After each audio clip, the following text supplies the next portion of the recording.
Paramashivoham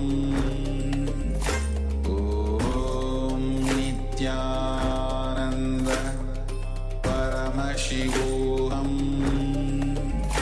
Om Nithyananda Paramashivoham Om Nithyananda Paramashivoham Om Nithyananda Paramashivoham Om Nithyananda Paramashivoham Om Nithyananda Paramashivoham Om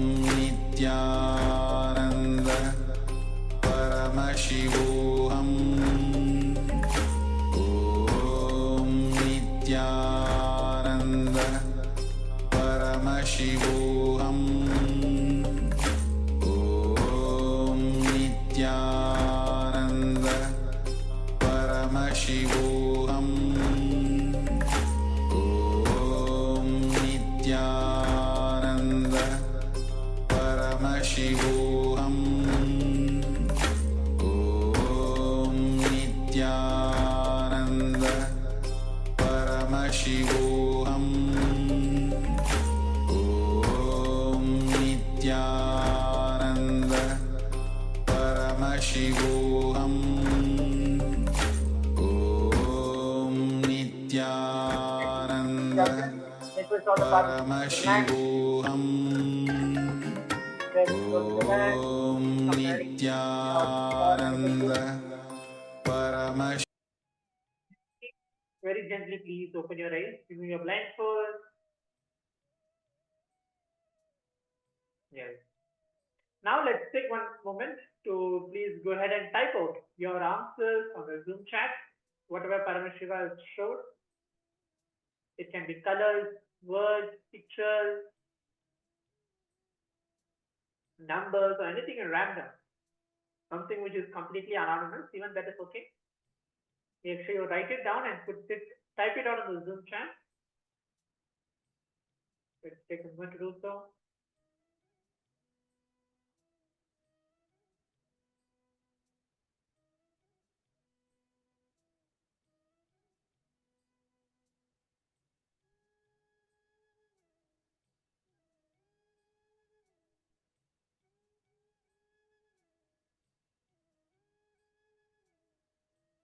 Yes.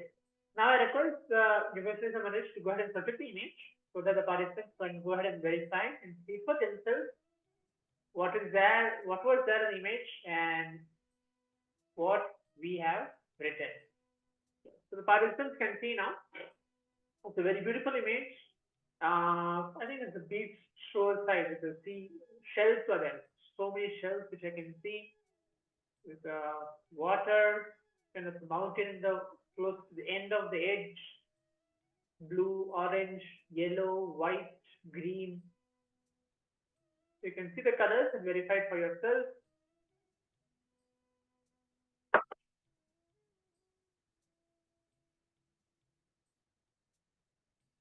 Mr. Gunya has put blue sky, sea waves, round bubbles, several colors. Yes, I think you got it almost there. Almost correct.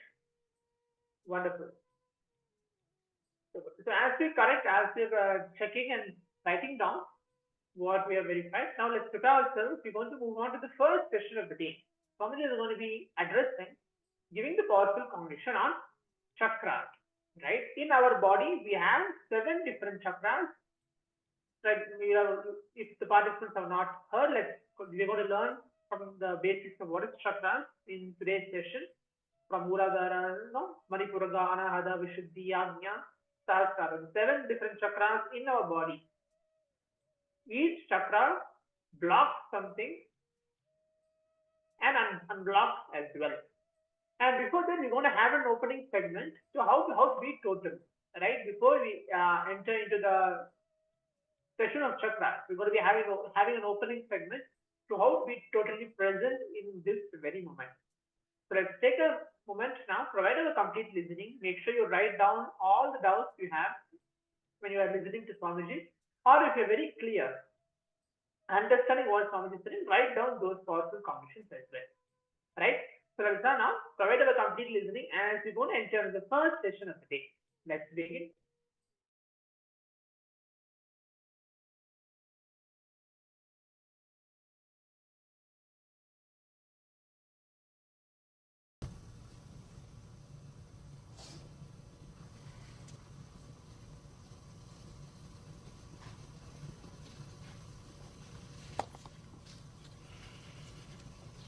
Welcome you all, my love.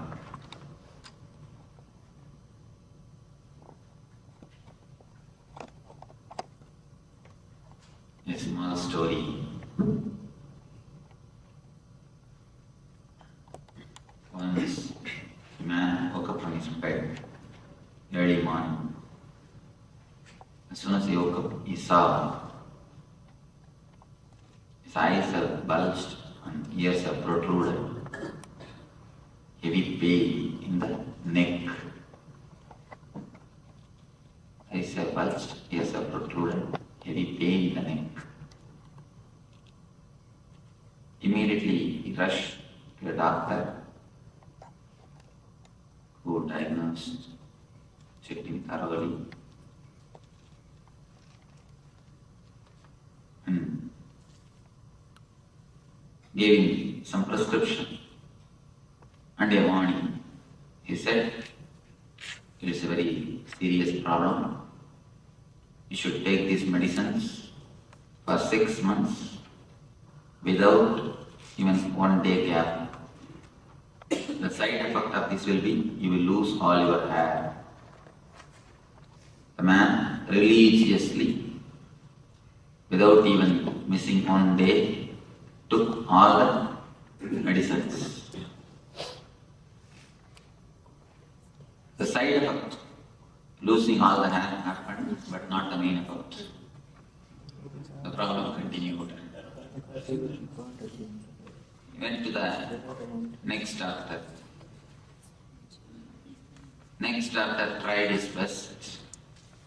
He told, I think there is some serious problem in your left arm. It has to be amputated. What connection is there between the eyes and the ears or left arm only God knows. It has to be amputated. The suffering is so much, the man could not say anything except yes. He allowed his hand is amputated. After the surgery, 3 months he was alright. After 3 months, again the problem started. Problem continued. Then he went to the third doctor, who declared we couldn't diagnose the problem, we couldn't find the reason for it. Hope you may be alive only 1 more month. The same situation continues, you will be alive only 1 more month. When he came to know that he will be alive only 1 more month, he was totally depressed. But after 2-3 days, he recovered and decided to live his life. Wherever it is possible, whatever way it is possible, he started taking all types of loans. And he decided he is going to live only 1 more month. The first choice. He took all types of loans, got new bungalow, got new cars, furniture, went to a tailor shop to have a new suit for himself. When the tailor was taking measurements, he said, make a 15-inch collar, high neck. Tailor said, no, for your size it has to be 18-inch. Man argued, no, what do you know? Last 6 months I am wearing only 15-inch. That feels good. Taylor said, do you know, instead of 18, if you wear 15, what will happen? Man asked, what will happen? Your eyes will bulge, ears will protrude. Nothing else. Your whole life, whatever solution you are trying to find from the outer world, it is just like this story. If you have missed the story, don't worry, don't miss the laughter. I think she was enquiring. Even if you miss the story, don't miss the laughter. One more story, just dedicated to you. In India, Sardarji jokes are very popular. Any Sardarji? Oh. Any you don't mind? No. That's nice.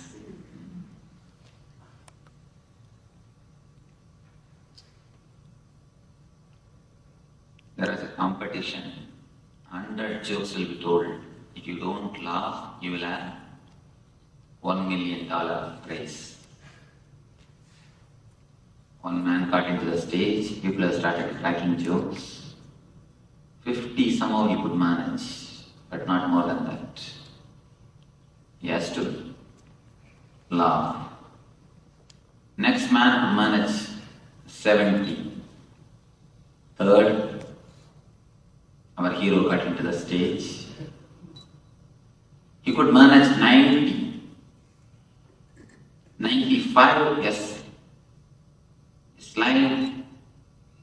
Smile, not even a laughter. Yeah. Beam of smile entered his face. His wife was sitting just in front of him. Started shouting, hey, keep quiet, $1 million. At least for next 2 minutes, keep quiet. Only 2 minutes. Don't miss the $1 million. But somehow, finally, 98 joke. Nothing could be done. He laughed. He laughed uproariously. And he came down. The wife inquired, what has happened? You waited patiently so long. You controlled yourself so long. What has happened? Last only 2 minutes you could have managed. Why did you miss? He replied, no. Now only I understood the first joke. Even if you miss some jokes, don't miss the laughter. Don't laugh separately. Don't laugh separately after some half an hour. Let us go to the first story. Our life is nothing but the first story. The problem is just here, 2 inch, 2-3 inch. But you go around searching for solutions. You search exactly where the solution cannot be found. You search everywhere except yourself. If you just look into yourself for a second, for a moment, only the 2 inch of relaxation, nothing else, just the 2 inch of relaxation, the whole problem would have been solved. There would be not only solved, dissolved. Instead of that, you go on asking for solution from all possible astrologers, all possible temples, all possible masters, all possible palm readers, or whatever way it is possible, you try to find solutions. Go on searching for solutions in so many places, so many ways. But except looking into yourself. If you just look into yourself for a moment, I don't say to enter into your being totally, just for a moment, then you will see so many things gets transformed by itself. These 2 days, you are not going to do anything else except looking into yourself. You are given space to look into yourself. Just to look, just to see, just to turn inwards. You are given a chance, time and space to look into your system, into your being. So here, I wanted to give you a few tips to use these 2 days maximum. Few points to be remembered, to have the maximum benefit, to have best out of this 2 days program. The program is called Ananda Spurana. The meaning of that word is bliss flowering.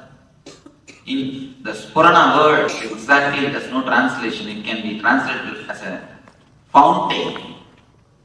Like a fountain, bliss or the energy is continuously bubbling in you, flowing in you, happening in you. Only thing, you hide it. You don't let it happen to you. Now, for these 2 days, you are asked, or you are requested to take away your hands. Allow that joy to happen. Allow that bliss to happen. Just to have a taste of that Ananda, taste of that bliss. The program is designed to have a taste of your inner being, taste of your inner bliss. You can attend this program in 3 ways. One is just intellectually. If you just take this class as an intellectual class, you will learn a lot. You will learn a lot. Intellectually means just sitting with your head, nothing else. Just your head will be concentrated. If you want to take the intellectual knowledge, just the head is enough. Nothing else is necessary. You don't need anything else. If you are alert without sleeping in the class, that's enough. Nothing much is necessary. If you feel like sleeping, the last row is reserved for you. You can go there and sit and sleep. Please don't sleep inside the class. Not for your sake, at least for my sake. Why I say my sake? A small story. Once, a taxi driver from Chennai, anybody who had been to Chennai, who lived in Chennai? Then you will understand. Taxi driver in Chennai, they lead you directly to hell. A straight way to hell. They don't take you by shortcut or they don't take you by the long route or anything. Direct way to hell. If you are expectant mother, never sit in Chennai taxi.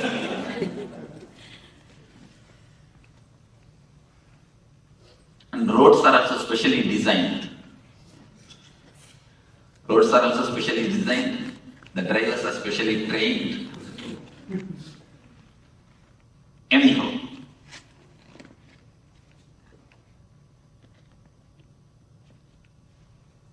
one day morning, one taxi driver from Chennai and one great religious preacher, both of them died, directly went to the court of Yamadharma. All of you understand that Yamadharma. Yamadharma means he is the man who gives judgment. For people from West, I am telling, he is like a Saint Peter who gives the judgment. Now I will have a little problem. I have to use both cultural words, but I will try to manage. Whenever you don't understand any technical terms, you are free to ask me immediately. You don't have to feel shy. Immediately just raise your hand.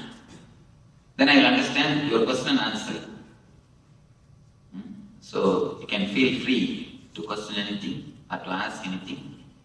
Don't feel shy.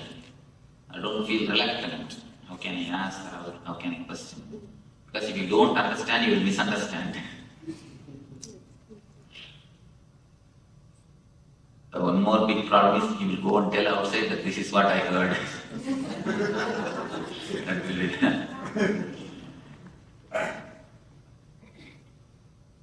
both of them, the great religious preacher and the taxi driver, both of them reached the Yama's court for judgment.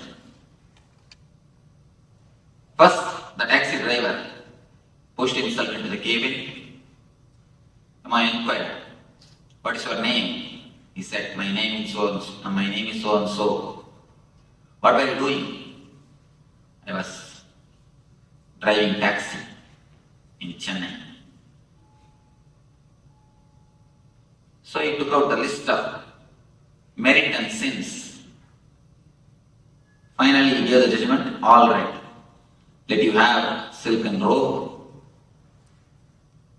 golden staff, and first class AC seat in the Swarga, in the heaven." He sent. Next came this great religious preacher. He was asked, "What's your name?" "My name is so and so." "What were you doing?" "I was preaching God's word around the world. All over the world, I used to go around and preach Lord's name, preach the divine message." The list of the merit and sins is taken out and read. Yama gave the judgment, "Let you have cotton robe and wooden staff and third class room."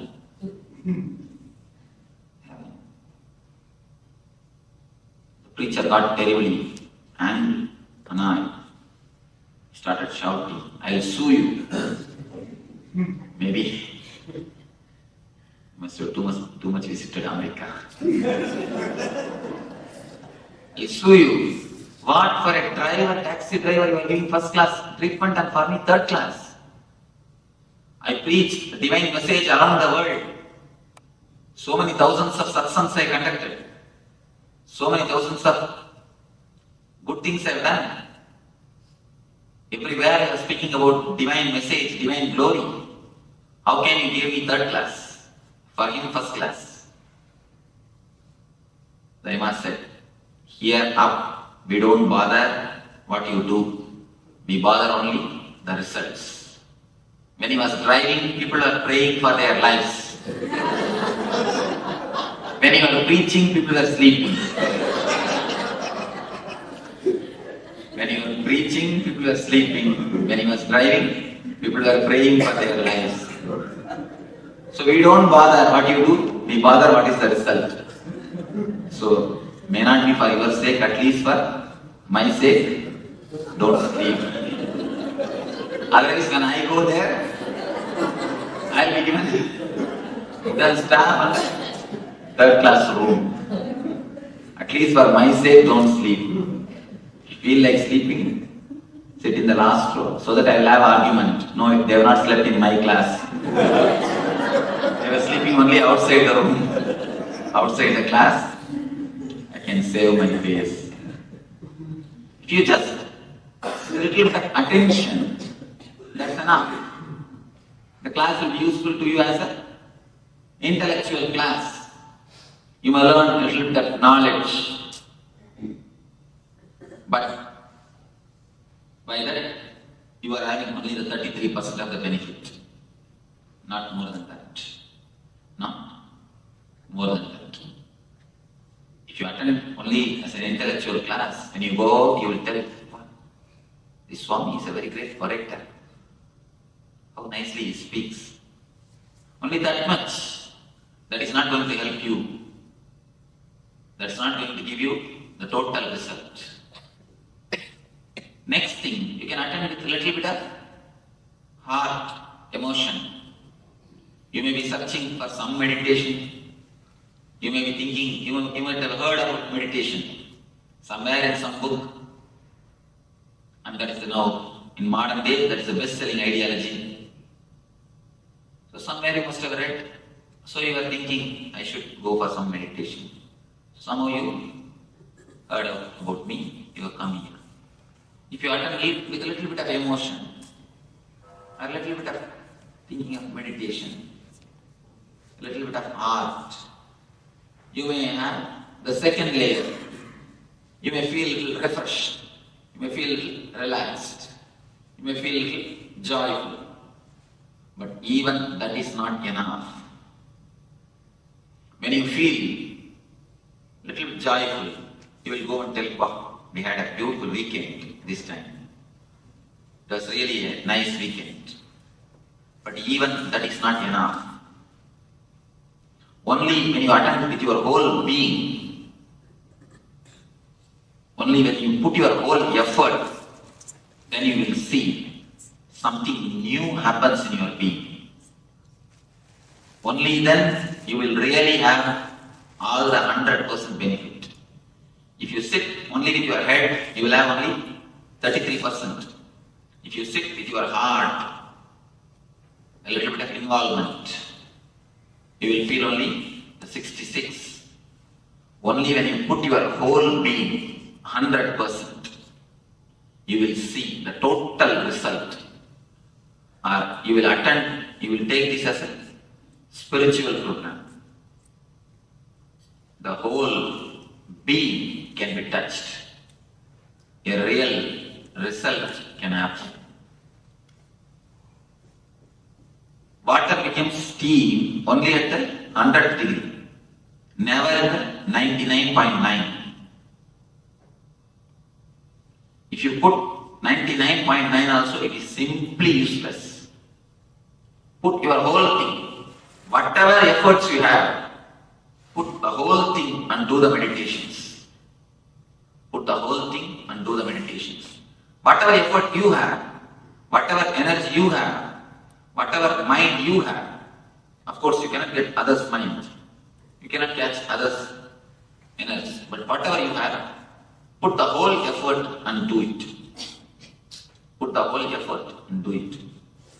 One man fell sick. Asked his colleague to suggest a good doctor. The colleague suggested, here is Dr. Pill, very good doctor. Go to him. He will surely cure you, but he is a little costly. He takes $500 for his first visit. For next visit, $100. But surely he will cure you. The man wants to go to the same doctor, but wants to save a little bit money also. So he planned, went to the doctor, entered his cabin, told, doctor, I have come back. He acted as if he is coming for the second time. Not even for a moment doctor was duped or fooled. He quickly checked in, and after a few minutes, he declared, oh, continue the same medication which I gave last time. Continue the same medicine which I gave last time. See, when you try to say, you get only that much of result. You get only that much of benefit. Not more than that. So only when you put your whole thing, you get the total benefit. So put your whole effort. Whenever the meditations are practiced, don't reserve your being off and don't reserve your being or the head or anything. Understand the instructions and put your being totally. Put your whole effort. Otherwise, you will see. You will be having only the intellectual knowledge. Of course, it's not worth having. It is, but it is not total. It is not total. Just to have the intellectual knowledge, you don't have to come here, sit in front of the computer, or sit in front of some professor. They will speak, they will tell you in a much better way. They will at least tell you in your English. I am speaking in my own English. I am sorry about it. but I know only this much of language. There are many people who are much better orators than me. There are so many ways to get the knowledge. Just sit in front of computer. Nowadays, there is no need even for any professor or anything. Just sit in front of internet. You get all the information, but it will be only intellectual. If you attend this class also, only with your head, only with your attention, it will be nothing more than intellectual. If you attend with a little heart, little love, sympathy for me, oh, he seems to sound logical. He seems to be a little honest. Let me see what he says. That much of sympathy. With that, if you sit, of course, you will taste some one meditation. You will have the taste of one meditation. You will feel a little relaxed. You will feel a little joyful. But only when you put your whole being, you really feel the bliss. You really feel the transformation. You really feel that something new has happened to you. Only then you feel some new experience it is. Here I am not teaching only by words. I am teaching more by energy and the methods, more by the techniques. So please don't miss even one technique or one session. Don't miss even one technique or one session. Put your whole effort. Both of them try to possess you. Then problem starts. Your mind will never let the meditation to happen to you. It will try all its best to disturb you, to distract you. Don't bother about it. Put your effort. Don't bother about the mind. When you are asked to practice some techniques, there are many techniques which are going to be practiced. Either deep breathing or humming, or there are many techniques going to be. When you do the deep breathing and after 1 or 2 minutes you will feel, no, I feel I may faint. I think I am not feeling well.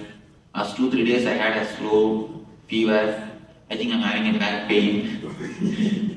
Let me rest for this meditation. Let me do the next meditation. Mind will give all its reasons.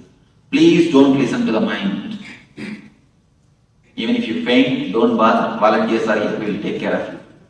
We will sprinkle water and wake you up. Make you again meditate. Don't think by fainting you can escape. No. Again you will be made to meditate. Yeah. Small incident which happened in the Zen monastery.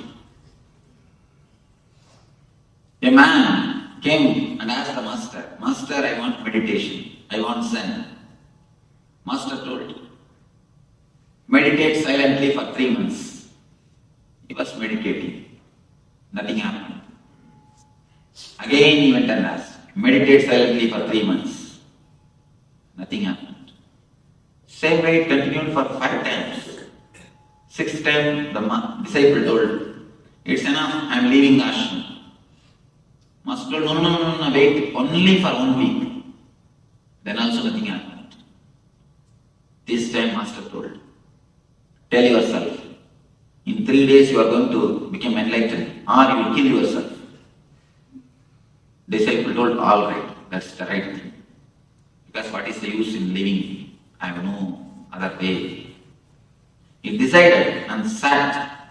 Either I become enlightened and get up or I die. The moment when he sat, he became enlightened. It's nothing. The meditation or the spirituality is nothing. It is just your conscious decision. A clear conscious decision. I will let your urge become urgent. Let your whole being be used. If you have back pain, don't bother, do totally. You will see the back pain disappears. Because around the world, Thousands and thousands of people have practiced these meditation techniques. I have always seen. If you ask the people who attended, then you will be able to understand. You will be able to listen their experiences. Not one or two. Here the Swarna was telling me, she had 15 years of back pain. It has simply disappeared. It's not there at all. How many months over? She's not here. I think more than 2-3 months. 2-3 months, no? Last time when you attended? 5 months over. September you came attended. You all came attended. September they attended. Now already 5 months over. She says back pain has disappeared. This is not the one case. There are thousands and thousands. Why I say is the techniques are foolproof. Don't bother about it. Put your whole effort. Don't intellectually analyze. See, discourses you analyze anything. Intellectually you can understand. Techniques you cannot understand. They are something more deeper. They are something to do with your being. Intellectually you cannot analyze. Intellectually it's difficult to understand. So, put your whole effort, then you will see the result happening in your system. Your system is just, your being is flowering.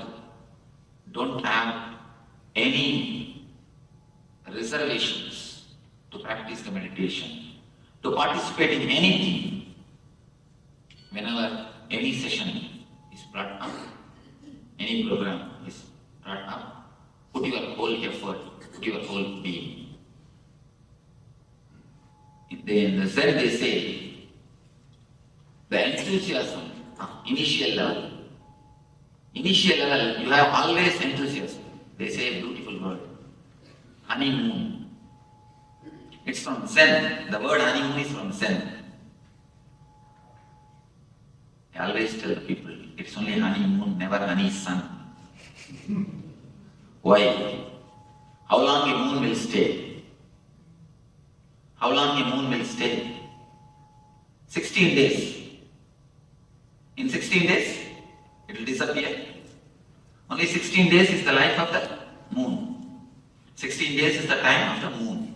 Of course, for us, 16 days is the time. The emotion also will stay only for 16 days. That is why it is honeymoon, never the honey sun. They say the moon of the enthusiasm of the honeymoon, the initial enthusiasm. Anything when you start, you have a tremendous enthusiasm. Kids, when they go to the school, initially they will have a tremendous enthusiasm.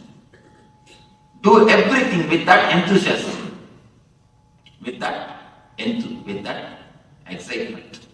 Do everything, try with everything, with that excitement, with that sincerity, with that effort. 2-3 more things. A small story from Zen. Once a king went to see the Zen master. He sent his visiting card through a disciple to the master. The card says the name of the king and below Governor of Japan. When the card was taken to the master, I have no business with such a fellow, send him back. The master sent the card. When the card was brought back to the king, he realized his mistake, took a pencil, erased the word Governor of Japan, sent the same card with only his name. When the card was taken to the master again, he said, this man, bring him here, I'm waiting to see him. When the card was sent, his name and the title, Governor of Japan, master was not ready to see him. When the card was sent only with his name, master says, bring him, I'm here to see him. So when you carry your title, you can't have Zen, you can't have meditation. Wherever we go, we carry our visiting card. Never think visiting card is this size. Visiting card is voting size, actually. We are carrying it on our head. That is why wherever we go, we get the blows. You continuously carry your titles on your head. Just for these 2 days, please keep your titles where you leave your shoes. Keep your titles where you keep your shoes. Keep your mind, keep your worries, keep your titles where you keep your shoes.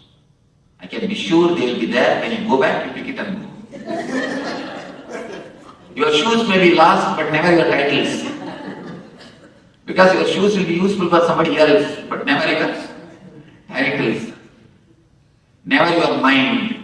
Your shoes may be useful for somebody, but your mind will be useful for nobody. So don't bother. Leave them where you leave your shoes.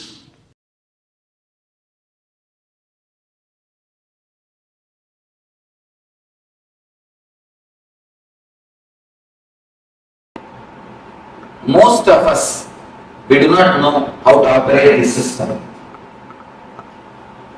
The system given to us by God is an unknown thing. Somebody is using it as a bullet cart, somebody is using it as a tractor, somebody is using it as a aircraft.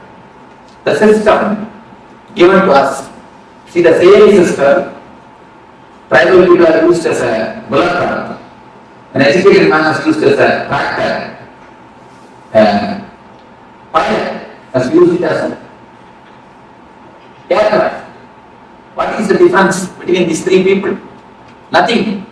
The system is same, but the man is knowledge. Just like that. The system is given to us by God. Most of us, 90% of us, use this system only as a bullet cart. Taking birth, eating, drinking, reproducing, dying, over. Nothing much is achieved in our life. A few Benzes, few bungalows. If you weigh your life, it's few Benz, few bungalow, little bit of moving here and there, over. Nothing much. Few children. Nothing much is a life. They are normal course of life. Taking birth, reproducing, and dying. Nothing much is achieved. Nothing new has happened. Nothing great has happened to the consciousness, to the being. Nothing worth mentioning has happened. Somebody came and asked me, Swami, why in the cemeteries, in all the graveyard, it is called born and died. Born, such as the date, died, such as the date. Why? Nothing worth mentioning happens in between.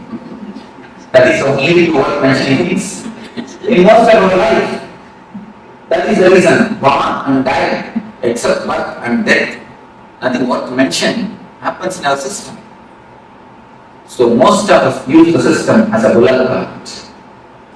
We just use it in a minimum level, dull, dead, dragging.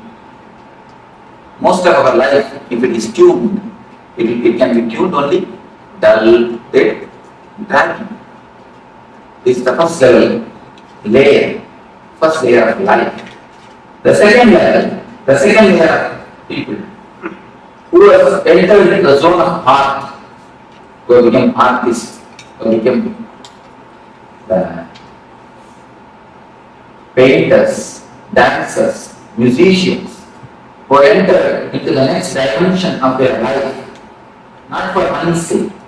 If you dance just for your being's beauty, if you sing just out of your bliss, if you paint just out of your job, you became a painter, or a dancer, or a musician. The next dimension of your life, when you explore, you use your system as a tractor. A man with a simple head can never become Tagu. If you want to become Tagu, you need to have your next dimension. Persons like Tagu, Ganga, all these great scientists. Great scientists are the next layer.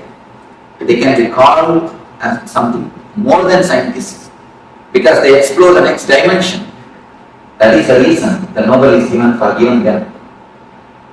Gitanjali, the monumental works are the great dancers.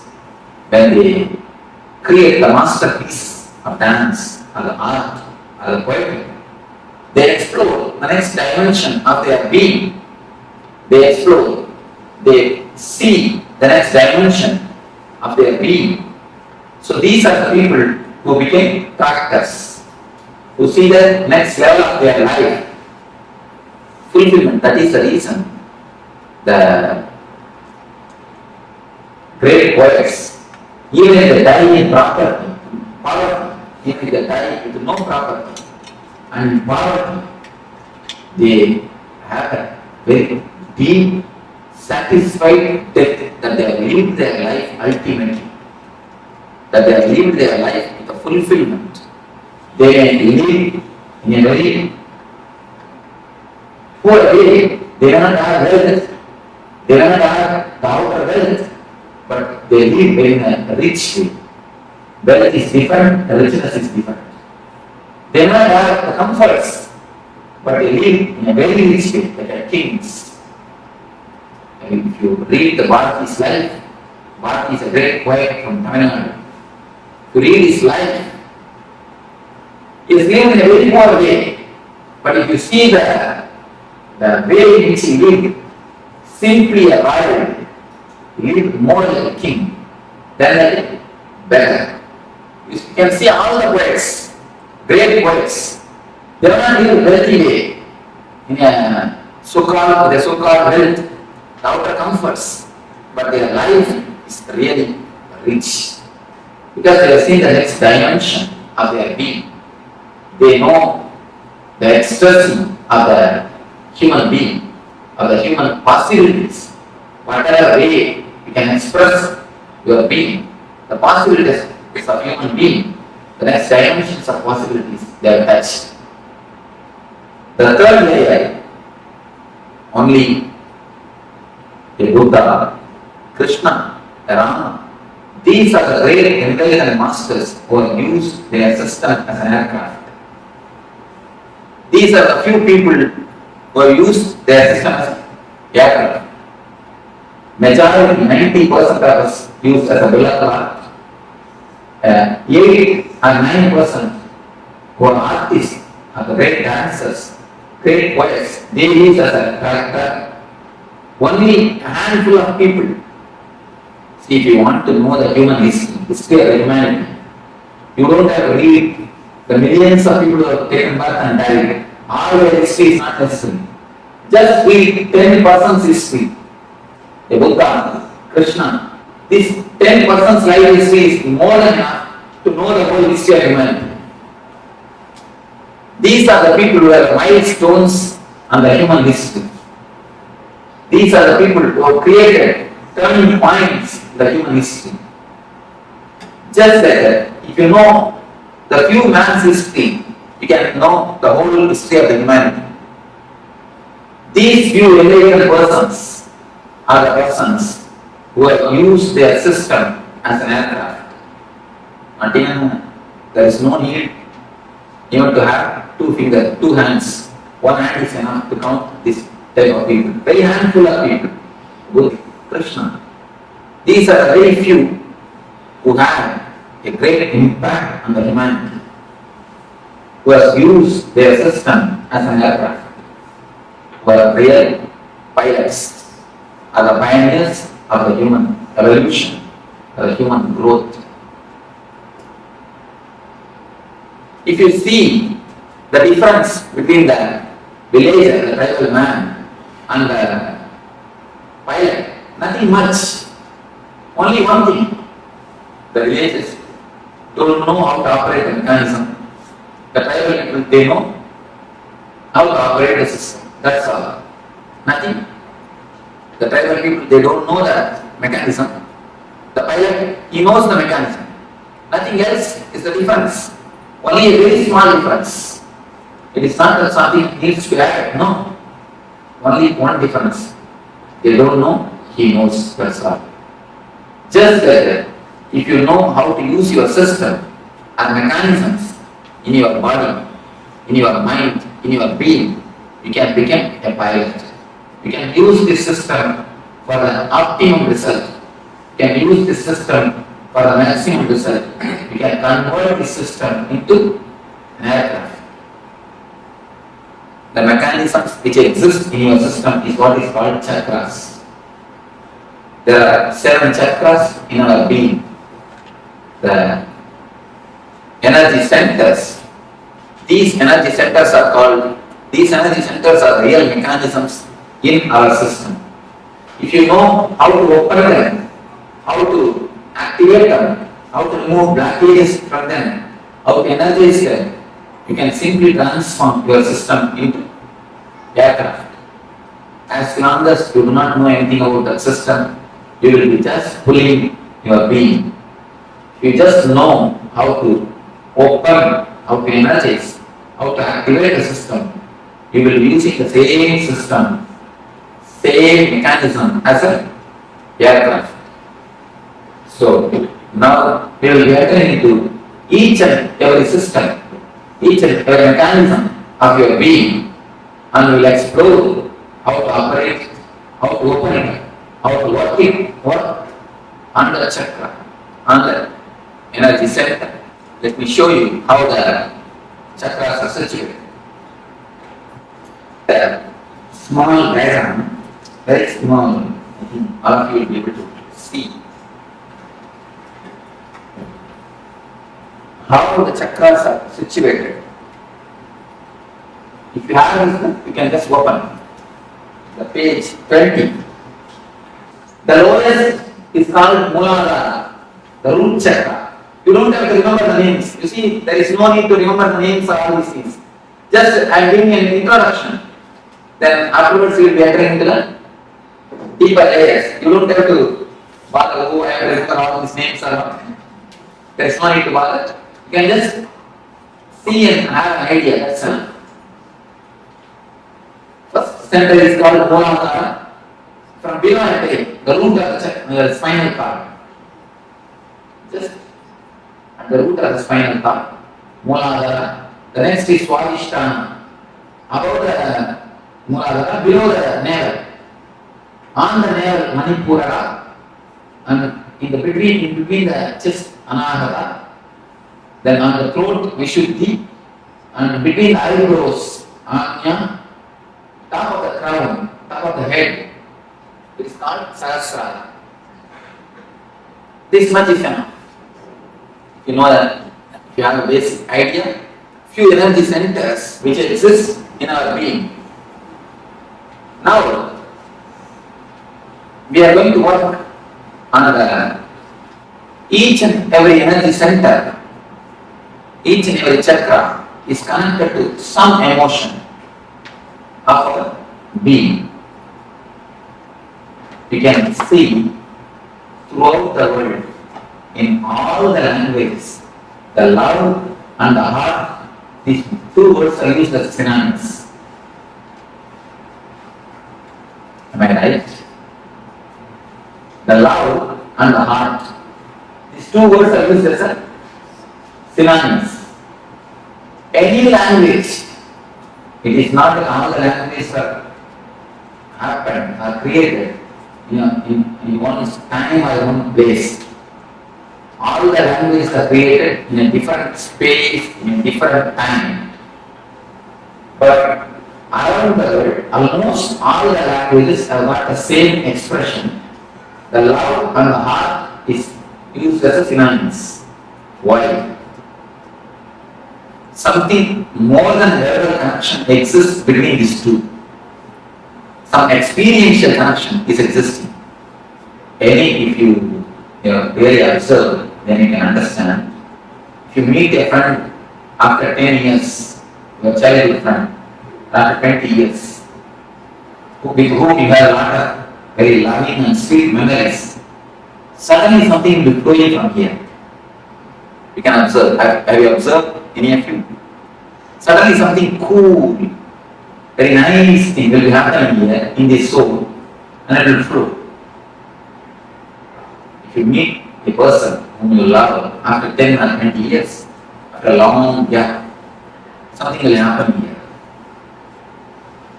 That is the reason, because this is an experience for everybody. That is the reason in all the languages, not only the Indian languages, or Western languages, even the tribal languages, I have seen at least more than 100 languages I have verified. In all the 100 languages, the love and the heart is synonymous. Because it is something to do with deeper emotion.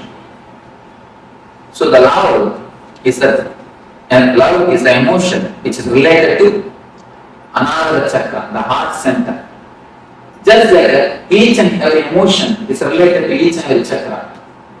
If you receive any shocking news, or news which you can't bear, immediately the first effect will be on your stomach. You will have a stomach upset. The stomach will be upset, either you will have diarrhea or loose motion. Have you observed anybody who had experience? They always, it's an experiential thing. The first blow will be for Manipura chakra.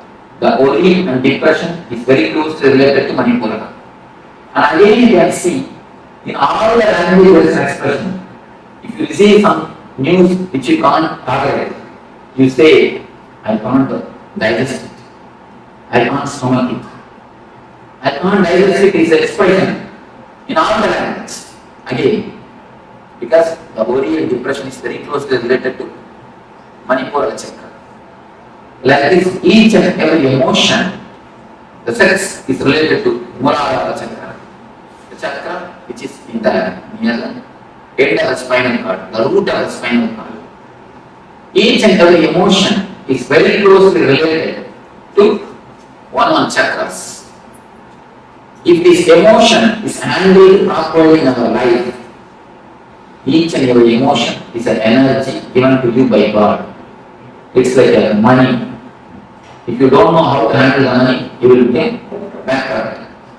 Just like that, if you don't know how to handle the emotions, you become energetic. See, if somebody works for you, his work is worth $1,000. You pay him only $1,000. If possible, 900, never 1,100. That's what is a regular way of life. You give him $1,000, not more than that. But if he does a mistake, it is worth $1,000. How much of anger we pay him? At least $5,000 worth of anger we pay him. Anger is an emotion. It is valuable thing. If you can pay the anger just like the money, exactly how much is necessary, that much if you pay, you will never go energy card. That is the reason after shouting, we are so tired, we just fall on the sofa and have coffee. Because it's not to be a very big work. Just shouting is not a big work. But you feel so much you are drained. Why? Because emotion is energy. All your emotions are energies, which is in your center, in your beings. When you use the money, when you are in a very loosey way, or in a luxurious way, or an unnecessary way, and the luxury is something necessary for life, nothing wrong. But when you spend unnecessarily, lavishly, you become bankrupt. Just like that, when you spend the emotions, when you lose the energies, lavishly, you become energy trapped. Each and every emotion is connected to some chakra. If you know how to handle them, how to use them properly, how to balance them clearly, your chakras, your energy centers open. If you don't know how to balance them, if you don't know how to use them, if you misbehave with the energies, see, having or showing too much of anger is a misbehavior with anger. Anger is like Lakshmi. If you misbehave with the money, you are misbehaving with Lakshmi. Just like that, if you misbehave with anger, you are misbehaving with your analysis. Will you throw a dollar note in the dustbin? Will you throw a 100 note in the dustbin? You always invoke disrespect to Lakshmi. Just like that, if you throw your emotions unnecessarily, it's a disrespect to your energy. Just like the God has given you money, He has given you emotions, energies to run your system, to run your life. When you disrespect, when you throw them out unnecessarily, you show a disrespect on the emotions, on the energies. If you know how to balance, how to run them, if you have an understanding, the chakras open. If you misunderstand or if you misbehave with the energies and the emotions, the chakra closes. For a little more understanding, it can be told in the other way. If you know how to give your love, the anahata opens. If you continuously ask for love from others, anahata closes. This is the master key for anahata chakra. Now first you enter into the heart center. It's a master key for anahata chakra. If you know how to give the love, the center opens. If you ask for love, it closes. It's the first master key. One more way you can understand. If the chakra opens, you will give the love. If you give the love, it opens. If you give the love, it opens. If it opens, you give more love. More opening, more love. More love, more and more opening, and more love. It's like a this side circle. Now it is in this side circle. More you ask, more it is closed, more it is closed, more and more you ask. The ball is rolling in the down way. This way. It is getting more and more black and more asking. Now we are going to stop the ball by the meditation and start rolling this way. Then more open. Once the chakra starts opening, the more love overflows. When the more love overflows, the chakra opens little more. When the little more is opening happens, the more love overflows. The ball rolls this way. The chakra rolls this way. The whole program is just to stop the ball rolling this way and start the ball this way. We are going to work on each and every chakra to open the chakra, to see the emotions are balanced, to see the energies are centered. First, in each and every session, we'll have a small discussion on the chakra, then your meditation on the chakra. The meditations are taken from many religions. I wanted to present, I wanted to prove all the religions are centered on the same thing, the one ideology, how to make you more joyful and more blissful. First, how to make you more joyful. It means how to make you more happy in the life with the outer persons. And then how to make you more blissful. How to make you more blissful without the outer world. First, be joyful with the outer world. Then be blissful without the outer world. So this is the step, this is the reason why the meditation or the religions are born on this world. This is the central core of all the religions of all the world. That is the reason I have taken meditation techniques from Sri Vaishnavism, the religion preached by the great Vaishnavic masters. Each and every session we will have a discussion and then meditation.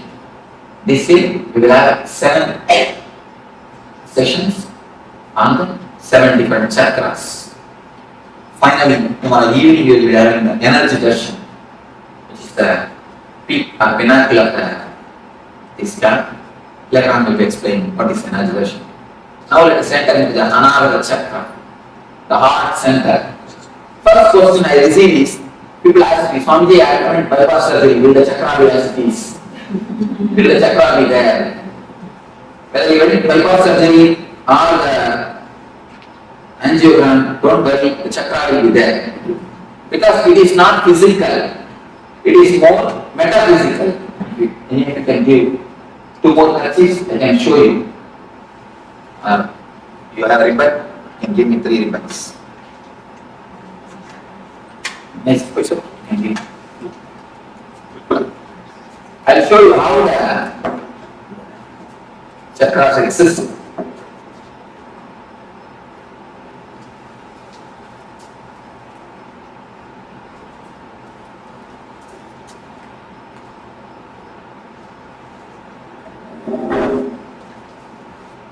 See, it is like 3 bodies. We have 3 bodies. Please be very clear. Don't think you have only one body. The one body which you are using now, the next body which you are using in the dream sessions. When you dream, you will be sleeping, this body will be lying in Chicago, but you will be dreaming as if you have gone to India. Then which body you are going to India? This body is lying in Chicago only, but you are in India. How can it be? So the body which you are using to go to India, the subtle body, that is called Sukshma Sarira. The second layer body. One is physical layer, another one is Sukshma Sarira. The third layer of body is a Karma Sarira, which is called the causal body, which you use in the deep sleep. When you fall asleep without even dream or the wakeful state. In a deep layer, in the third layer, now what you are using is physical body. What you use in the dream is subtle body. The body which you use in the deep sleep is called causal body. You have 3 bodies in your system. The 3 bodies, they meet and merge in 7 different points.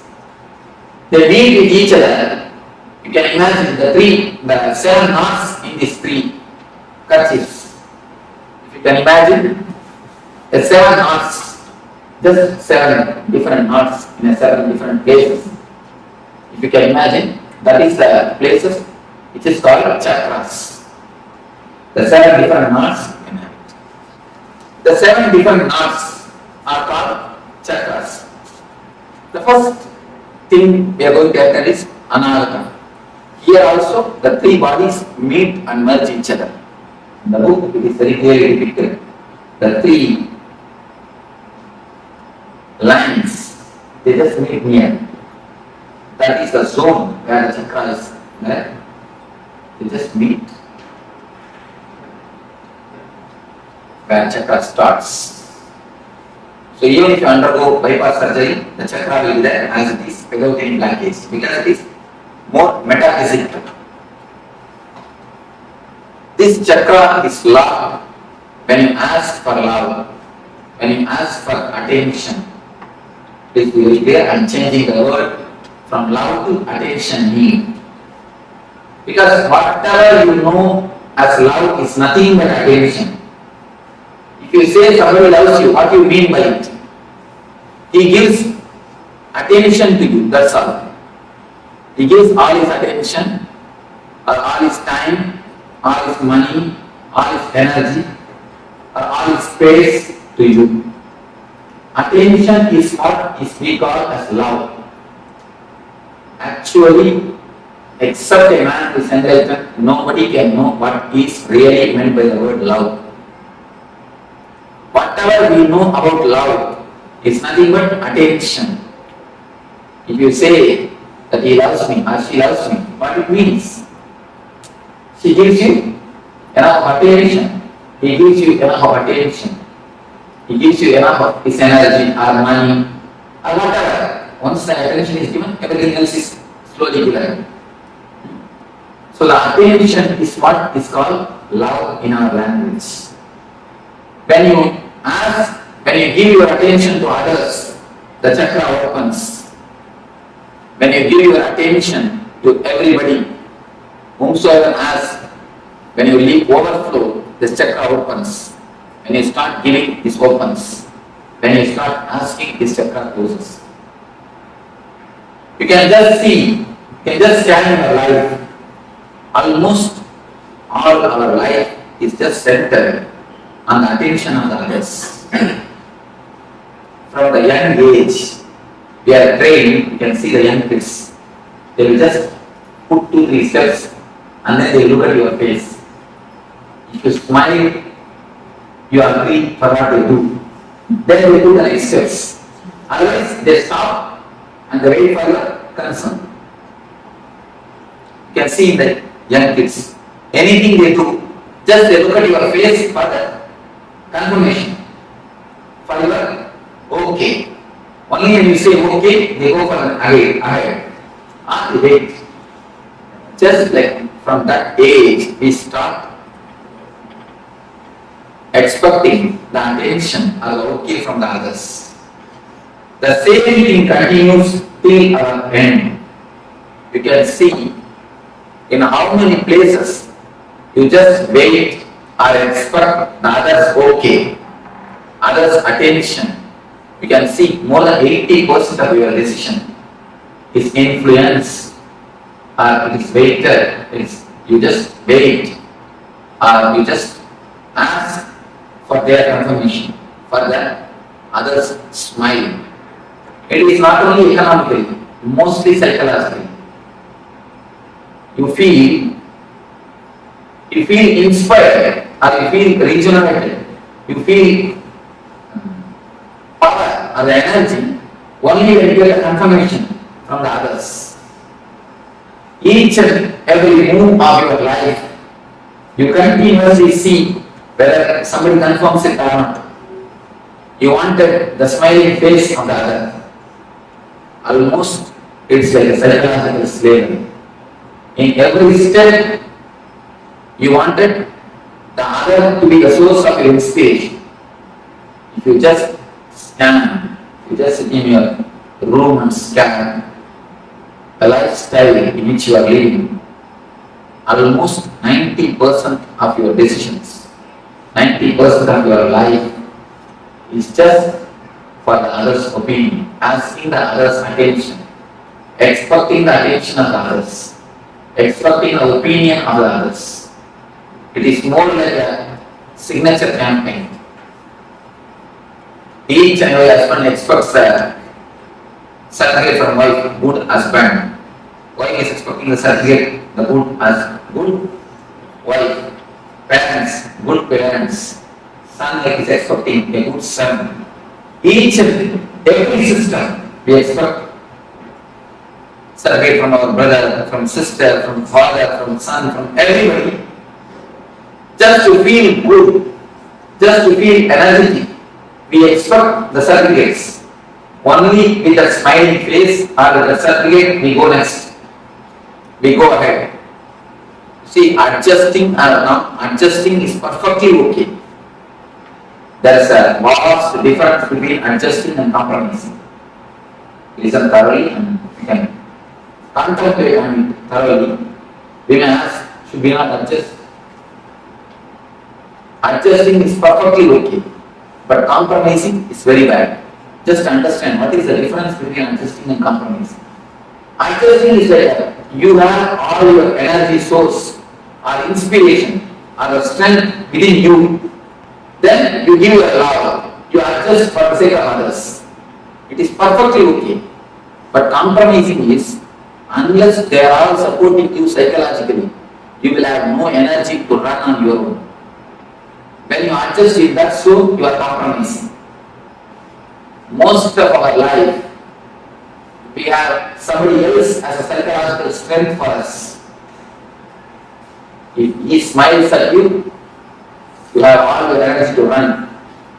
If he does not open his mouth, if he doesn't smile, the whole day you will feel depressed.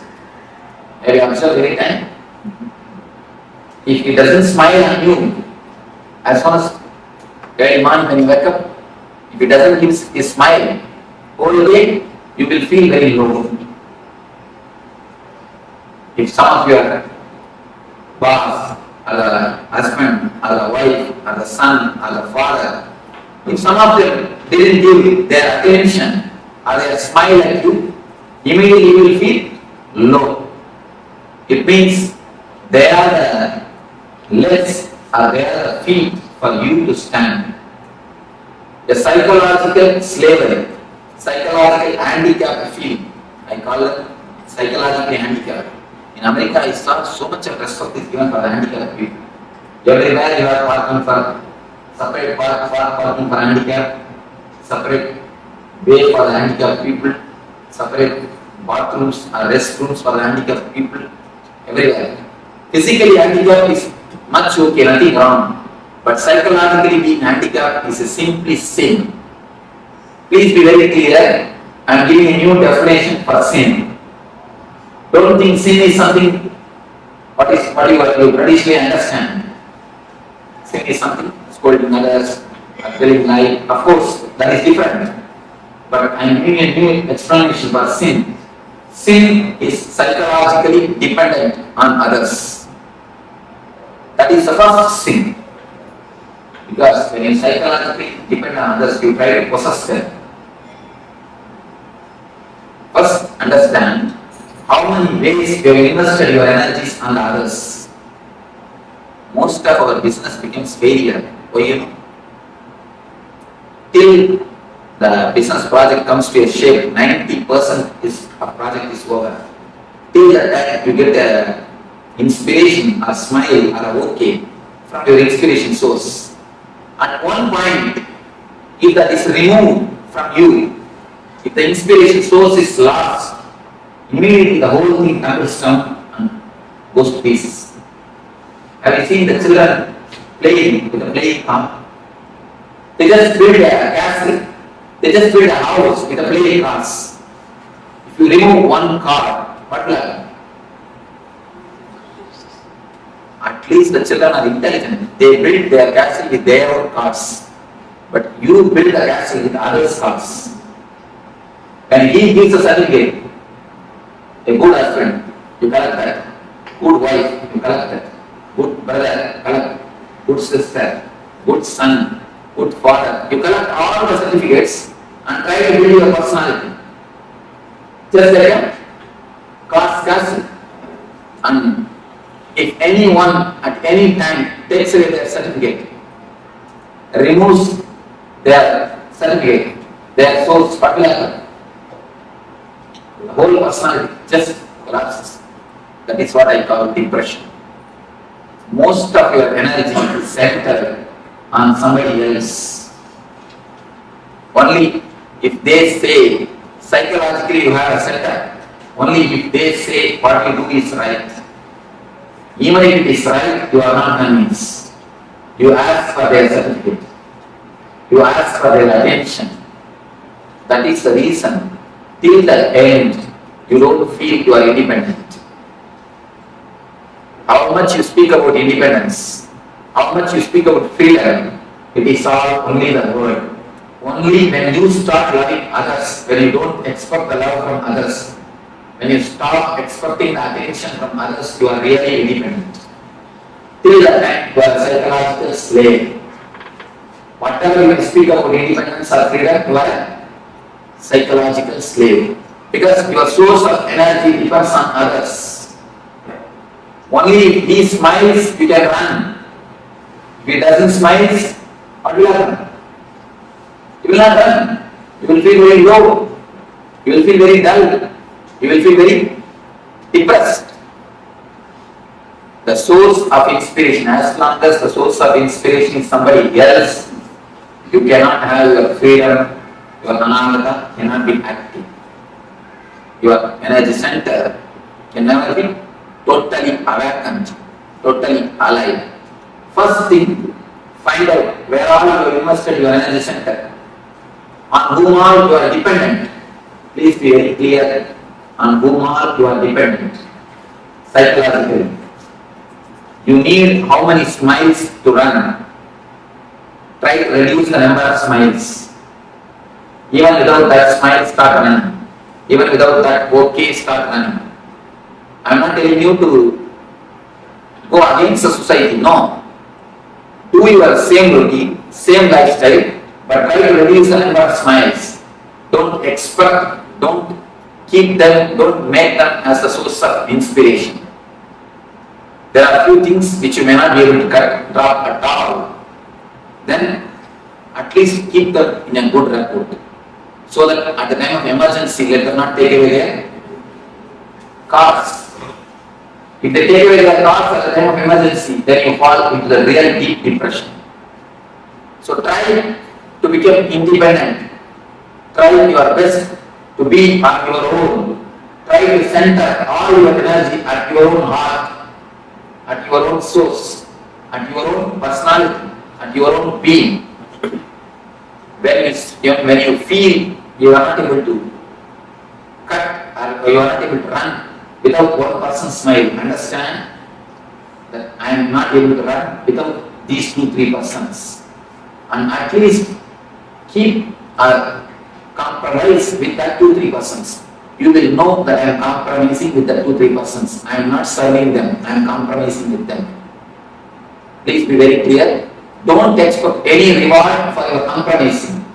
Many of us think, I have served my husband so many years, all these duties I did, but I never had any reward.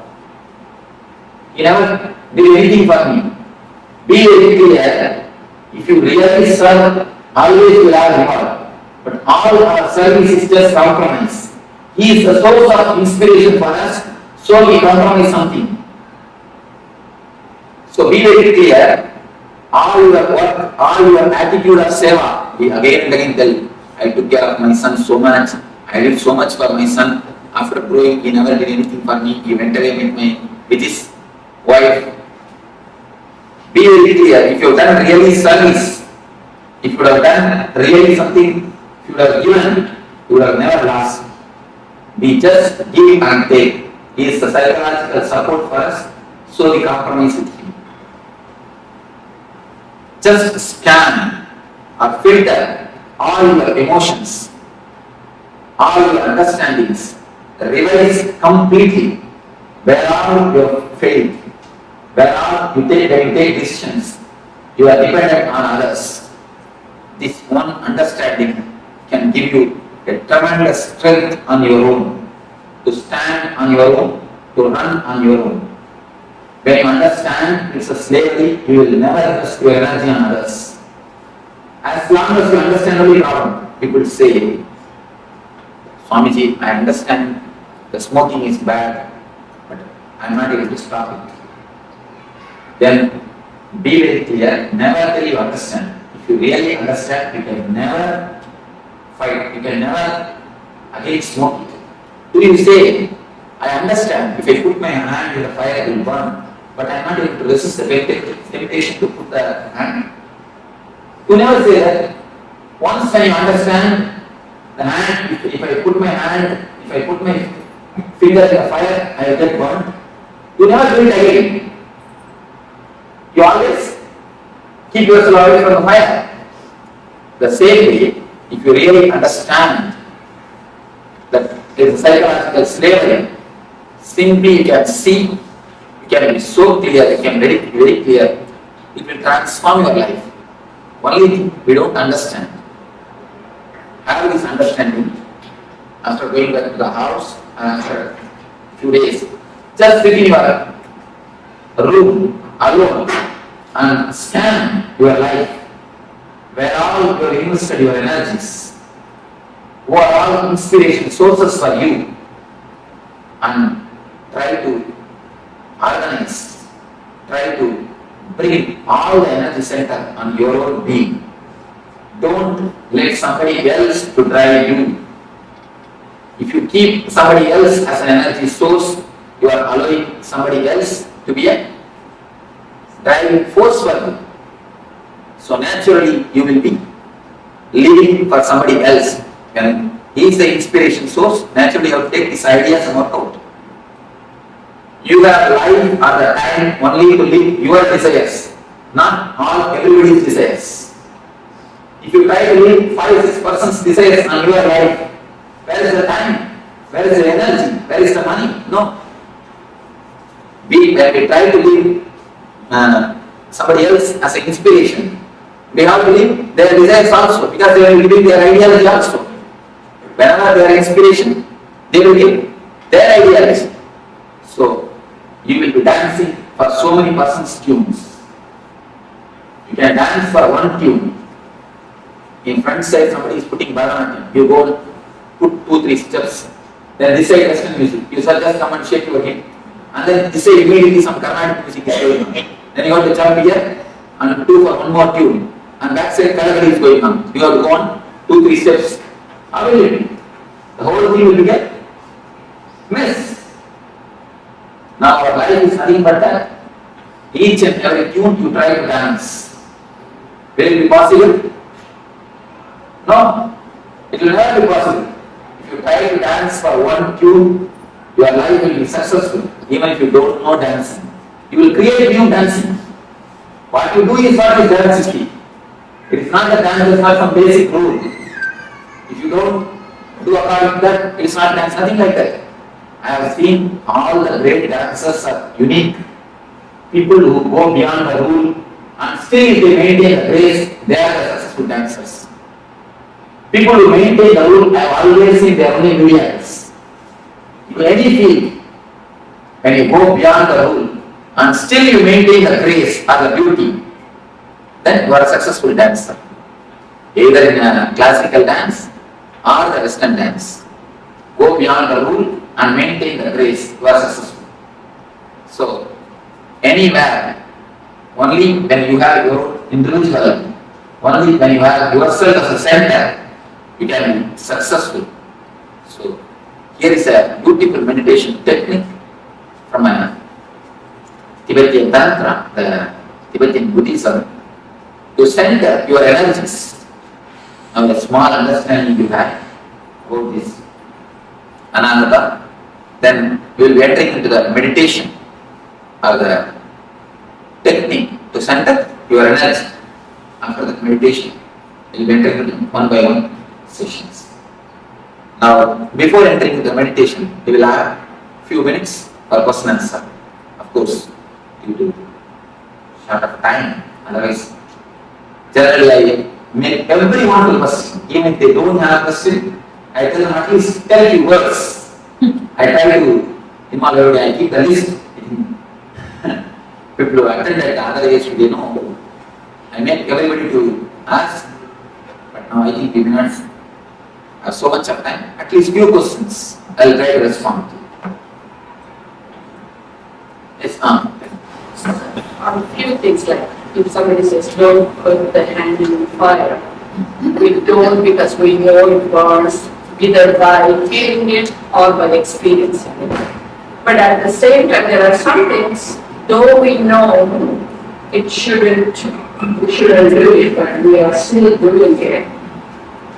Is it psychosomatic because it's comforting and we really do it? One small story.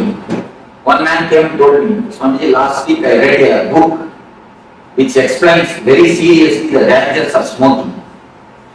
How they get cancer, how many problems come due to smoking. Then I stopped. I asked him, oh, you stopped smoking? He goes, no, I stopped reading. See, actually, if you know very clearly the fire burns, you don't put your hand. The problem is, first when you put your hand in the lighter fire, you get burnt. Then you think, I think lighter fire only burns. If I put my hand in the water, it may not burn. Let me check. You put your hand on the oven. Then oven fire also burns. I think if I can put my hand in some other candle, let me see. You put your hand in the candle. Just like that, you try with each and every fire. Finally, when you understand all the fire burns, your body will be burned. Because the age will be over. You end up in that age, your age will be over. It's more like that. The understanding is not deep. If the understanding is deep, you can never go beyond it. We don't allow the understanding to sink deeply. See, whenever you receive some intellectual conclusion, you don't allow the intellectual conclusion to work on your emotional layer. If you allow the intellectual conclusion to work on your emotional layer, you never go beyond it. The allowing the intellectual conclusion to work on the emotional layer is what I call it meditation. Meditation is nothing but allowing the intellectual conclusion to sink deeply into the emotional layer. Now you understood few things. If you meditate, that time, the meditation technique will allow the intellectual conclusion to sink deeply into the emotional layer. That's what they call in Vedanta, Shravana Manana. Shravana means listening. Manana means allowing it to sink deeply. Most of the time, we don't give space or the time to allow the intellectual conclusions to sink into the emotional layer. So once the intellect is allowed to sink into the emotional layer, you will always see Nithyananda, transformation happens. It should not be done. No desire should be suppressed. No transformation can be done. It should only happen. See, flower, if it automatically flowers, then it is really flower. If you just open a lotus, in many temples I have seen they open the lotus, and the floweriness will be missing in the lotus. The floweriness will be missing in the flower. Only if it blooms or if it flowers by itself, it has got beauty. You can do few things. You can allow the transformation to happen. You can put them inside and wait a little bit. You will see the transformation happens.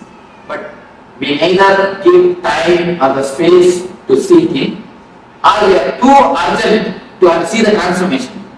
The desire for transformation is so pushing, so urging us. You see, the desire for the outer object and the desire for transformation, both are not the same. When you desire too much for the outer object, you make miss of it. Just like that, if you desire too much for the transformation, you make miss of it. Put the idea aside, just wait for a little. Allow the seed to sprout. A small story. Once 3 monkeys, they got a mango. They were living in a forest, they got a mango fruit. If one monkey gets a mango fruit, you know what will happen. The 3 monkeys, they already worked for that, so already asked for a share of the mango. Now the problem starts. How to share? Finally, all the 3 monkeys they got together and they have decided, see, this one mango we 3 cannot share. We will plant this mango, pour water, put fertilizers. Then it will become tree. We all will have enough of mangoes when it becomes tree. They all decided, they put they planted the mango. See, the first one he took the responsibility of pouring water, the next took the responsibility of putting the manure or the fertilizer, the third took the responsibility of security of the seed. All the 3 are doing their duty so religiously for 6 months, for more than 6 months. Still the seed is not sprouted. So all 3 called for a conference, all the 3 sat together and they started discussing. The first monkey told, you see, every day I am pouring the water religiously, every day morning I pour water, not even one day I missed. I miss my morning walk, but I never miss pouring water. I don't know what is happening. The next month he told, every day 4 o'clock I put the manure and fertilizers. I don't know what is happening, why it is not coming. The third month he told, you see, 24 hours I stand here as a security. I don't go anywhere else. And not only that, above all, every day I just dig it out and see how it is flowing. You see, every day when you dig it out and see, it can never sprout. Pour water, put manure and wait for a few days to sprout the seed by itself. Just like that, we listen something now and we do meditation for 20 minutes, immediately it's for, oh, still no, nothing has happened. Still no transformation has not happened. So wait for some time. Give little space for the seed to sprout. Allow the conclusion to sink in and do the meditation. The conclusion is the seed. Meditation is the manure. just give a little bit of space or the time to see to sprout.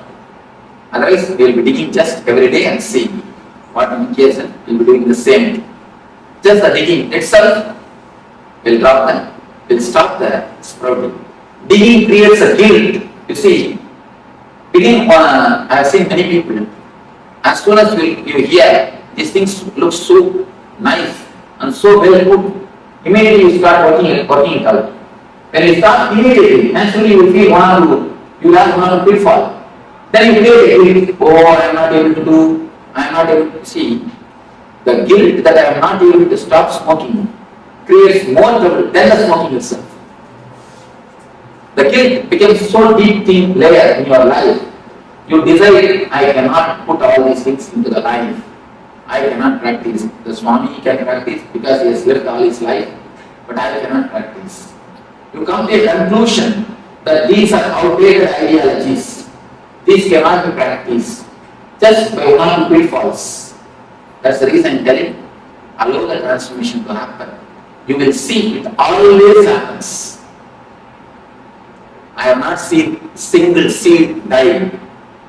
Maybe in the outer world, seeds may die. In the inner world, no seed dies.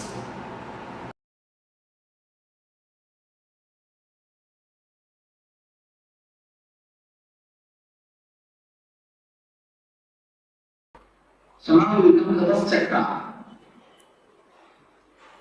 First chakra is Muladhara. As I told you, there are two ways to open these chakras. One is meditation, another one is maturity.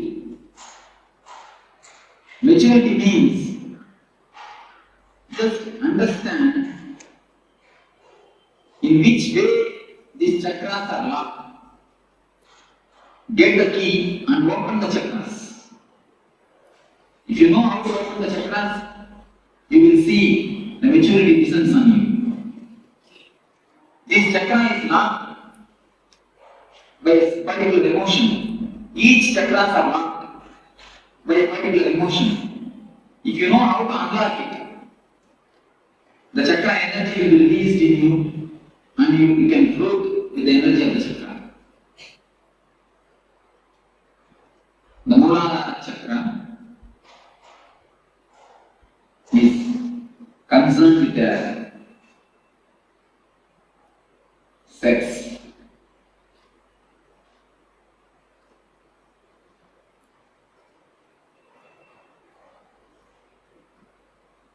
In the world, most talked about, most discussed about,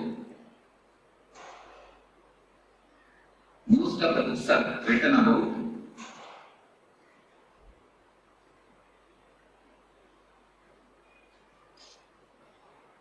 I think on these three sentences, most of the books have been written about, most talked about, most discussed about. Subject is and most confused, most misunderstood, most misinterpreted. Subject is also.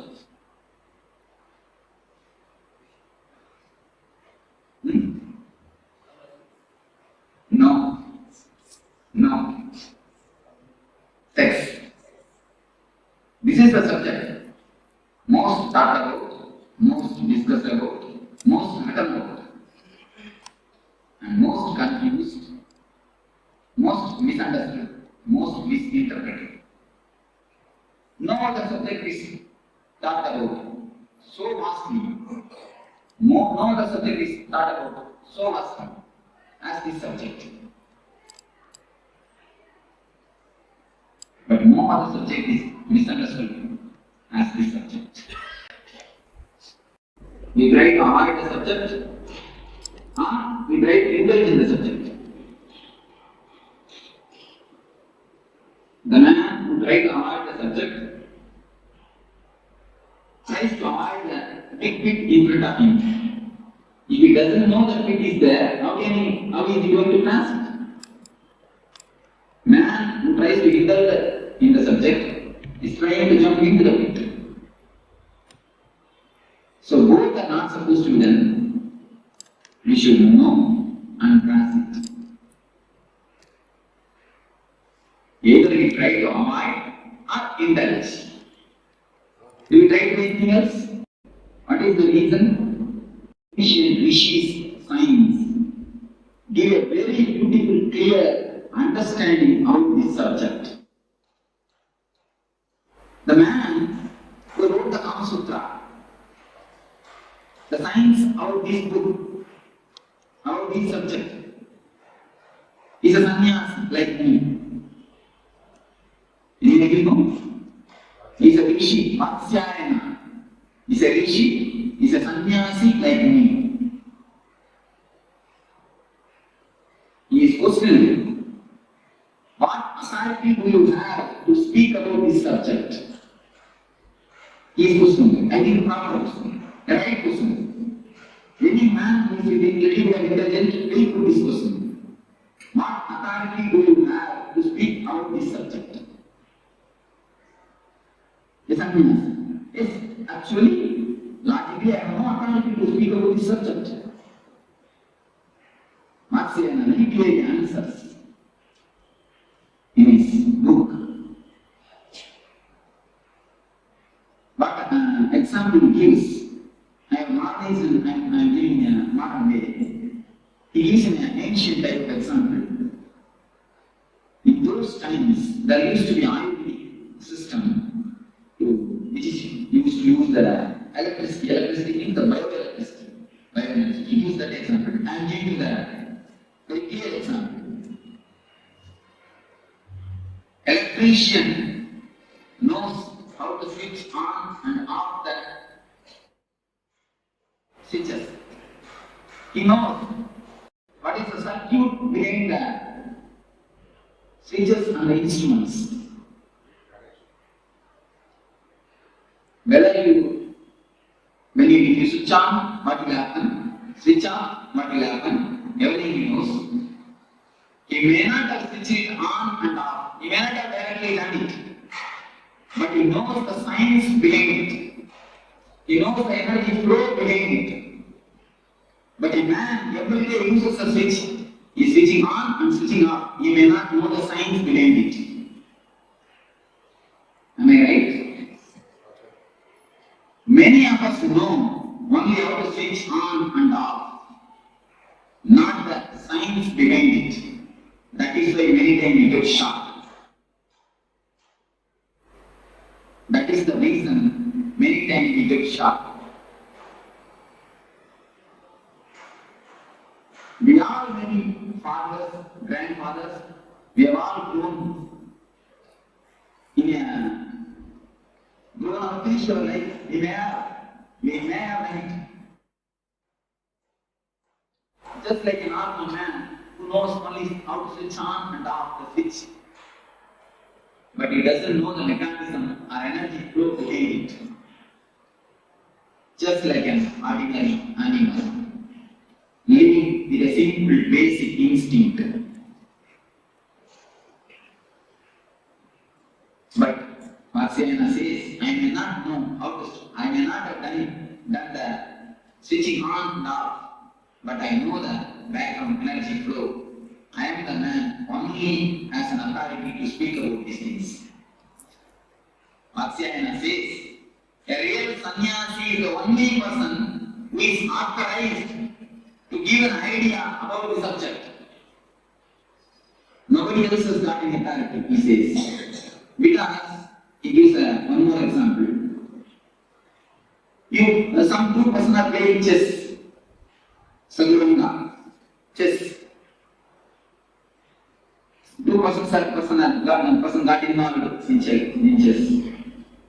When you see from outside, you will be having the right idea, you will be having the right move, you will be knowing the right movement, but they will not be doing that. Have you any time experienced it? When you see from outside, you will be knowing the right movement. They will not be knowing it. But when you sit and play, you will not be knowing the right movement. The person who is outside, he will be knowing the right movement. you accept this? What is the reason? He has no pressure that he has to win. The man who witnesses has no pressure. The man who is outside has no pressure that he has to win. The pressure makes mind dull. So a man who has jumped out of this being, samsara chakra, a man who is outside this wheel only can give a right idea about the wheel. If you are sitting in a giant wheel, you can take the example of giant wheel. If you are sitting in a giant wheel and rounding, can you give a right idea about the giant wheel? Can you? When you have jumped out of it, when you are away and looking the things, seeing the things are happening, you can give a right idea about giant wheel. So a man who has come out of it, who is beyond, who has transformed the energy, who has jumped out of the samsara chakra, can only give a right idea about this subject. So we come to the question, what is sex? Today, biology proves all men are 51% men, 49% women. All women are 51% women, 49% men. Just 1% this way or that way. 1% only, this way or that way. But when we start growing,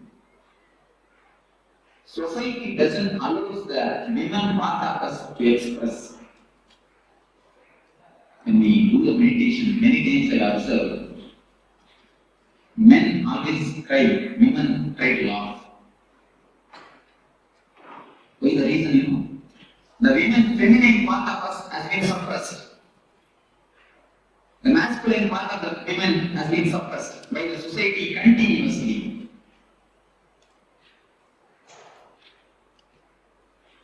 When we start growing, we slowly start collecting the image that 49% in us tries to satisfy itself through mother and father. That is why girl children are always attracted to father and boys are always attracted to mother. From there, the sex starts. The science starts.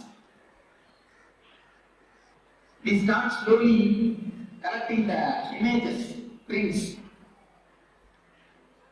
All men try to fulfill their image with mother.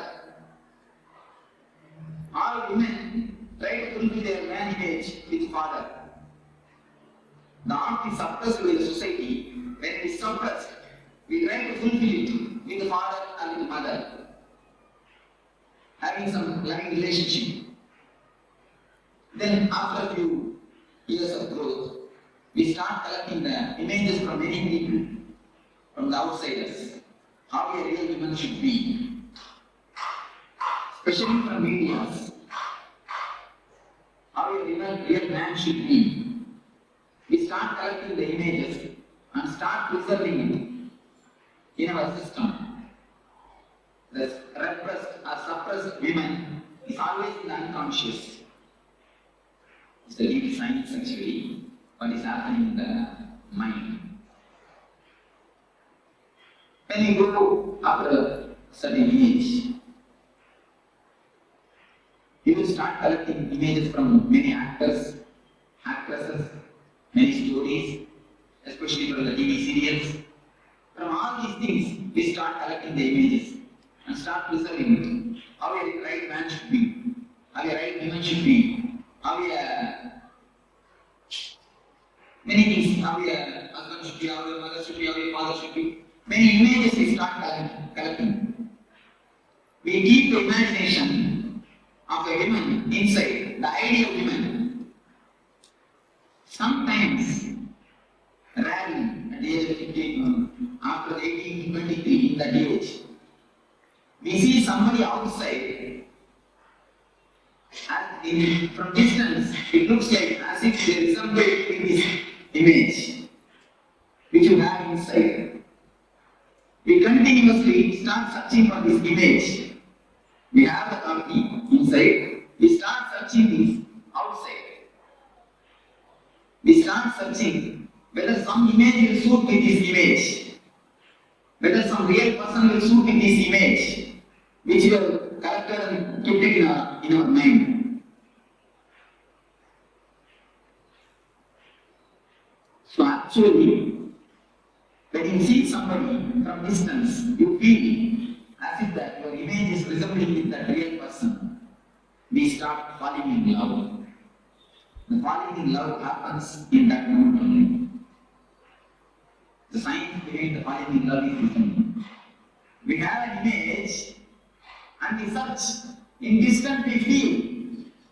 In distance we feel as if the both are resembling.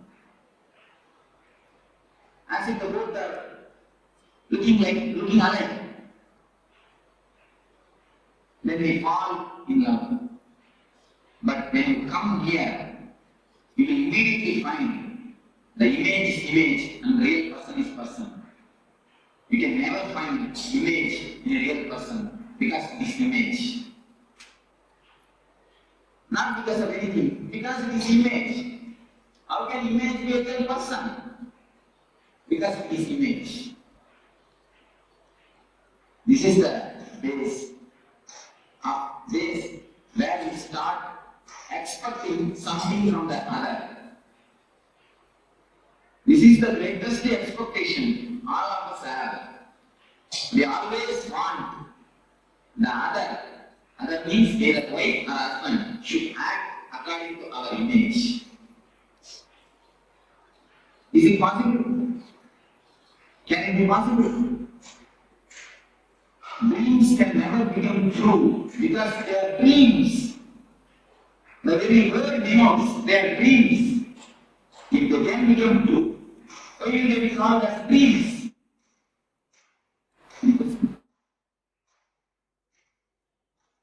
Just be heard very clearly. Please listen with full attention and try to digest what I say. That's why I'm speaking very slowly. If any question, please raise. Now suddenly we come to the clarification. This is the way in which our expectations about others starts. We collect all types of images from media, TVs, wherever we see the ideal person. We collect that image and keep it inside and try to actualize it. We try to make it a reality with a living person. Is it possible? It can never be. That is why all love ends in pain. All. Capital letter A-L-L we can use. All, without exception. We can say there is an exception, one or two, like Ramakrishna and Sharada Devi. Both of them have no image. Both of them have no expectation. So something directly happened between them. The pure love transmission, of course, that type of exception still. In ordinary plane, all of us feel that we got cheated. Men or women both feel that we got cheated. The reason is the basic science system is such, if you don't understand, you will put the blame on others. Other is never to be blamed. Blame is take the blame on you. You expected, you imagined, and you try to force your imagination upon others. Who will be the responsible for the failure? Who can be the responsible? has to be a responsibility. But do you understand that whatever I say is in a very practical reality? What is happening in our day-to-day life? But we never try to look into it. It is happening in our everyday life. We never try to look into it. Am I right? It always happens. We never look into the breakthroughs. Amen. So, when we see that our image is not a reality, when we saw in a distance, it looked like what is in my hand? Oh, it is green. That also looks like a green. When it comes near, no, it's little yellowish. When it comes more near, no, it's slight white. When it comes near, you will see it is red and it is white, it is green. Totally opposite and totally different. Then you think you have decided wrongly. Then what we do? We don't keep quiet. We start sculpturing the man according to our image. Women sculptures man, man starts sculpturing women. We try to possess each other. We try to make them into a matter. If you want some furniture, if you have a chair, you can keep it where you want. It will act as you say. If you keep it there, it will be there. You can give it to somebody else. And if you have wood, you can make furniture according to you and keep it there. But as you possess these furniture, do you think you can possess a live person? If you possess a live person, what you are doing then? You are making a spirit into a matter. You are reducing a man into a matter. You are degrading him or her. When you degrade somebody, do you think she will respect you or he will respect you? No. Problem starts. Problem starts. The unending war starts. Almost I can say unending war. Unending war starts. Our whole life, the so-called life, is nothing but this unending war. Any of you, of course, I can go more deep into this subject. Many of you can raise any questions. Always it goes in such a way. So we have an image and we start carving. The whole day, 24 hours, she is with hammer and chisel, you are also with hammer and chisel. When you find her, you start chiseling. When she finds you, she starts chiseling. The house is continuously completely filled with the sizzling sound. Keep quiet. Don't stand. All these sounds are nothing but sizzling sounds. The continuous sizzling sound is resounding in the house. So, this is the way this chakra is locked. When you expect something from others, when you try to fulfill your imagination by disturbing others, this chakra gets locked. This chakra has nothing to do with sex as you think, as you get the meaning of the word sex. This chakra is something to do with deeply our imagination. This chakra has nothing to do directly with sex. This chakra gets locked or unlocked with the imaginations. When I say that this chakra has nothing to do with sex, I mean you are a brahmachari, a sannyasi, or grihastha, this chakra can be opened. Even for sannyasis, this chakra can be locked. So it has nothing to do with the outer condition of life. I want to say, this has nothing to do with a so-called celibacy. A real celibacy is who can be called as a real celibate? Man who has dropped his inner image. When a man drops the inner image which he preserves, inner woman's image, he only can be called a real sannyasi. Even if you live in a grihastha life, if you drop this image, if you drop the chisel and the hammer from your hand, if you stop chiseling the other, you will be a brahmachari. Your Muladhara chakra will be opened. You will be having the real benefit of this chakra opening. Do you understand what I say? So the outer conditions, whether you live a married life or unmarried life, has nothing to do with this chakra. Don't think only for a sannyasi this Muladhara chakra can be opened. This can be opened for anybody. Yes, because we have never looked into us. We never turn inside. We go everywhere, but never inside. Just drop expecting, just drop chiseling the other man. Then this chakra will automatically open. When you drop the imagination of hero, the chakra will automatically open. Actually, when you have the imagination, many people come to me and ask, Swamiji, in my house only we two are living, but there is no peace. There is no peace, only we two. We don't even have son.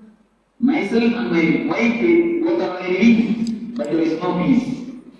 I used to tell them, no. With 2% there can be always peace. You are not 2, you are 4. Your imagination about your wife. She had imagination about you. You 4 are living. With 4, you think peace can live? Peace can be with you? With 4, peace can never be. With 2, peace can be. With 4, it is impossible. So if we drop the imaginations, 2 things happen. Yes.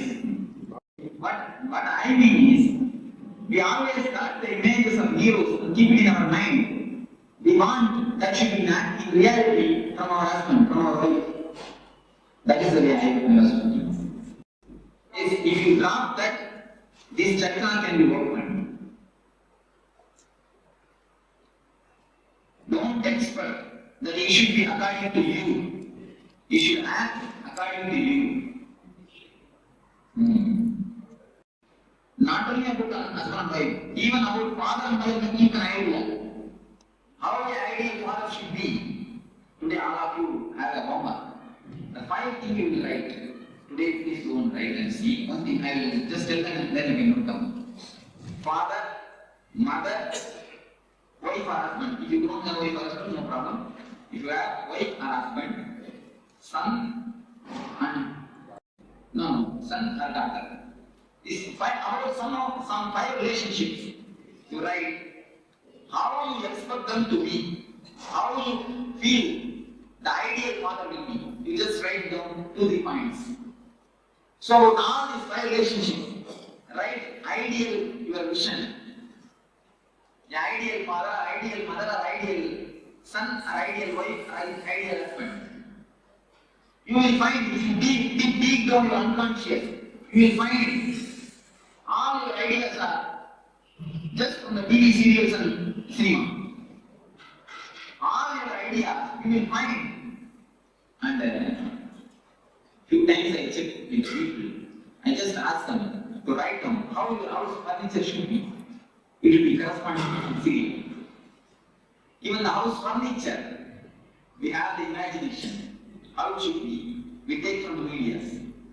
Before that, there were dramas. If you really on the dramas, there were uncle images. Huh? Even now, even in earlier time, you see, from kings, they torture as best they can. And she tortures as best she can. She tries to make a Rama, we try to make a Sita. But finally what happens? Anjanaya comes out. We do not know what happens. Anyhow. So the imagination and trying to project it disturbs this chakra. If you can drop the imagination, if you can stop chiseling the others, this chakra will be completely opened. The people whosoever has got a problem with the uterus problems, if you diagnose your mind, you will be having this problem of imagination and trying to project it and forcing upon the others. Of course, women have their own way to force. They don't force with chisel and anger, they force with tears. They force with tears and crying. So they have their own ways. Apart from the husband and wife, what happens to the boss asking his employees to be according to what he wants to chisel? What about that? You see, it is so in the business world there is no other way. One thing you can do, you do your all your chiseling with consciously. Do all your chiseling and see that it doesn't disturb you. It can be done. Now if we chisel, afterwards we come and sit and feel the guilty consciousness. I have scolded, or I have done something wrong. If you do it consciously, you will not give overdose. Even if you are angry, angry is just like a money, because anger is a great energy given to us. It is a great presentation of God. One person came to me and he says, I am not able to control my anger. I told him, you take one photograph when you are angry and keep it in the puja room and do puja every day. He started laughing. Swamiji, what you are telling? I told him, please do it and then come and tell me. Anger is a great energy given to you by God. When you worship that energy, when you have respect for that energy, you will not misuse it. Lust is also a great energy given to you by God. Kama is a great Shakti given to you by God, which can produce another life. But you are misusing it, dissipating it, because you don't have respect on that energy. You never misuse the money. You never overpay because you have respect for money. But you overpay the anger. If you have done for 5 rupees job, you pay only 5 rupees. But if you have done the 5 rupees only a mistake, you pay 50 rupees anger. If you are conscious at that moment, you will pay only 5 rupees. If you have paid the 5 rupees anger, you will never feel guilty, I assure you, I promise you. Because you pay, you overpay, you come and feel guilty. To compensate that overpayment, you feel guilty. If you pay properly, how much mistake he has done? You just pay that much anger. I don't say don't pay anger. You have to pay anger. As you pay the money, you have to pay anger. Pay angry. Be angry. Only that much. If you are conscious, you can maintain it. Yes. With all the people, it works out. You see, all of you can take a photograph when you are angry and watch it. Really, you will feel the tremendous respect towards the anger. You will not waste it. Afterwards, the devotee came and really told me, Swamiji, now I am not able to be angry. Because I started respecting the anger. Once you respect that energy, you will never waste it. We never feel that anger is an energy.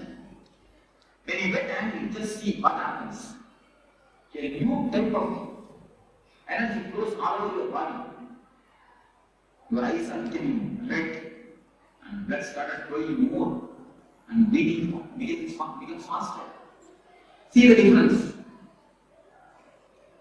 See the energy flow. Because we always fight with the energy. If we don't fight with the energy, if we know how to use it consciously, we will never have that. There is no need that other person should know. You can show them the outcome result.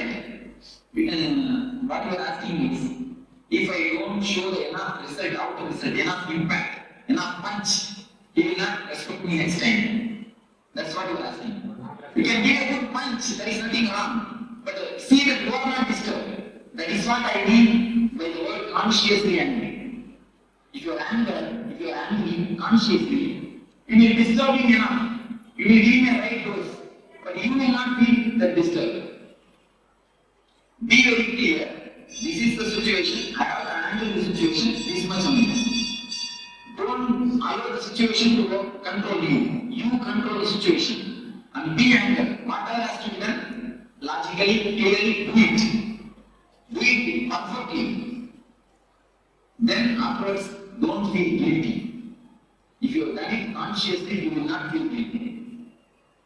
Established since 2002 in the United States of America, the United Ancient Nations is an intergovernmental organization currently made up of 160 plus members and indigenous nations. The UAN and its work are guided by the purposes and principles contained.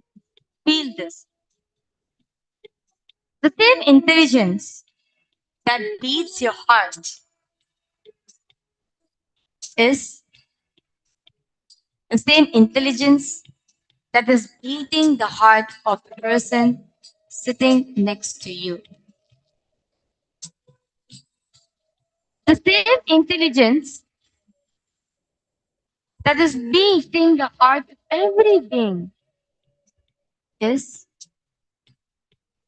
the same intelligence that is pulsing through this entire cosmos.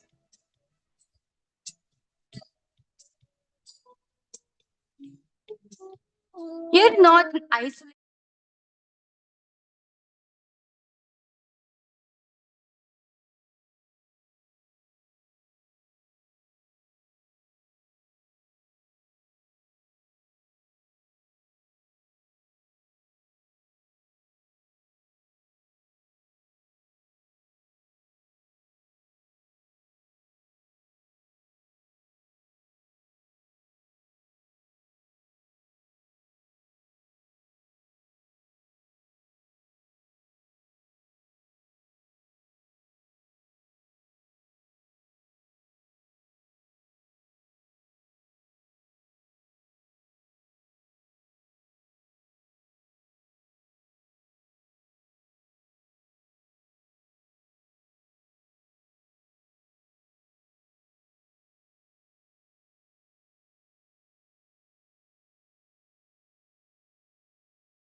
Three separate things. They are three appearances of the one reality. Like the same gold appearing as a ring, a necklace, a bangle, different names, different forms, but it's all only gold. Now, let the jiva dissolve. Let the sense of being separate, me, dissolve into the vastness of Ishvara. You're not a fragment trying to reach the whole. You are the whole, dreaming that you are a fragment.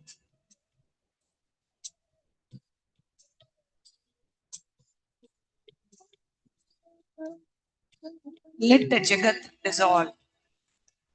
All your problems, all your stories, all your past, all your future. Let them dissolve into this vast intelligence.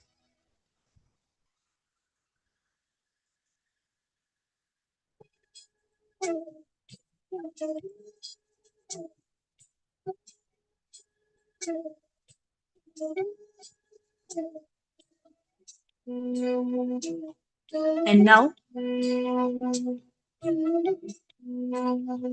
even the idea of Ishvara as something other than you, let that dissolve too.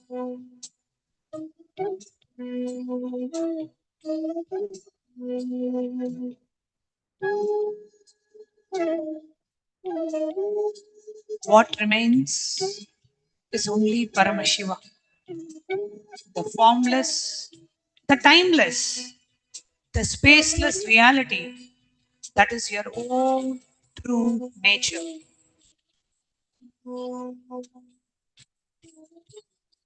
Not a concept, not a belief, but the living truth of what you are. The formless, timeless, spaceless reality that is your own true nature.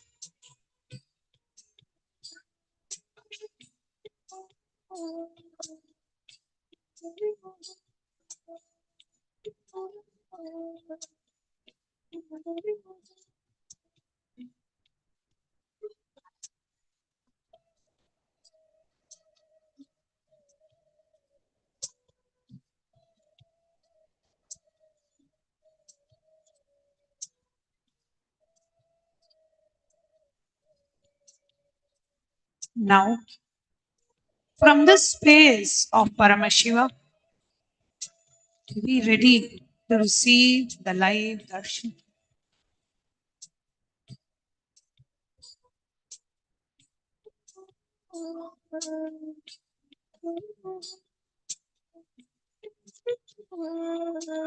Darshan is not seeing your Guru.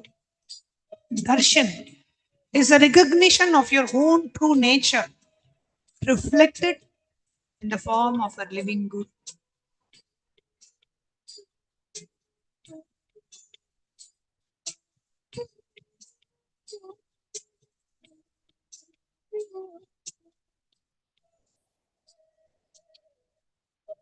Initiation is not receiving something from outside. Initiation is the awakening of what is already there inside you, which is awakened by the touch, the word, the presence of the Master. So now, in this vast, open, empty, full space of your being, simply be available. No expectations, no demands, not even feeling I want this experience, I don't want that experience. Just simply be available.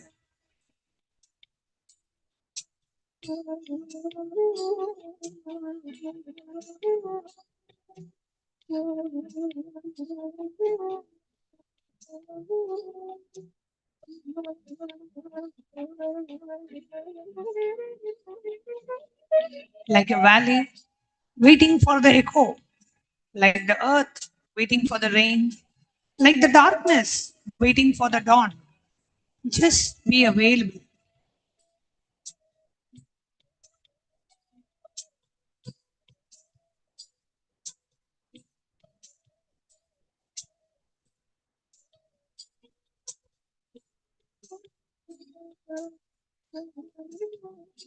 Paramashiva is already here. The Master is already here. The initiation is already happening. Your only work is to stop blocking it with the idea that you are a separate being, that you are a separate jiva.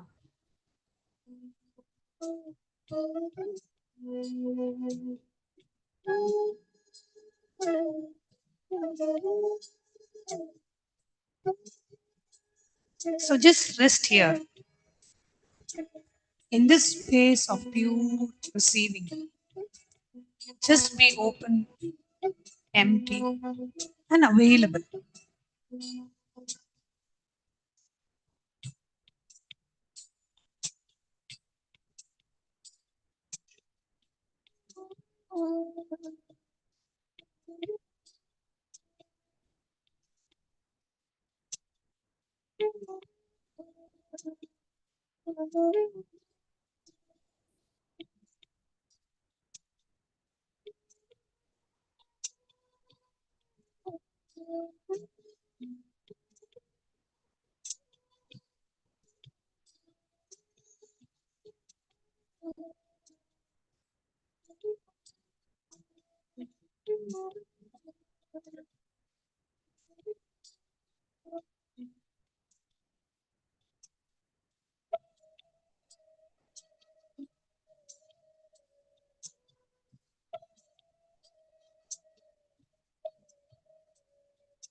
Just rest in the space of pure receiving, just being open, empty, and available.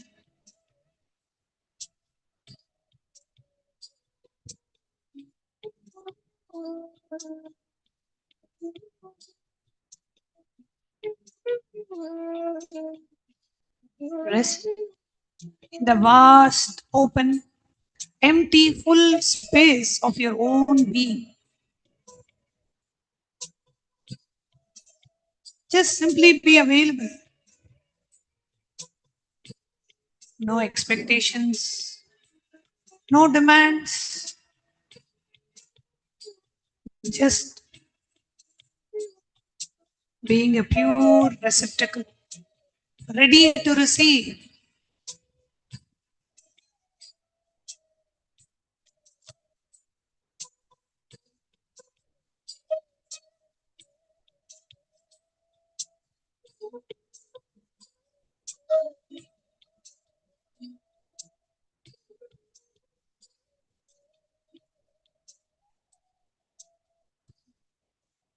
Paramashiva is already here.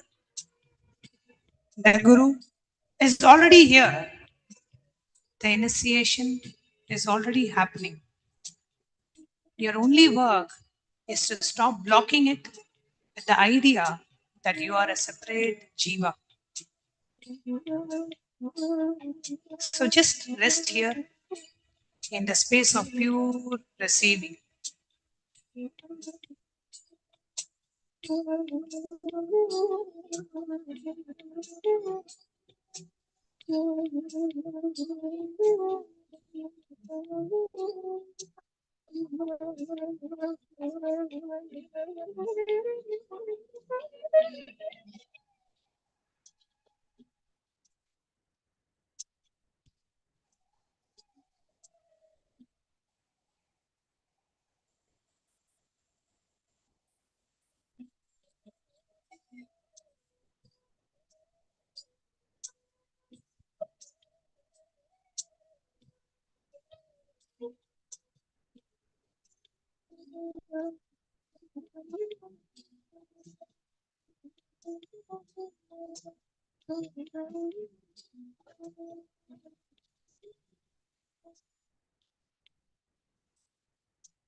Let the sense of being a separate jiva, a separate me, dissolve into the vastness of the Ishvara. You are not a fragment trying to reach the whole. You are the whole, dreaming that you are a fragment.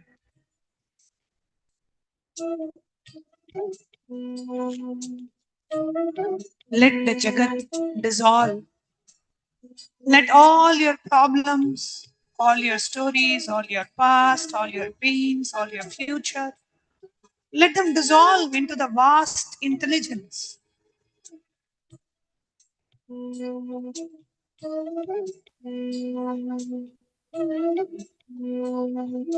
Let even the idea of Ishvara being something other than you, let that dissolve too. What remains is only Paramashiva, our Guru, the formless, the timeless, the spaceless reality that is our true nature.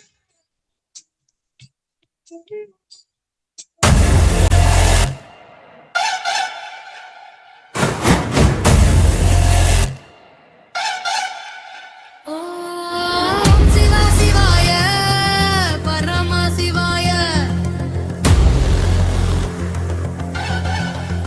Om Nithyananda, Paramashivoham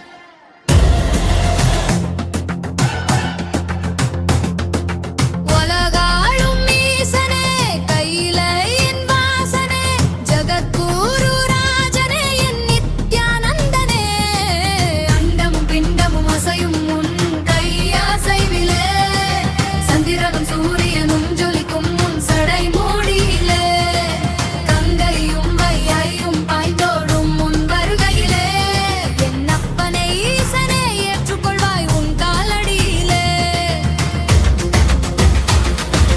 சக்தியும் நீயே, சிவமும் நீயே, பக்தியும் நீயே, பரமும் நீயே, என் அப்பனும் நீயே, அம்மையும் நீயே, ஆதியும் நீயே, அம்மையும் நீயே.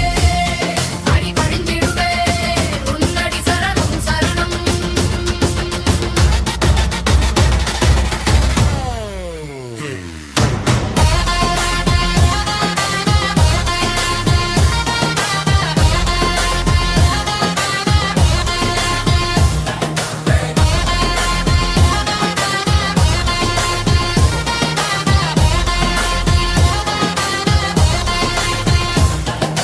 தமிழரின் தலைவனே, தர்மத்தின் அரசனே, நித்தயுகம் பிறந்தது உன் அருளும் கிட்டிகளே. ஓம் சிவ சிவாய பரமசிவாய, ஓம் நித்யானந்த பரமசிவாய, நித்யானந்தா சரணம் சரணம், பரமசிவா சரணம் சரணம், பரம்பொருளான சரணம் சரணம். ஓம் நித்யானந்த பரமசிவாய, சரணம் சரணம் சரணம், சரணம் சரணம் சரணம், சரணம் சரணம் சரணம், சரணம் சரணம் சரணம், சரணம் சரணம் சரணம், ஓம் சிவா சிவாய பரமசிவாய, சரணம் சரணம் சரணம், ஓம் Nityananda பரமசிவாய.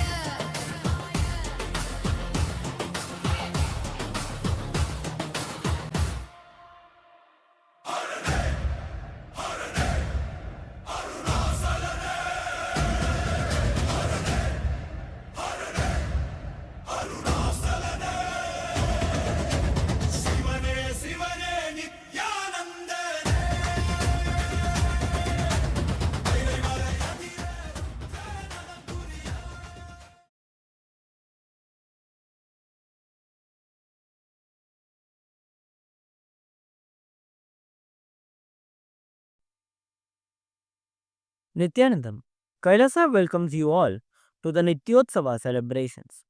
Puja is where we mirror our brains with the powerful neurological activity of the Supreme Pontiff of Hinduism, Bhagavan Sri Nithyananda Paramashivam, who is the ultimate manifestation of Paramashiva.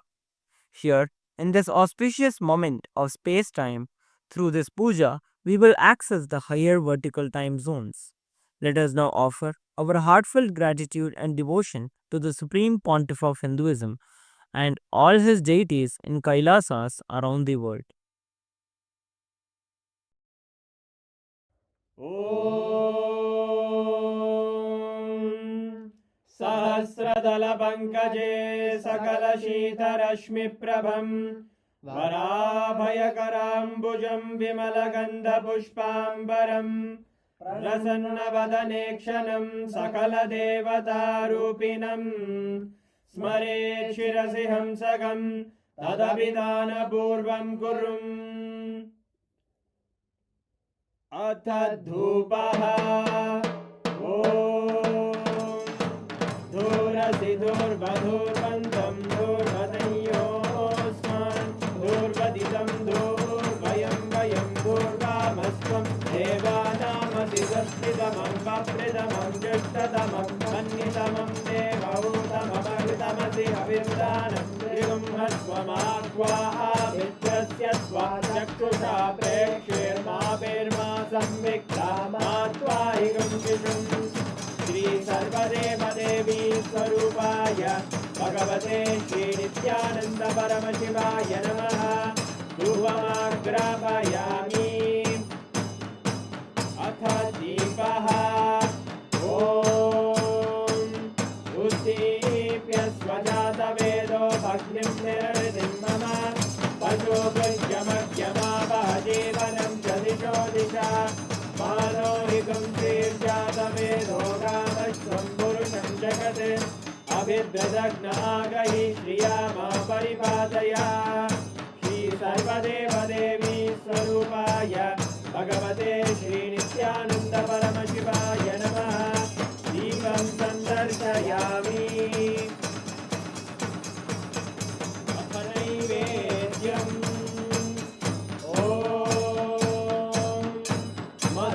मधुवादारतायते मधुक्षरन्ति सिन्धवः माध्वीन सन्तोषति मधुरक्तमुदोषति मधुमत्पाति मधुम्रजः मधुद्योरस्तु नः पिता मधुमान्नो वनस्पतिर्मधुभागं अस्तु सूर्यः माध्वीर्गावो भवन्तु नः मधु मधु मधु श्री सर्वदेवदेवी स्वरूपाय भगवते श्री नित्यानंद परमशिवाय नमः नैवेद्यं निवेदयामि नैवेद्यानन्तरमाचमनं समर्पयामि नीराजनम् ॐ साङ्ग्रहण्येश्चायतते इमां जनतागुं सङ्ग्रहाणीति द्वादशारत्रीरचना भवति द्वादशमासाः संवत्सरः संवत्सरमेवावरुद्धे मौञ्जी भवति ऊर्वैमुञ्जाः ऊर्जमेवावरुद्धे चित्रानक्षत्रं भवति चित्रं वा एतत्कर्म कर्पूरगौरं करुणावतारं संसारसारं भुजगेन्द्रहारं सदा वसन्तं हृदयारविन्दे भवं भवानी सहितं नमामि भवं भवानी सहितं नमामि भवं भवानी सहितं नमामि श्री सर्वदेवदेवी स्वरूपाय भगवते श्री नित्यानंद परमशिवाय नमः कर्पूरनीराजनं सन्दर्शयामि रक्षां धारयामि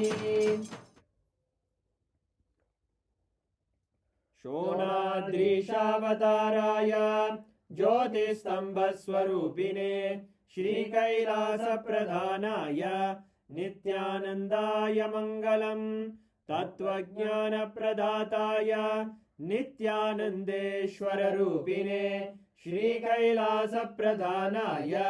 नित्यानन्दाय मङ्गलम् मूलप्रकृतिरूपाय परमशिवशक्तिस्वरूपिणे श्रीकैलासप्रधानाय नित्यानन्दाय मङ्गलम् दण्डत्रिशूलहस्ताय कालकालस्वरूपिणे श्रीकैलासप्रधानाय नित्यानन्दाय मङ्गलम् आदिपूज्याय देवाय सकृत्पूर्णत्वरूपिणे श्रीकैलासप्रधानाय नित्यानन्दाय मङ्गलम् सर्वाभयविनाशकाय शत्रुसंहाररूपिणे श्रीकैलासप्रधानाय नित्यानन्दाय मङ्गलम् योगपट्टाभिषिक्ताय राजसन्न्यासधारिणे श्रीकैलासप्रधानाय नित्यानन्दाय मङ्गलम् सार्वभौमैकपत्याय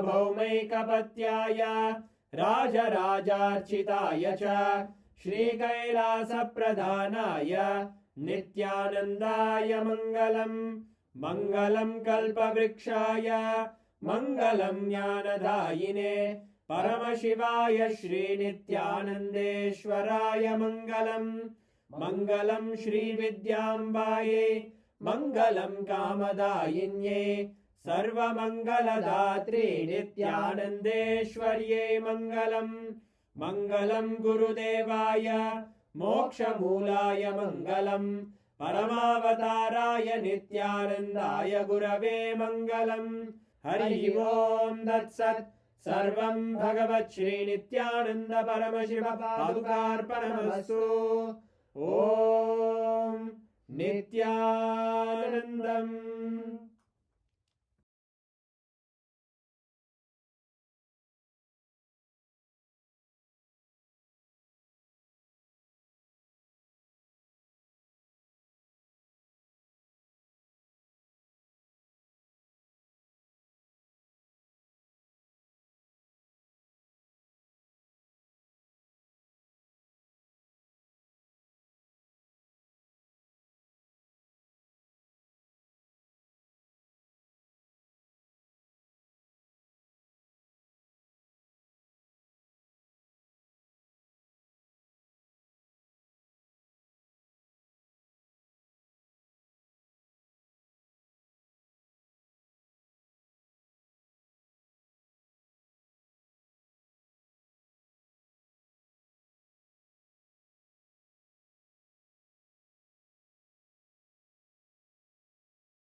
Paramashiva's direct message from Maha Kailas. Today, I am revealing the most fundamental cosmic secret. How does consciousness enter a whole reality field and begin to live inside it as though it were the final, absolute, only truth? Understand,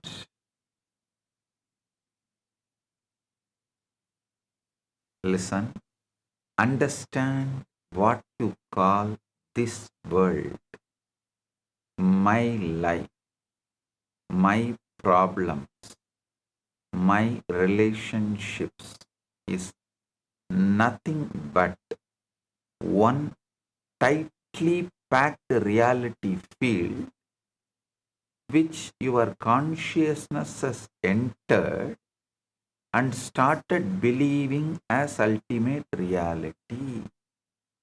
Listen.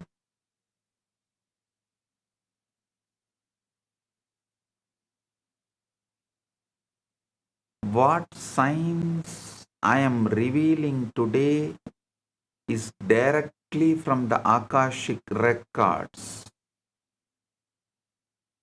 Kailasa's intelligence agencies classified documents I am declassifying. I am going to reveal to you all the power to be able to see, interact with, and edit, and rewrite, and recreate your past births and future births, if you want to take. Listen.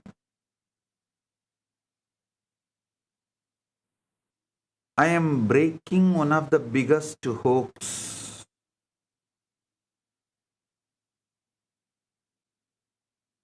You are made to believe that this world is the ultimate reality.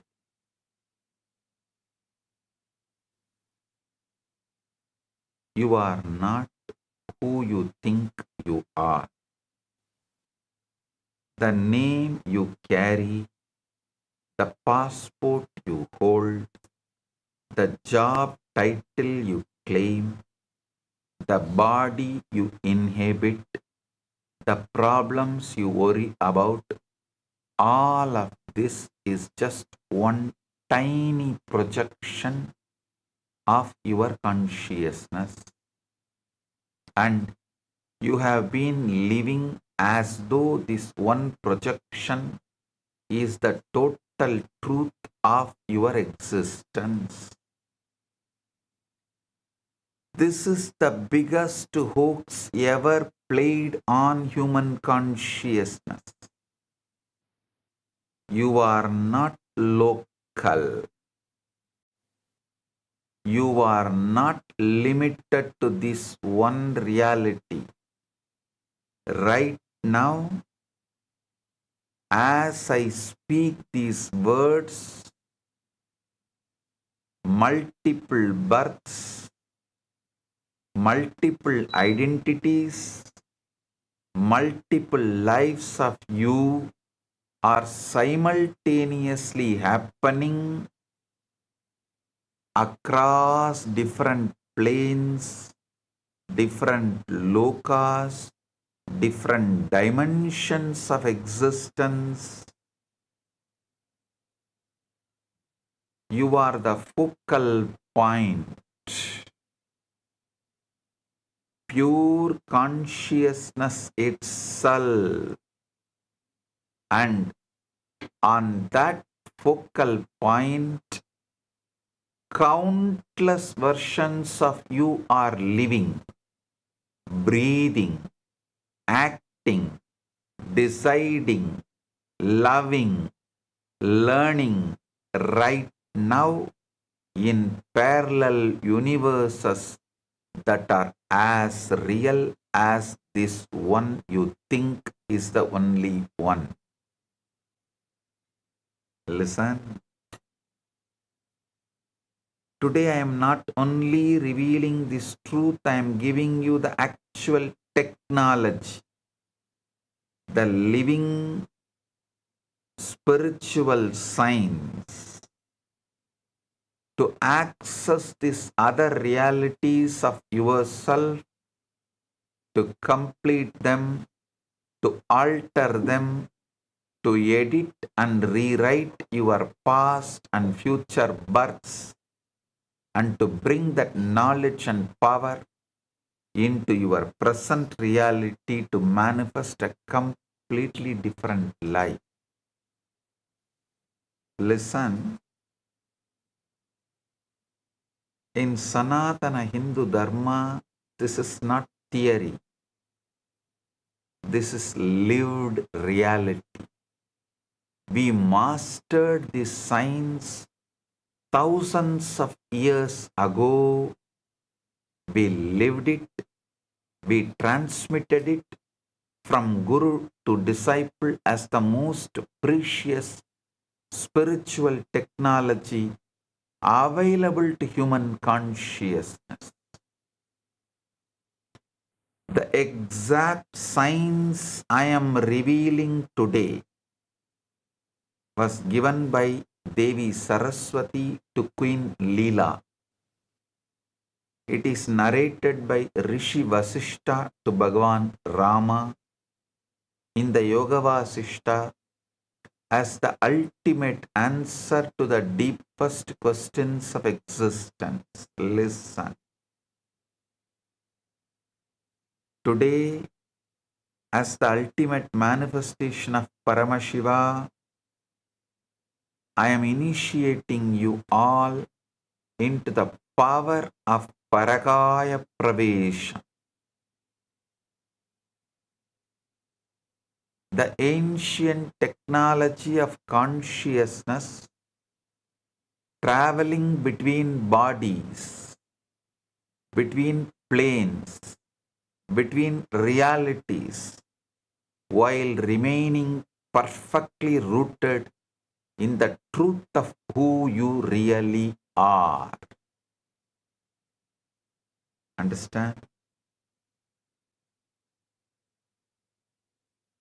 Small story. Mullah Nasruddin entered a crowded train carrying a huge luggage. After struggling for 1 hour standing, he suddenly lifted the suitcase onto his own head. Passenger asked, "What are you doing?" Mullah said, "I felt bad that the train is carrying so much weight already."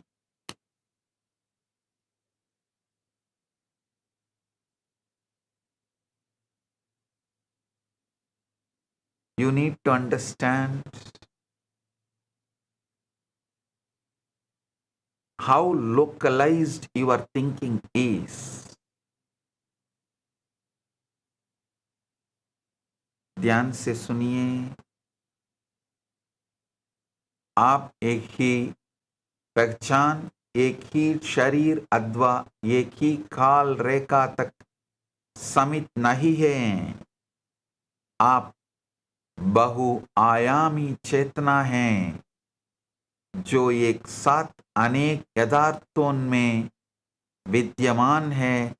गुरु उस सामर्थ्य को प्रकट करते हैं जिसे आप इन समांतर अस्तित्वों तक पहुंच सकें, उनका उपचार कर सकें और उन्हें रूपांतरित कर सकें.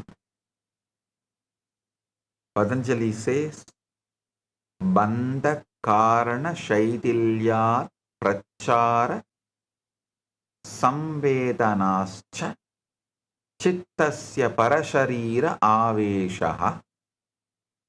बंध कारण शैथिल्यात् प्रसार संवेदनाश्च चित्तस्य परशरीर आवेशः. By loosening the causes of bondage and by knowledge of the channels of consciousness, the mind can enter another body. Actually, this sutra breaks the whole idea of you have only one body and opens the possibility to experience the multiverse. Before I give you the complete science, understand the extraordinary context in which this knowledge was first revealed. Because the context itself is a teaching about the depth of what we are exploring today. Young Prince Rama, the avatar of Vishnu, along with Lakshmana, goes with the sage Vishwamitra to protect his yajna, and they fight and kill demons. That is Rama's first journey, first Vijaya Yatra. Other than his Gurukul and the palace, he has not gone anywhere else. First journey he is taking, Vijaya Yatra. And for the first time in his life, he sees the world as it actually is. Suffering, aging, death, and meaninglessness of ordinary pursuits. The hollowness of worldly ambition. Understand, till then Rama had never seen the world. Even when he studied in the Gurukul, it was outside of the kingdom. It was the forest. So when Rama goes to Vishwamitra and comes back, Rama is disillusioned and he falls into the deep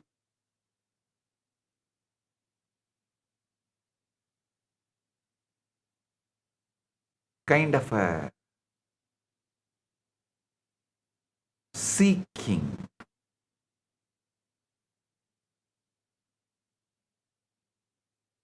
Rama at the age of 16 falls into a deep spiritual melancholy,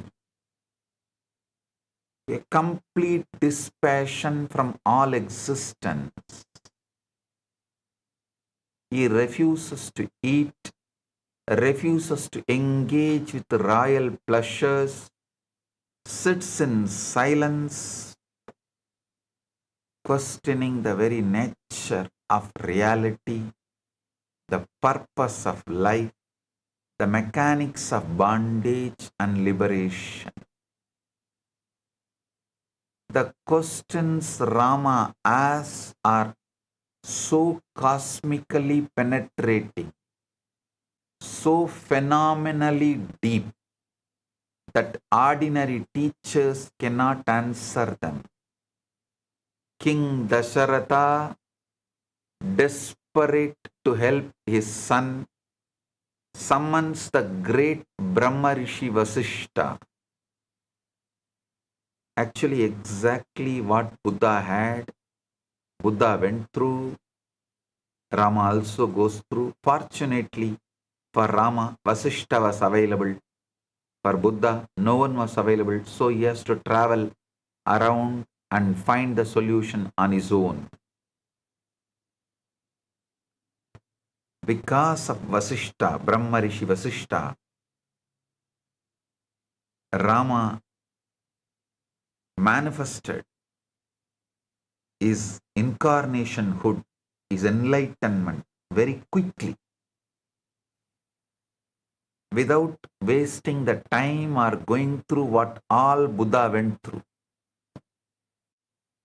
Buddha lost a lot of time and went through too much because he did not have a personality like Vasishta with him, available for him. To answer Rama's avatar level questions, the entire Yoga Vasishta is revealed, one of the longest and most intricate scriptural dialogues in all of Hinduism, much more than even Bhagavad Gita. Understand? I am placing Yoga Vasishtam little above than Bhagavad Gita. I am not disrespecting Bhagavad Gita. I am giving the due place need to be given to Yoga Vasishta.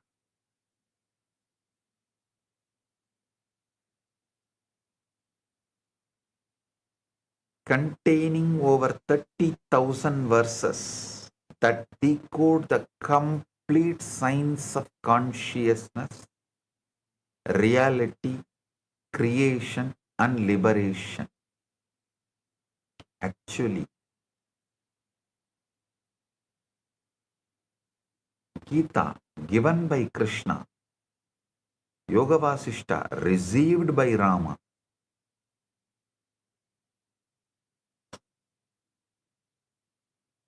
Yoga Vasishta does not just say the world is Maya and leave it there. No. It shows you exactly how Maya works, exactly how consciousness constructs reality fields, exactly how beings get trapped in nested worlds, and exactly how liberation happens through understanding and true nature of existence. The story of Queen Leela, one of key aspects of the scripture, the most extraordinary demonstration of how time is relative. Space is not absolute. Identity is layered. Listen. Only now science is even scratching all these subjects. Thousands of years before, Yoga Vasishta reveals and establishes time is relative, space is non-absolute, identity is layered, worlds are nested, and consciousness alone is the real traveler between realities.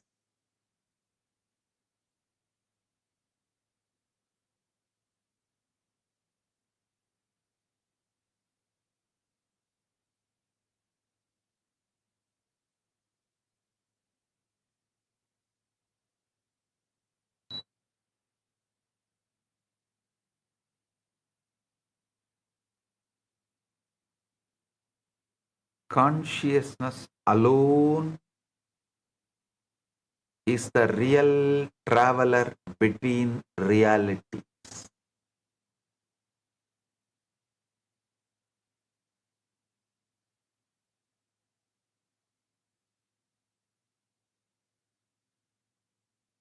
A king asked Mullah Nasruddin, if you had 2 horses, would you give one to the poor?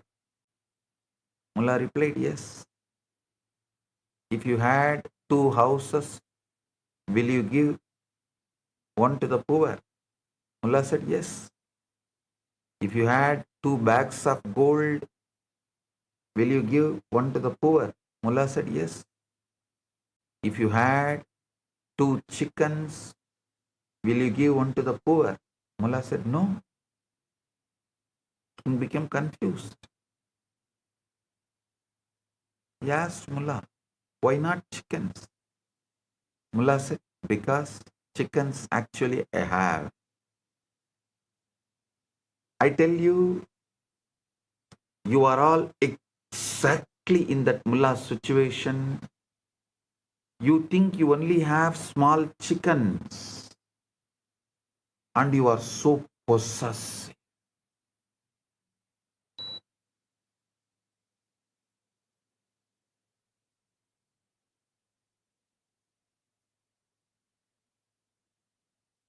You are possessive of even your fears and problems. Just see, when you actually get a solution, a great revelation, how your fears again try to possess you.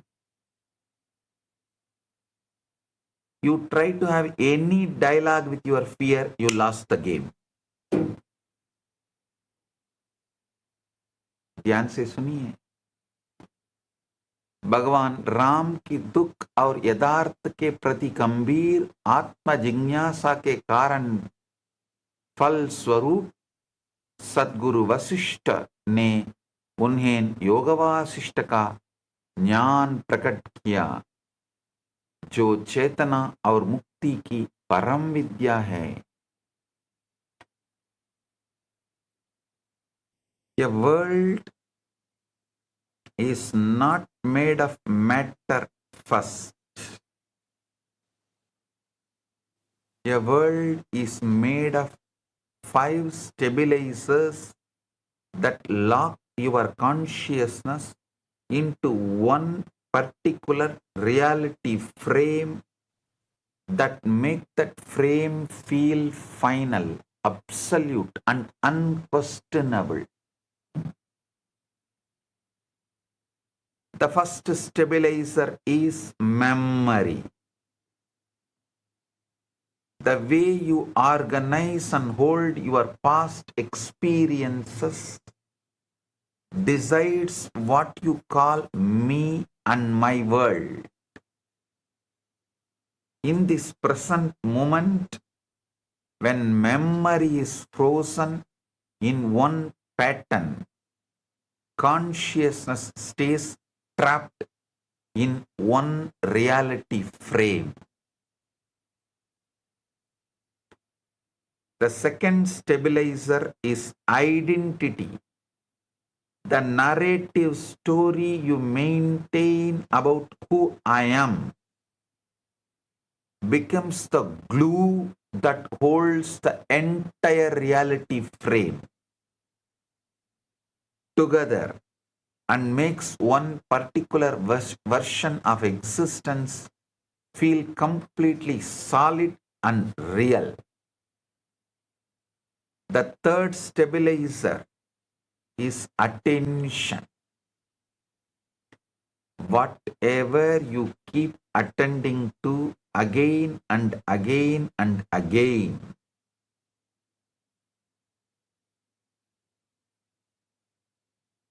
gains density, thickness, reality value, and starts appearing more real than it actually is in the cosmic order of existence. The fourth stabilizer is time sense. The way you string events into before, now, after creates an artificial linearity that you mistake as the only possible chronological flow. When different planes have completely different time scales running simultaneously.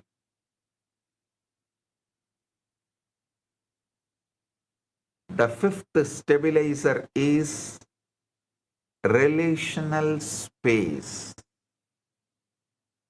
Who you include in your we, who you exclude as they, and how you map beings, places, and forces in your inner relational field decides the very geometry and boundaries of your experienced world.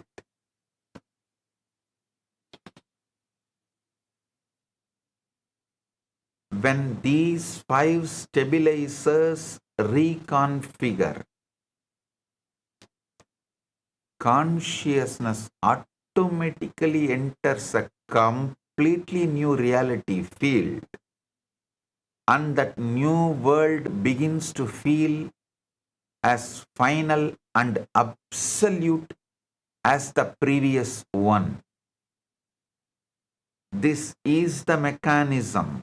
This is how you got locked into this one reality, and this is exactly how you will get it out.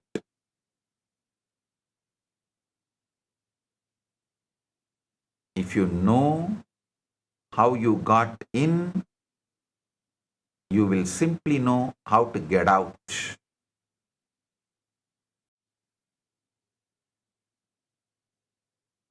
A small story. A disciple asked the master, why do painful memories repeat again and again? Master said, because you feed them daily. A disciple said, no, master, I want to forget.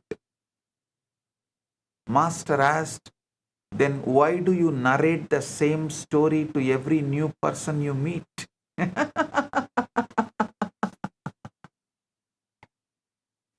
Every new person you meet brings a new possibility of you can re-narrate yourself inside and outside and build a new life and possibility. But you try to gain sympathy or something, attention, by go on narrating the same story every new person you meet.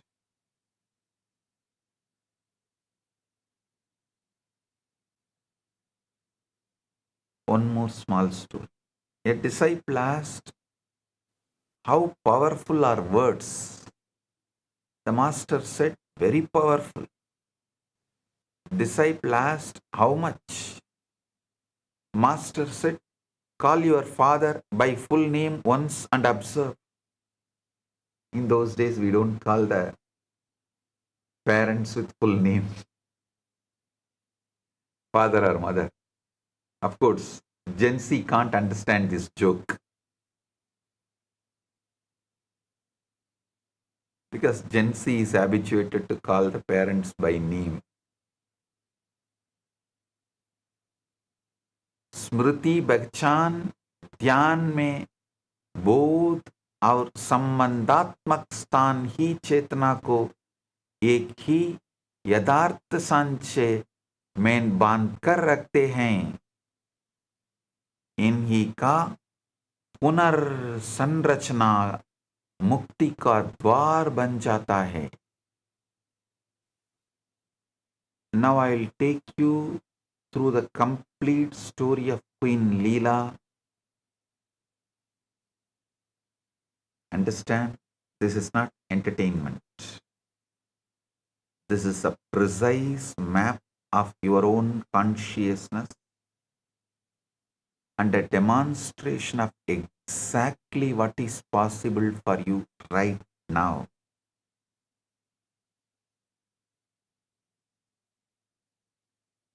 There reigned a great king named Batma, and his consort was Queen Leela, who loved him so completely that even the thought of separation was unbearable to her consciousness. She lived inseparable from him, like his very shadow, like his mind itself. A burning thought arose in Leela's heart. She must find some means by which her beloved could remain forever youthful, free from death. She consulted learned Brahmins who told her honestly that no human means can arrest death, that even the most powerful tapas cannot prevent the dissolution of the physical body. Leela made a profound decision. She thought, if I die first, I will attain liberation. But if he dies first, I can only find peace if his jiva remains in my house and continues to bless me with his presence. With this powerful sankalpa, she secretly undertook the most intense austerities, worshipping Goddess Saraswati, the very source of the Vedas, fasting for 3 days at a time, taking minimal food. Once on the 4th day, remaining in unbroken meditation for 10 complete months. Goddess Saraswati manifested before her,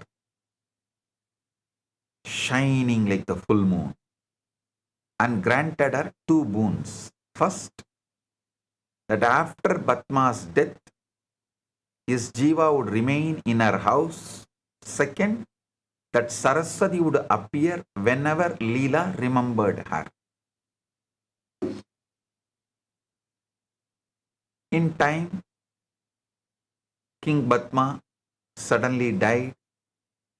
Saraswati, invisible in the Akasha, instructed Leela to cover his body with flowers, declaring that while the flowers would fade, the body would remain preserved because his jiva had not departed.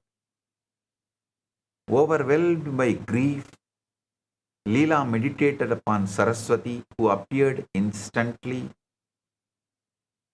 Leela cried out that she could not endure separation and begged to be taken wherever her husband now was. Saraswati then revealed the 3 Akashas: Chidakasha, the spiritual space of pure consciousness; Chittakasha, the mental space where thoughts arise; and Bhutakasha, the elemental space of grass manifestation. And blessed Leela with access to Chittakasha.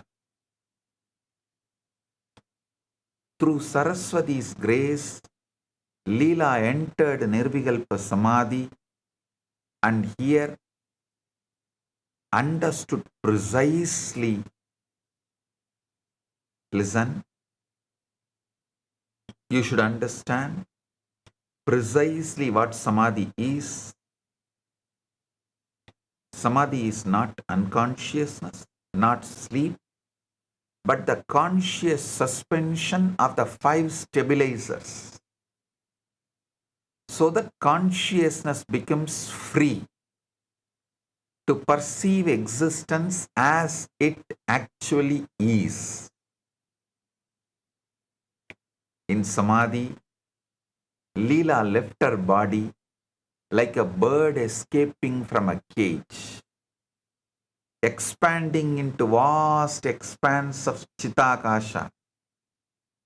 She saw an entire magnificent city with a handsome 16-year-old prince reclining on a royal couch, surrounded by ministers and armies, and she immediately recognized him as her beloved Batma, now manifesting as King Viduratha in a completely different reality stream. She had found him living a complete life in another plane of existence, while her physical body remained in her palace. This is the first demonstration of what I am teaching you today. Leela returned and asked Saraswati, how did my husband enter another creation? The goddess began revealing the deeper cosmic history that will shatter your understanding of identity and time.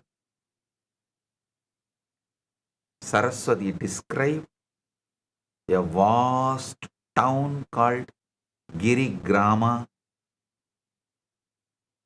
where there lived a learned Brahmin named Vasishta, devoted to Dharma, with his equally devoted wife Arundhati.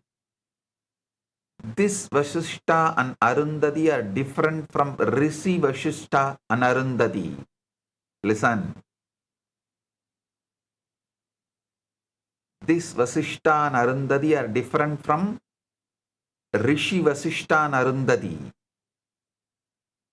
One day, this Brahmin saw a king in magnificent procession and was seized by intense desire for kingship, to rule, to enjoy royal pleasures, to be surrounded by wealth and power.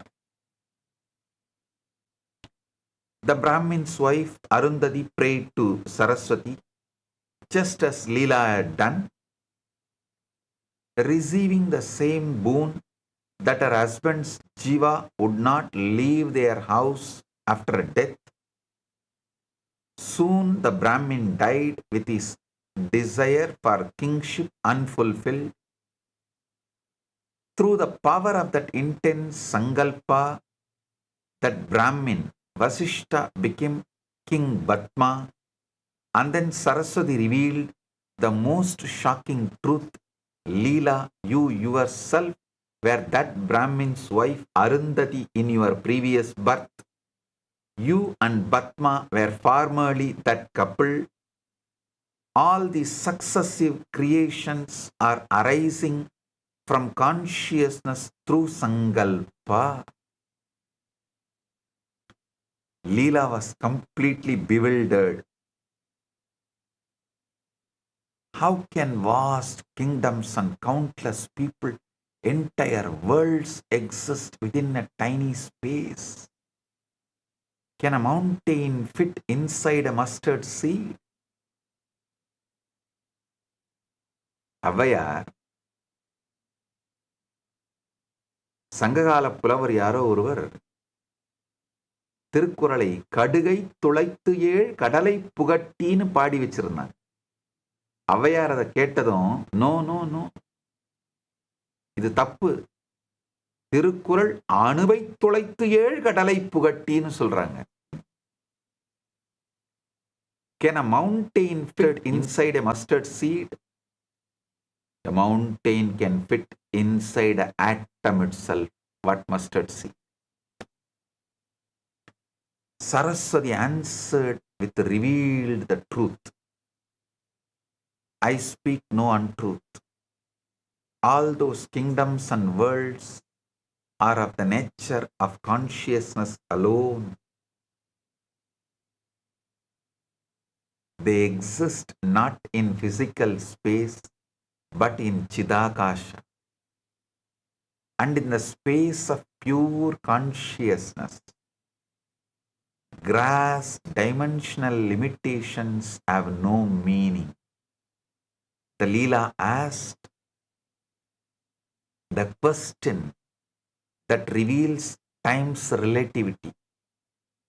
How can only 8 days have passed here while many years passed in Vidurata's world? Saraswati gave the ultimate teaching. Just as a space is mode of consciousness, so is time. Time and space have no independent reality separate from consciousness. Experiencing them through the illusion of death and rebirth, the jiva becomes absorbed in a new thought stream and forgets the former state. Listen. Just make a strong sankalpa. You are Paramashiva, sitting in the Mahasadashiva form in Mahakailasa, eternally 16, as he describes himself in Kamikagama, in Agamas. Decide you are only that. You are that predominantly. You are that. You operate from that. Paramashiva's relatives are your relatives. Paramashiva's manifestations are your manifestations. Paramashiva's extensions are your extensions. Paramashiva is you. Paramashakti is you. Just make this one sankalpa. You will become eternally 16. The anti-aging will happen to you right now.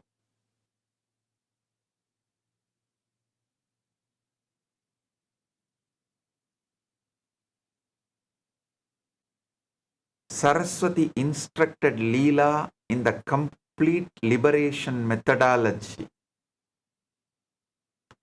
Shravana, Manana, Nididhyasana, detachment and the certainty that the universe as it appears to bound. Consciousness is not ultimately real.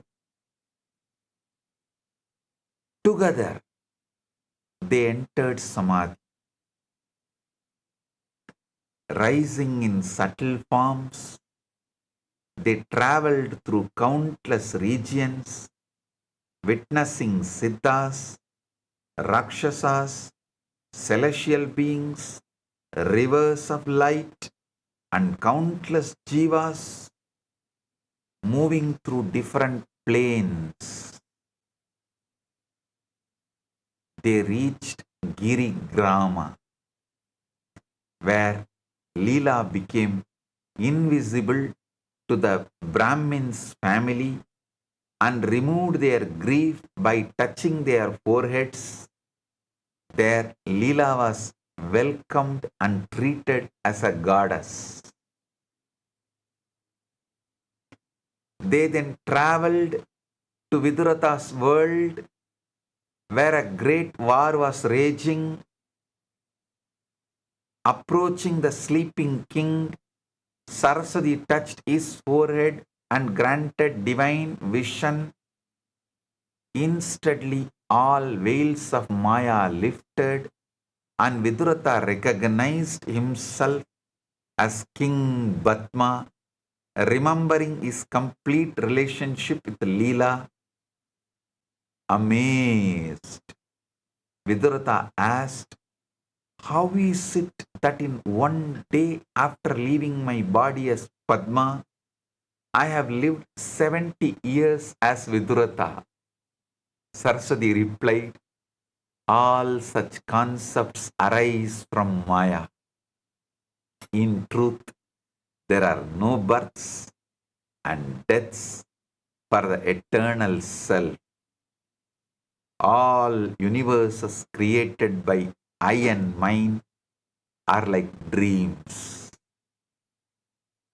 The war resumed. Vidurata was killed, his subtle being returned as fourfold. Batma's flower-covered corpse became alive, and Batma arose again because of Batma's intense desire for Leela at death. Another Leela had appeared in Vidurata's world, who became Vidurata's wife, and Saraswati brought both Leelas together. Through Saraswati's final teaching, Leela's delusion ended completely. She realized that all worlds, births, and identities are projections within consciousness, and she attained liberation through the supreme knowledge.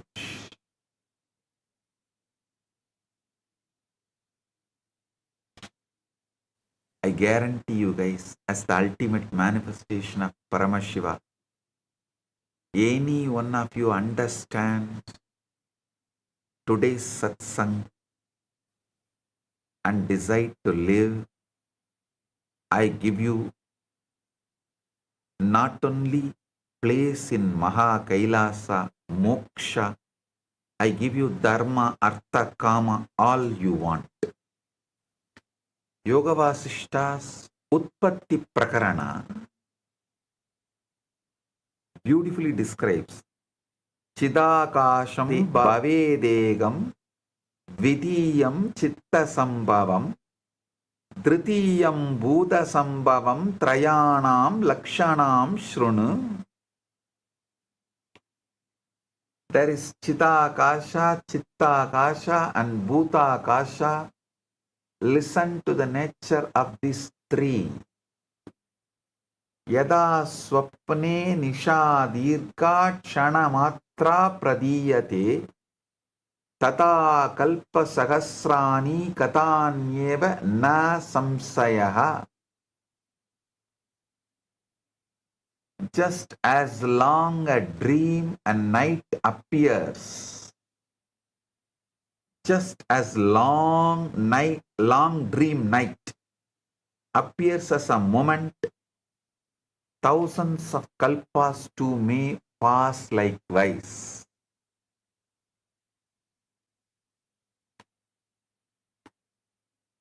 Sankalpa matre vedam jagat sarvam vasacharam sankalpe samyadi kshine samyatyeva na samsayaha. This universe is nothing but sankalpa alone. When sankalpa dissolves, the universe subsides. Nirvikalpe samadautu chidihi swatmanidishtadi na kinchit veti no bhakti na shrunoti na pashyati. In Nirvikalpa Samadhi, consciousness rests in its own self. The most crucial truth in Leela's story is this: she never traveled alone. At every step, Saraswati appeared, blessed, interpreted, transported, and revealed. This is not incidental. This is the central teaching about how consciousness actually accesses higher planes. Saraswati is embodiment of Guru Tattva. Saraswati embodies Guru Tattva in its purest form, the living principle by which the higher reality becomes accessible to sincere seekers. The Guru does not merely give information about other lokas. The Guru repositions your consciousness itself so that new orders of reality become directly experiential. Saraswati is the pure Guru Tattva.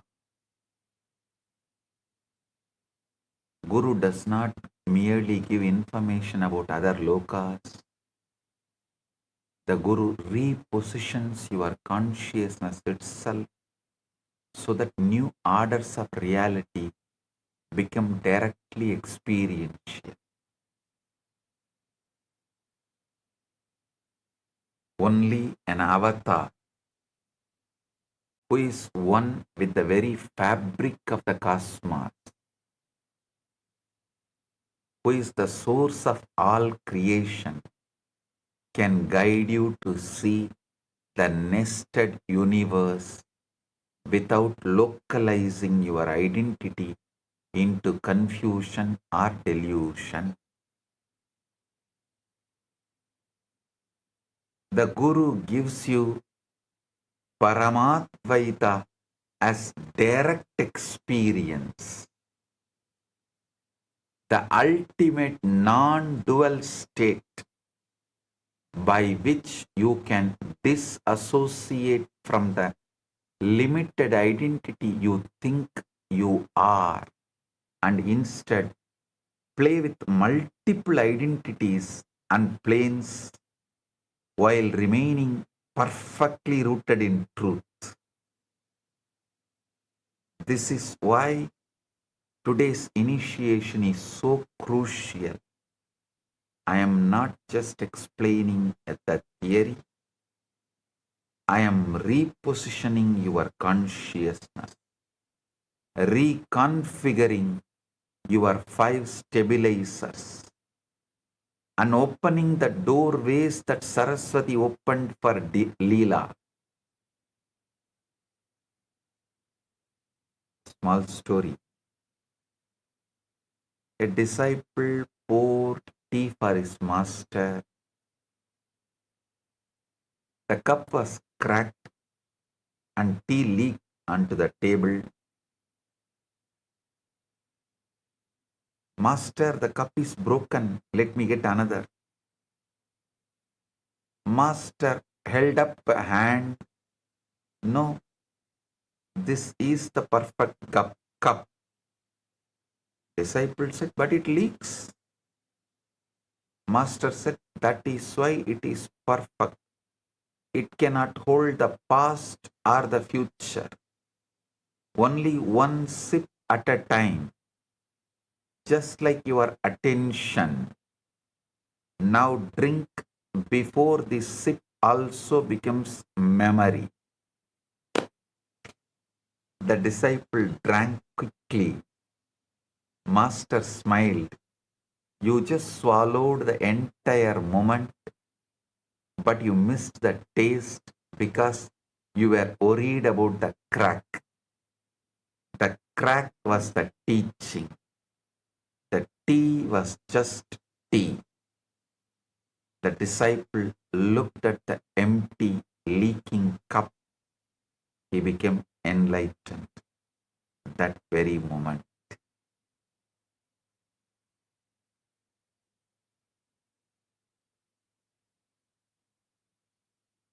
Look around and see your identity is empty, leaking cup. These stabilizers are not solid. They are not reality.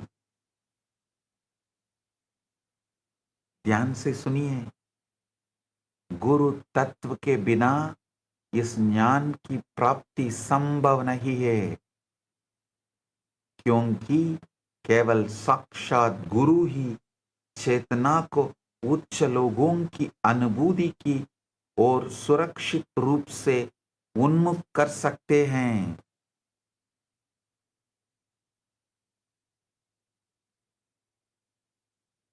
Why does this matter for your actual daily existence? Listen. Why does this matter for your actual daily existence? Because as long as you think this one reality frame is total, every problem becomes exaggerated. Every fear becomes overwhelming. Every limitation appears permanent. The patterns you cannot break in this life, the same painful relationships, the same limiting beliefs, the same unexplained fears, these patterns have their roots in your other simultaneous planes of existence. Until those planes are accessed and completed, the patterns will keep repeating. When you access your parallel realities through samadhi and Guru initiated consciousness travel, you can see the karmic origins of your current patterns with perfect clarity. More than understanding, you can actually complete the unfinished business in those planes. So it stops creating distortions here. You can update your intelligence, skills, and knowledge by accessing versions of you that already hold those capacities in other planes. You can bring wisdom, talents, and completions from your future births into your present reality and manifest a completely different life. You can interact directly with your past. You can interact directly with your past self and future self. Healing relationships across timelines, completing karmic debts, and aligning your present choices with your highest possibilities that already exist in higher dimensions. This is the most advanced form of human development available. It's not psychological healing or a skill development, but conscious navigation of your own multidimensional existence. To create radical transformation in your present experience.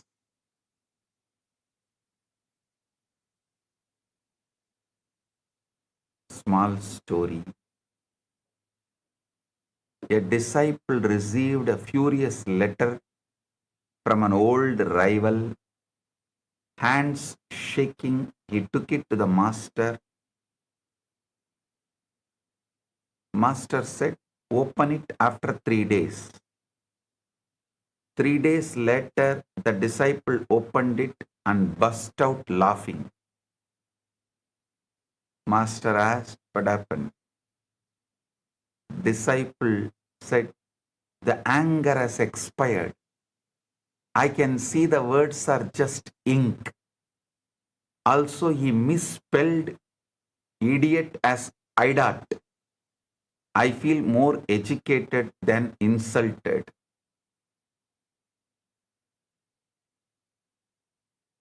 Master said, time reveals that every insult is just bad spelling in a temporary language. Your heart was once the paper, now it is the shredder. Keep laughing. Your rival accidentally became your teacher. Send him a thank you note with the correct spelling. That will complete the lesson for both of you. The disciple wrote back, thank you for the spelling lesson. It healed me. The rival never replied, having been enlightened against his will.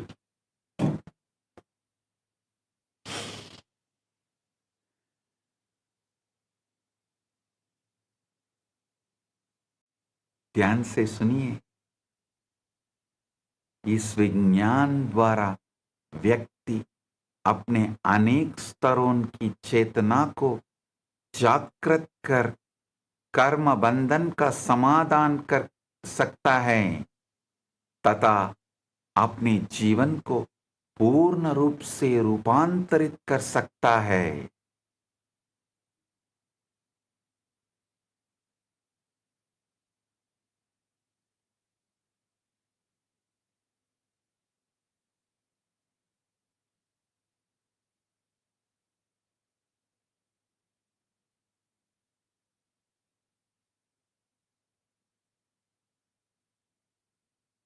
Modern science is beginning to catch up to what our rishis lived. I use science only as a mapping language. The truth of the rishis stands on its own authority.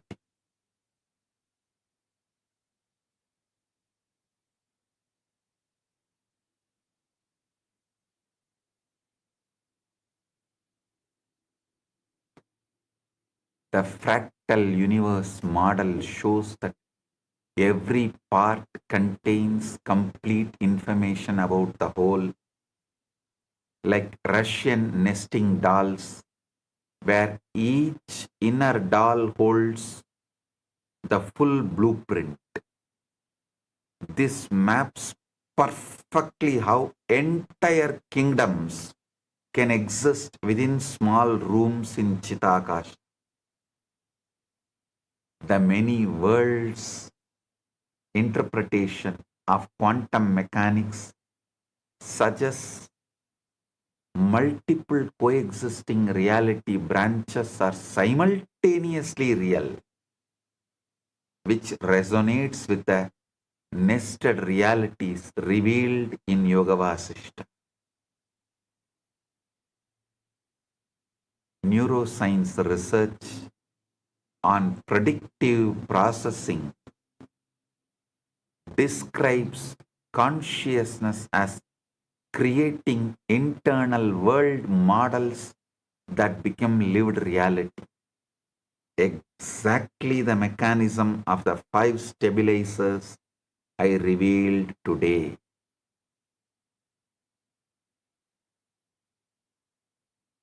The holographic principle in physics shows that complete information about any volume can be encoded on its boundary, providing modern language for how consciousness contains infinite worlds within self. A small story. Great scholar came to a village carrying 20 books.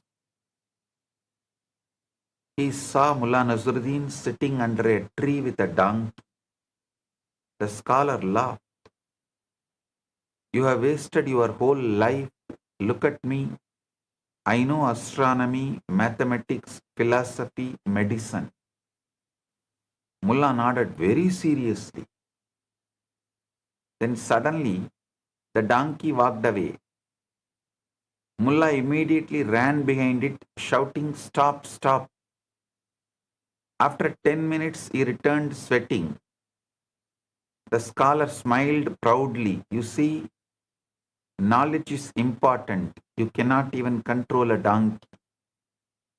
Mullah said, my friend, if I lose one donkey, I become a fool. If you lose 20 books, you become professor.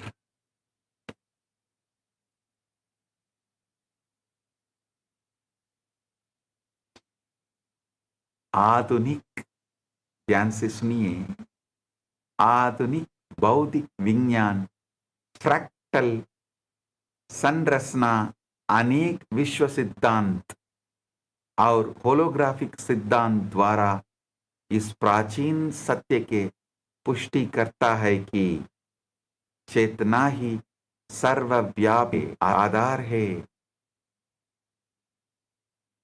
Now the sacred initiation. Paragaya Pravesam.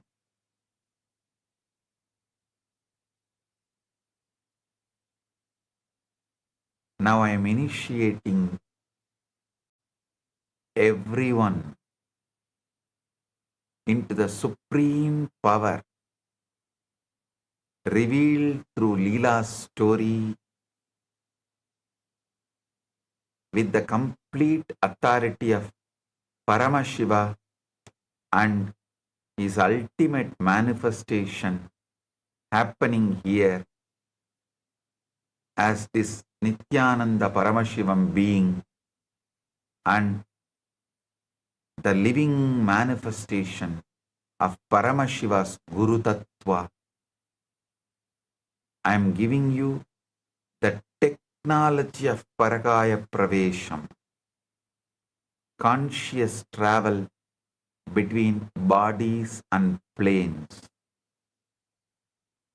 Whoever listens to this satsang and practices this, I commit with you all as Paramashiva's ultimate manifestation. I will be with you, guiding you, protecting you, enlightening you, just as Saraswati did for Leela, and give you the ultimate liberation. Sit straight. Close your eyes. I will reconfigure your 5 stabilizers. Keep the Atmalinga in your palms and sit straight. I am working directly on your memory to release its rigid grip on one story.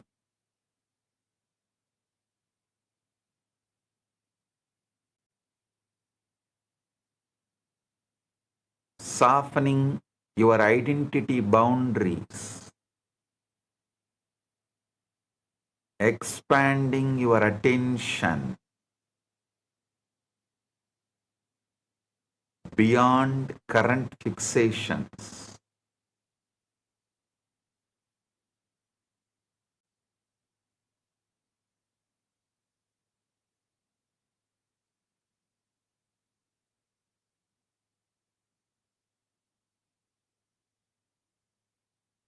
Relaxing your linear time sense and widening your relational space to include dimensions you have never accessed.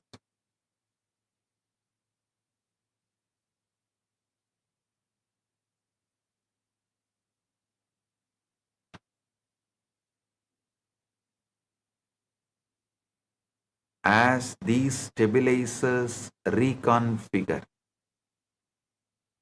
under the Guru Kripa, Guru's grace, Guru Shakti, you will feel experientially that this world you have treated as absolute is just one of the countless possible arrangements for your consciousness. You will receive glimpses of past incarnations seeing unresolved relationships and karmic patterns that can now be completed through conscious awareness.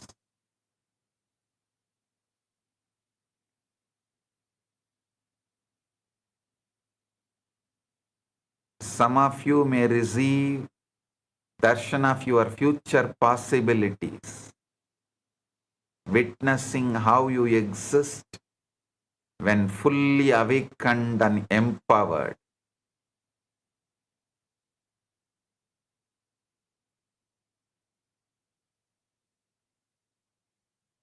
Allow your consciousness to expand beyond the five stabilizers of your current reality.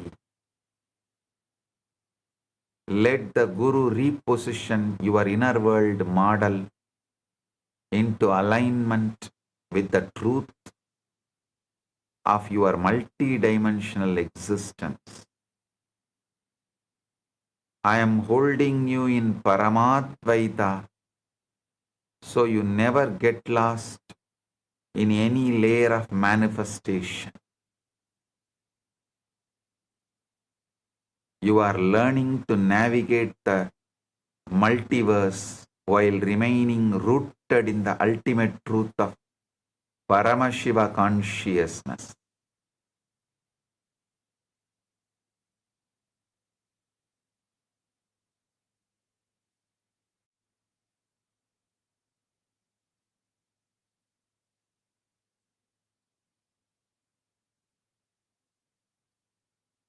यह परहाय प्रवेश दीक्षा चेतना के स्थिर डांजोन का पुनर्गठन करती है, जिसे साधक बहुआयामी अनुभव की ओर अग्रसर होता है.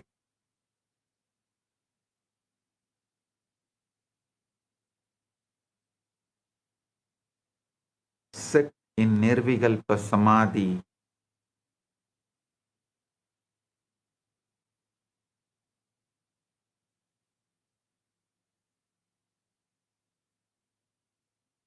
Now you have received the complete science of nested realities through Queen Leela's extraordinary journey. You have seen how consciousness creates multiple worlds through Sankalpa, how time and space are relative, how identity is layered, and how Guru opens the ultimate truth. Internalize these five cosmic revelations completely.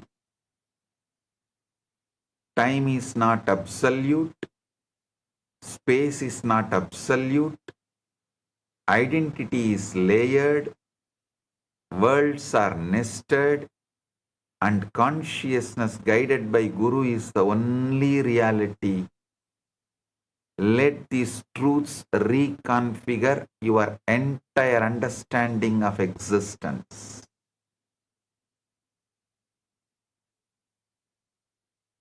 You are not local, you are not limited, you are not this one name, one body, one timeline. You are consciousness itself, infinite, nested, simultaneous, spontaneous, synergetic, and free. The hoax of single reality imprisonment is broken forever.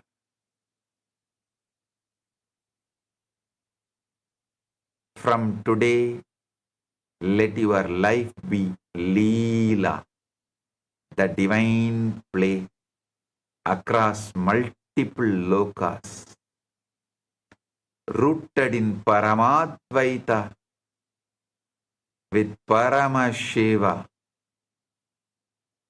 Guru, who is ultimate manifestation of Paramashiva.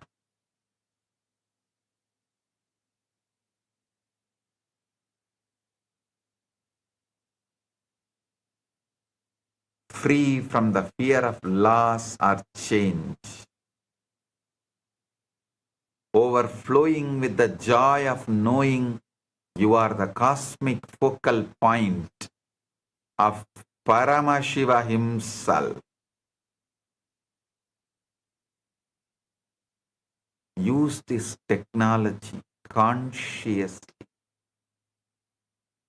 Access your parallel realities to complete karmic patterns. Update your capacities. Heal across timelines and manifest your ultimate possibilities in this present reality.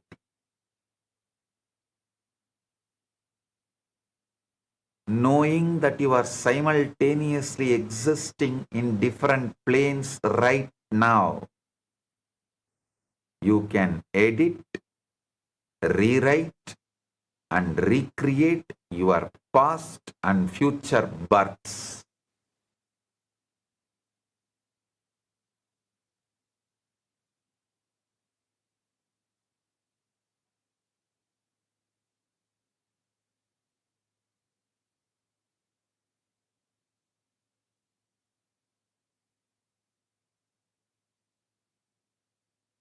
You can interact with your multidimensional self and bring that power into transforming your present experience completely.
Tathas.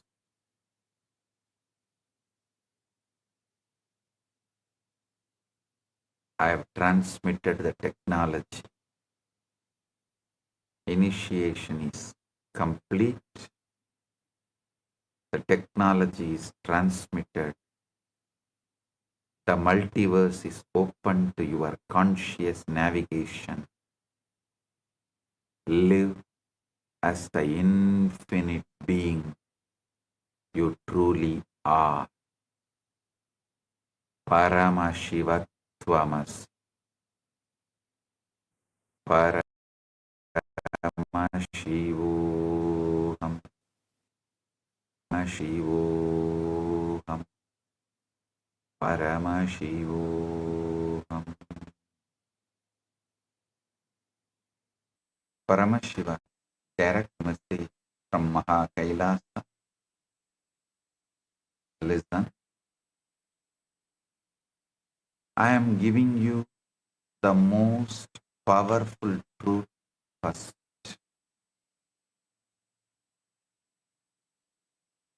Today, I am going to initiate this truth directly as an experience to you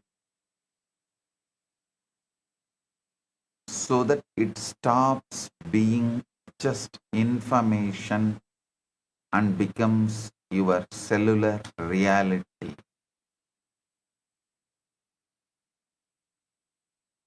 When I say the universe is holographic, what does it actually mean for you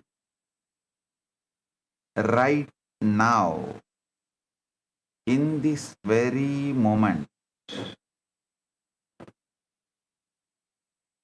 It means the entire universe, which is Paramashiva himself, not part of him, not a symbol of him, but Paramashiva in his complete, undivided, undiminished, absolute totality is available to you in every single moment of your life exactly as he is. Listen, listen. You do not need to do something special. You do not need to go to some special place. You do not need to wait for some future enlightenment or after death state. You can experience Paramashiva as he is here and now in this very breath, in this very heartbeat, in this very experience that is already happening within you. This is not a philosophy to think about. This is not an inspiration to feel good for a few minutes.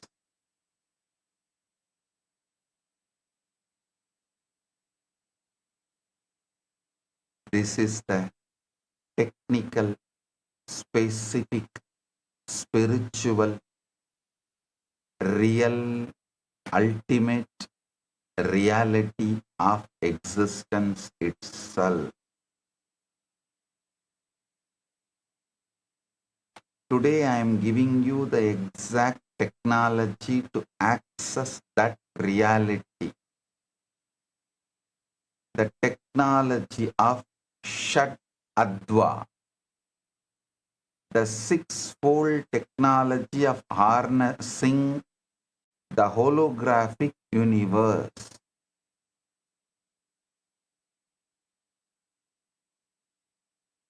A small story. The king and the precious gem. A great king once summoned his minister and said, I have heard that there is a precious gem that can grant immortality, go and find it for me.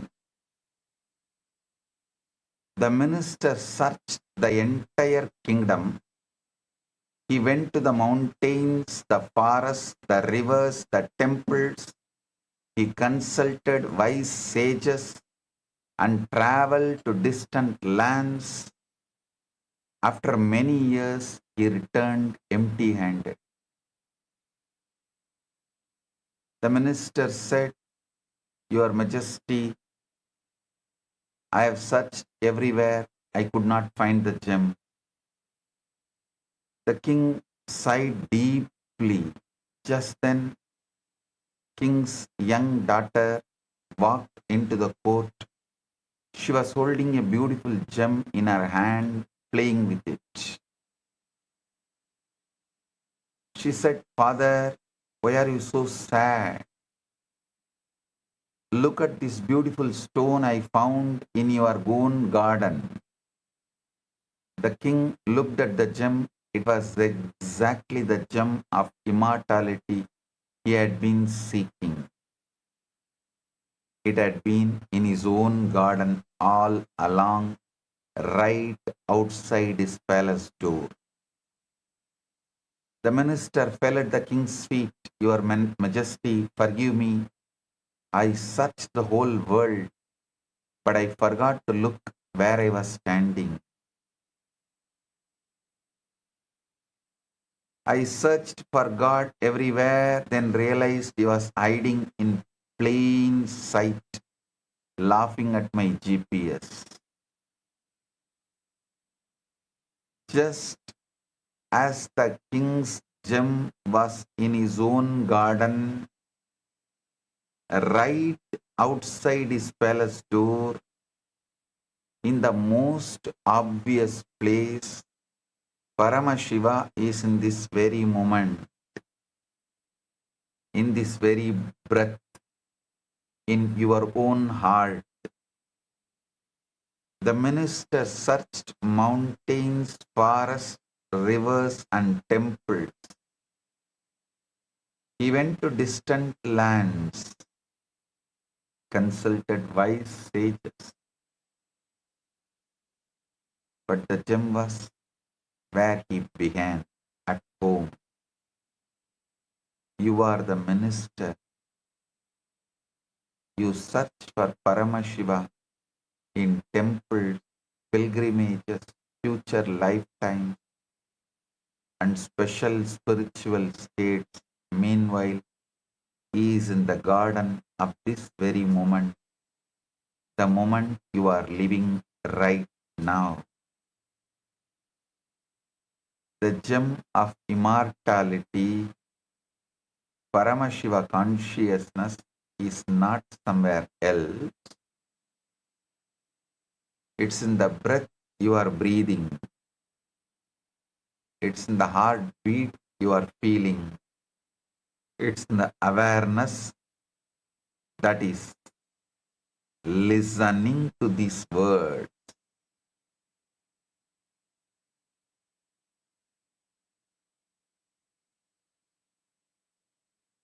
Paramashiva प्रत्येक क्षण में पूर्ण रूप से विद्यमान है तथा षट अत्व वह दिव्य तकनीक है जिसके द्वारा इन्हें प्रत्यक्ष रूप से साक्षात किया जा सकता है.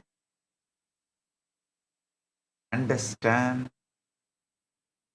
the foundational revolutionary declaration of Sanatana Hindu Dharma. God is not just kept somewhere out there in the cosmos alone, distant and unreachable until after death, which is what so many other traditions teach. Our Sanatana Hindu Dharma declares something completely completely different, something infinitely more intimate. Paramashiva is described as the very source, the subtle in the subtlest, more intimate than your own breath, smaller than the smallest particle, and simultaneously he is the whole Brahmanda, the complete cosmos in all its gigantic infinite glory. Anoraniyan Mahato Mahiyan. He is smaller than the smallest and greater than the greatest, both at once without any contradiction. That is why in our tradition we worship a small Shivalinga and directly experience the infinite cosmos. This is why one single lamp can reveal the complete Jyotirlinga. This is why one simple flower offered with devotion becomes the total offering of all the worlds. Because Paramashiva is fully present everywhere, not symbolically but actually, not partially but completely. Every moment contains his complete presence. Every act can become a total contact with him. This is not belief. This is the very structure of reality, and this is the foundation of the whole science I am revealing today. Short story. There was once a humble sculptor who made beautiful idols for temples. He would take a simple stone and chisel away everything that was not the form of the God being revealed. One day, a wealthy man came to him and said, I want the most beautiful idol of Shiva. I'll pay you 1,000 gold coins. The sculptor began his work. He spent days studying the stone, meditating on Shiva, and carefully chiseling. After many weeks, the idol was complete. The wealthy man was astonished. He said, this is not just an idol. It feels alive. How did you create this? The sculptor bowed and said, I did not create the idol. I simply removed everything that was not Shiva. The Shiva was always there in the stone. I just revealed him. The wealthy man wept. Then Shiva is everywhere. Sculptor said, not everywhere as a distant concept. Shiva is the stone. Shiva is the chisel. Shiva is my hands. Shiva is your eyes seeing this idol. Shiva is this moment. I just helped you to see what was always there.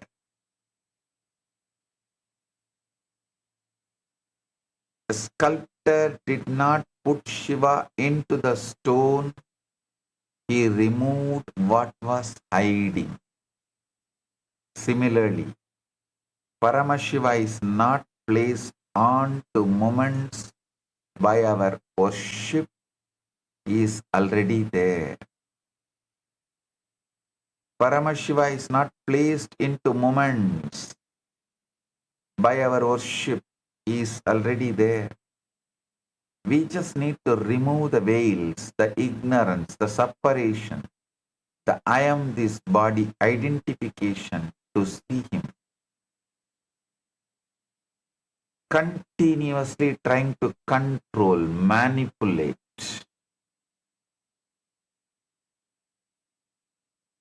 Drop that. You are the sculptor. Your life is the stone. Your sadhana, your awareness, your devotion. These are the chisels. You don't create Paramashiva. You don't bring him into the existence. You simply remove everything that is not him, and he is revealed.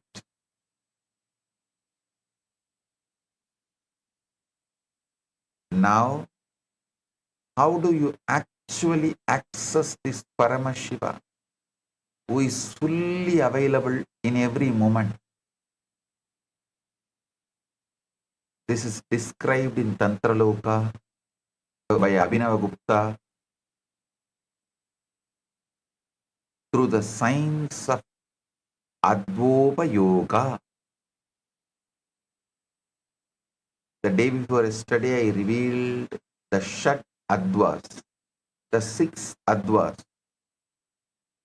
But now you will learn how to use those Advas as a living technology to experience Paramashiva in any moment of your life through any act, however simple it may appear. Tantraloka Abhinavagupta says, Adva Kramena Yadavye Pade Sambatti Karaname Hedunam Bhoga Bhogatva Aprabuddhanam Chayat Chayat. Aprabuddhanam Chaya Jayat. That's the key word. The word Adva, meaning path, stands for the means by making use of which the aspirant attains the end, which lies in getting the object of enjoyment by the dualist and getting assimilated to Shiva by the wise. Listen. Listen to this. The path stands for the means by making use of which aspirant attains the end, which lies in the getting the object of enjoyment by the dualist and getting assimilated to Shiva by the wise. Actually, it means you can achieve either Dharmartha Kama or Moksha, anything you want. But the path is this. Tatra Kriya Shastram Yat Tasya Kalat Udiryate Varna Mantra Patashrayena Shadatva Samsrudame. That Adva is characterized as related with time, which reflects action. In this context, there emerge clearly 3 kinds of path depending on letter, mantra and word.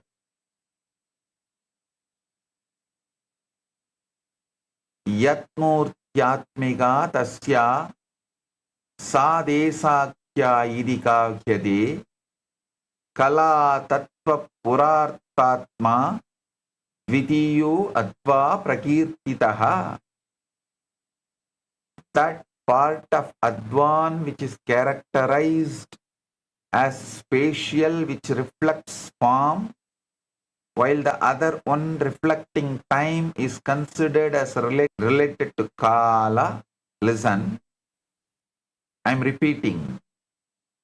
That part of Adva path is characterized as spatial, which reflects form, while the other one reflecting time is considered as related to Kala, Tattva and Pura.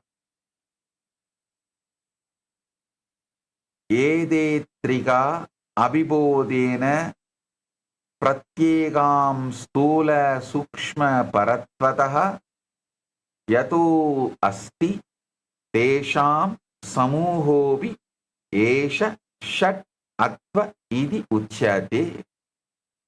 Both these triads of path again are distinguished by features of grossness, subtleness and transcendence. Thus, all paths taken together become of 6 kinds. Listen. Now I'll elaborately explain. What does Adva really mean? It's not just path in the ordinary sense. The word path is the too shallow translation. That translation is too shallow. Adva means the dimensional spreads of consciousness, the precise ways in which Paramashiva stretches himself out from his pure, formless, undivided state into the manifest experience of your daily life, body, mind, world, sound, meaning, time, space. Think deeply. Do the Shravana and Manana deeply. Paramashiva is one, infinite, undivided, and yet you experience many, a physical body, a thinking mind, and an external world, sounds, words, meanings, emotions. How does the one become many without ever ceasing to be one? Do the manana. Paramashiva is one, infinite, undivided, and yet you experience many, a physical body, a thinking mind, and an external world, sounds, words, meanings, emotions. How does one become many without ever ceasing to be one? That is exactly what the science of Adva explains.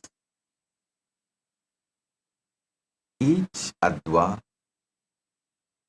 is one complete layer of how infinite encodes itself into the finite without losing its infinity. Advopayoga means using these very layers as a reverse engineering technology to decode any experience, any thought, any sensation, any act back to its source, which is Paramashiva. The 12th chapter in Tantraloka gives the exact scriptural authority when it declares the whole Adva is present in consciousness, in the body, in the prana, in the nadis, and in outer objects, and that the whole form appears everywhere.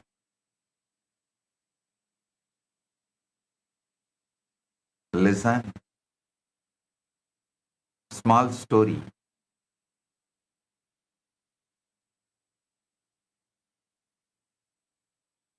There was once a great weaver who could create the most magnificent tapestries. His tapestries were so beautiful that people said they were alive. The flowers bloomed, the birds sang, the rivers flowed, all within the cloth. A young apprentice came to him and said, Master, how do you create such a living tapestry? The weaver smiled and gave him a single thread. First, understand this thread. He said, everything in the tapestry, the flowers, the birds, the river, the mountain, is made of this same thread. The thread is one, but it becomes many. The apprentice looked at the thread, but how does one thread become so many things? The weaver took the thread and began to weave. Watch closely, he said. The thread goes over and under. It changes direction.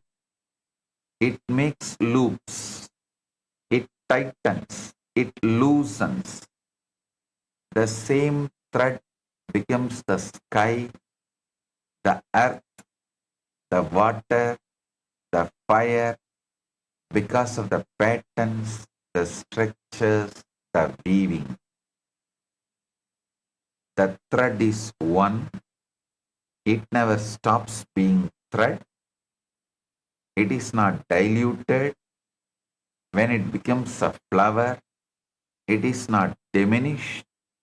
When it becomes a bird, the thread is fully thread in every part of the tapestry.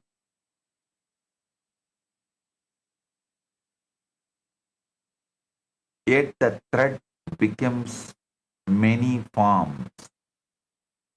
Flowers, birds, mountains, rivers. How? Through weaving the structure, the patterns, the organization. This is exactly how consciousness, Paramashiva, becomes the universe. Varna means pure sound, is the raw thread. Pure consciousness. Mantra is the weaving pattern, the structure that gives form. Pada is the meaning of the pattern, what the weave represents. Kala is the tension of the thread, the power, the energy. Tattva is the material of the thread, the substance, the principles. Bhuvana is the entire tapestry, the world, the experience. But remember, the thread is still thread. It has not become something else. The flower is thread, the bird is thread, the mountain is thread. Similarly, every moment is consciousness. Every experience is Paramashiva. Forms change, but the substance remains the same. Listen intensely. There are exactly 6 advas. divided into two sides that cover the entirety of existence. Vachaka side, subjective. Sound side, Vachya side, objective, manifestation side. Each one is a precise gear in the cosmic mechanism. On the Vachaka side, the first is Varna, the individual letters, the seed sounds. The 50 Sanskrit letters are not just language, they are the 50 living Shaktis of Paramashiva. The very powers of cosmic intelligence from which all sound and all reality emerge. Second is mantra. Not mere repetitive chanting, living vibrational codes. Concentrated packets of Paramashiva's will that when alive vibrate your very being. Third is Pada. Words and their inner meanings, the structured understanding that bridges the formless and the formed, so that every word carries a whole world and every meaning creates a reality. On the Vachya side, fourth, Kala. The power bands,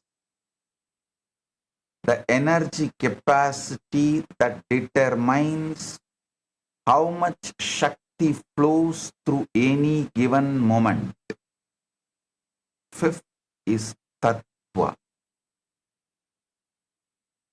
the building blocks, the 36 principles of pure Shiva down to earth element, so that every experience you have is literally built from these tattvas, each tattva being Paramashiva expressing as a specific principle.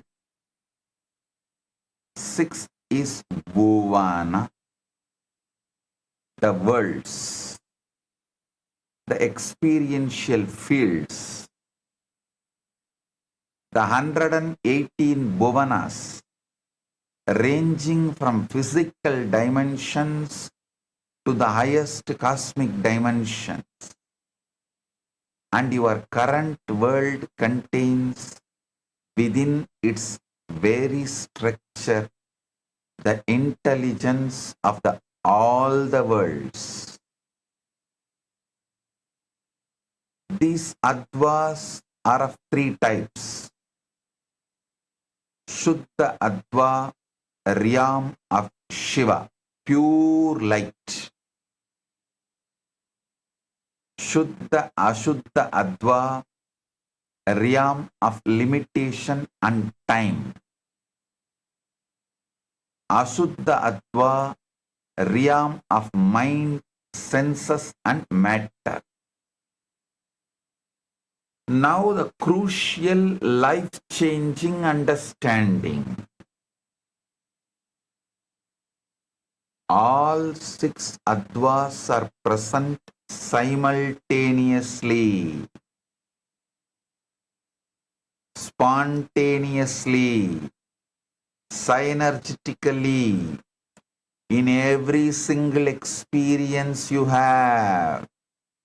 Right now, this moment as a bhuvana, the space you are in, your inner state, a tattva, your body, senses, mind, time, active now, a kala, the level of Shakti you are operating with, a pada, the meaning you assign to this moment, a mantra, the inner sentence repeating in your mind, a varna, the raw seed feeling underneath everything. In every one of these layers, Paramashiva is fully encoded. No?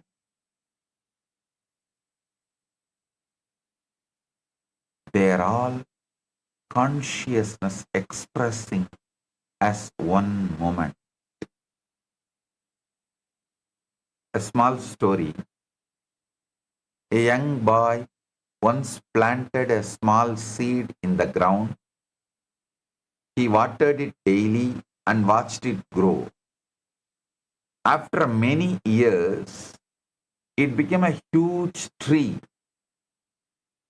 with thousands of branches, millions of leaves, and countless fruits. One day, an old sage came and sat under the tree. The boy asked, "Sir, this tree is so big. How did such a big tree come from such a small seed?" The sage smiled and said, "The tree was always in the seed. The seed did not create the tree. It just unfolded what was already there. Every branch, every leaf, every fruit was already encoded in the seed's intelligence. The seed is small, but what it contains is infinite." The boy understood. So the seed is not just the beginning. It is the whole tree in compressed form, causal form. The seed is small, but within that tiny seed is the entire tree. The roots, the trunk, the branches, the leaves, the flowers, the fruits, it's all there, compressed, waiting to unfold. This is exactly what a moment is. This moment seems small. It seems ordinary. It seems like just a tiny piece of time. You are just sitting and listening to this satsang. But within this moment is the entire cosmos. All the 36 tattvas, all the 118 bhuvanas, all of Paramashiva's infinite intelligence. It is all there compressed, waiting to unfold. The seed does not become tree. The seed is the tree in compressed form. Similarly, the moment does not become the cosmos. The moment is the cosmos in compressed form. When you plant a seed, you don't say, "I will wait for the tree to come." You say, "The tree is already here. I just need to let it unfold." Similarly, when you live a moment, don't say, I will wait for Paramashiva to come, say, Paramashiva is already here. I just need to see him.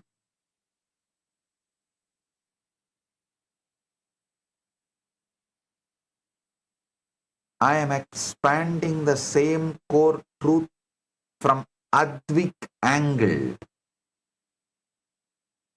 from the angle of the Advas. Every moment, your life is a compressed cosmos. This is not poetry. It is the direct technical consequence of 6 Advas operating simultaneously in everything you experience. In this very moment, while you are listening to these words, the bhuvana of this gathering and your inner space is active. The tattvas of sound, mind, intellect and body are structured. The kala that lets you grasp this knowledge is flowing. The pada, I am receiving Paramashiva's message, is forming meaning. The mantra of some subtle inner vibration is repeating.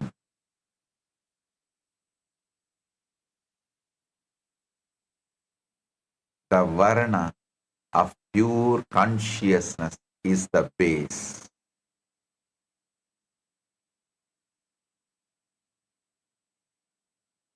And Paramashiva, complete, is encoded in all 6 layers at once. This is why any moment can become enlightenment. This is why any act can become liberation. You do not need a special moment because this very moment already contains Paramashiva completely, with no dilution, no fragmentation. The whole cosmos is packed into the now. Blessings to every one of you.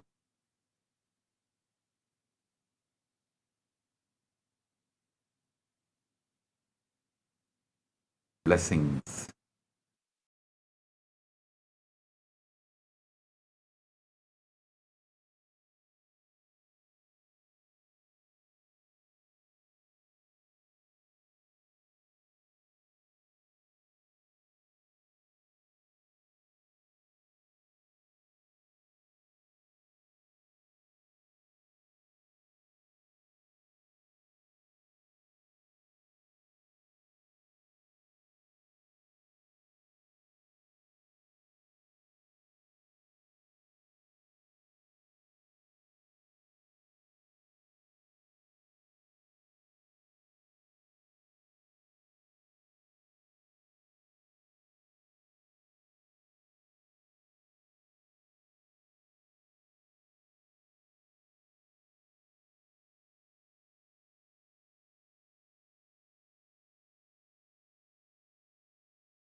Established since 2002 in the United States of America, the United Ancient Nations is an intergovernmental organization currently made up of 160 plus members and indigenous nations. The UAN and its work are guided by the purposes and principles contained in its founding charter.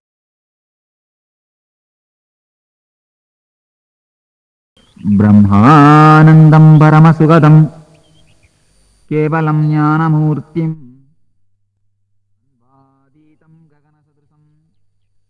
तत्त्वमस्यादिलक्ष्यम् एकं नित्यं विमलमचलं सर्वदी साक्षिभूतं भावातीतं त्रिगुणरहितं सद्गुरुं तं Namami.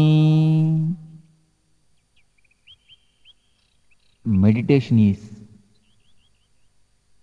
greatest art, greatest science to make your being beautiful, to make your being blissful.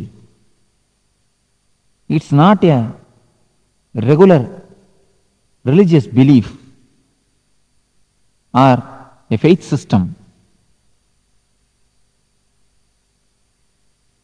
It is something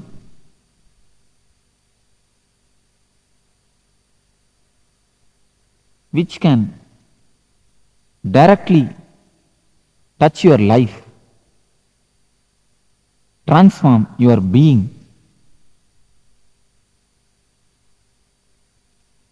which is practical spiritual life. It's not a belief system. Of course, it is anti-belief.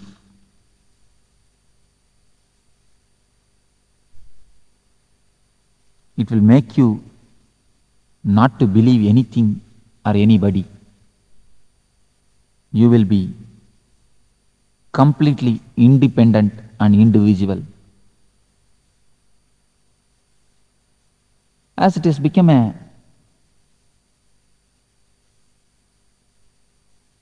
custom or routine, people understand meditation also as one of the faith or a religious system. No.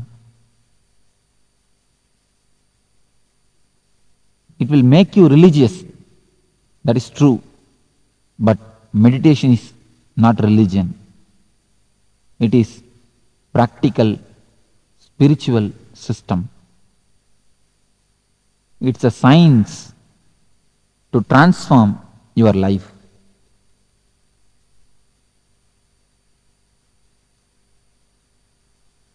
What is meditation? Meditation means immediately all of us understand or try to imagine an old man with big beard sitting in the bank of some river, closing his eyes, silently trying to hum small mantras.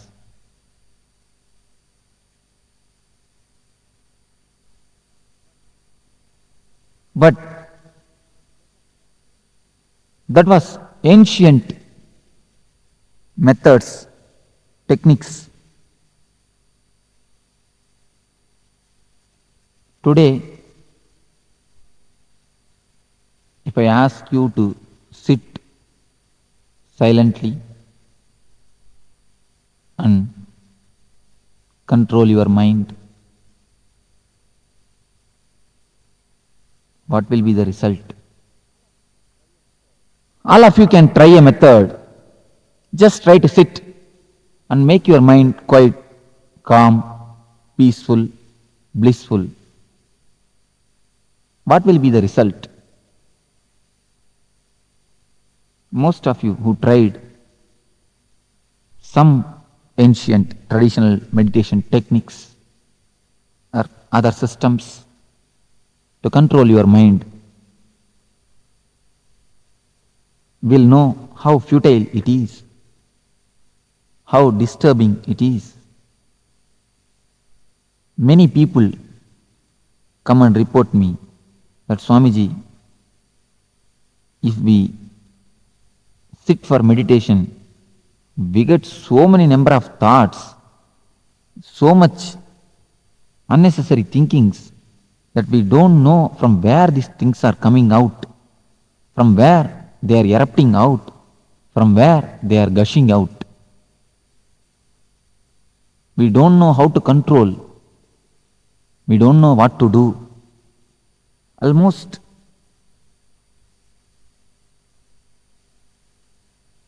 we are mad. We feel that we are mad. There is a small story. Once a man wanted to meditate, went and asked the Guru, please give me some mantra that I want to meditate.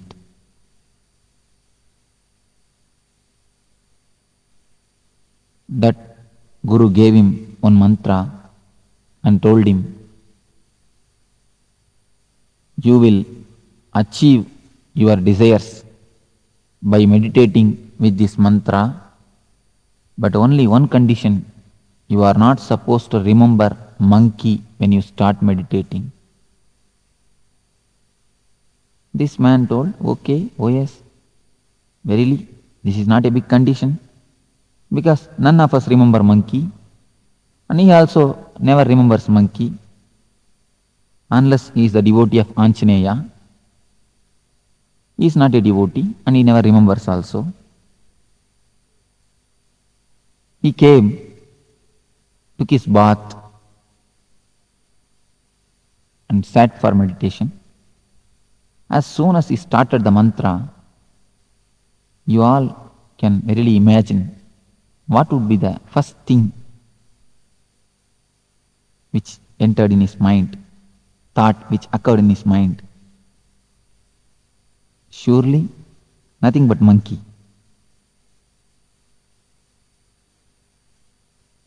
Guru has already given an instruction.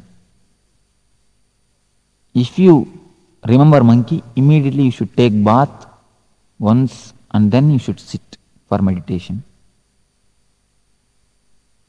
As soon as he remembered monkey, he went to take bath. He took bath, came back and sat, started the mantra. Immediately, before his Ishta Devata, he remembered what he is not supposed to remember. Monkey. Again, because he is a man with passions, went to take bath, took bath, came back, sat, started meditating. As fate would have it, again he remembered monkey.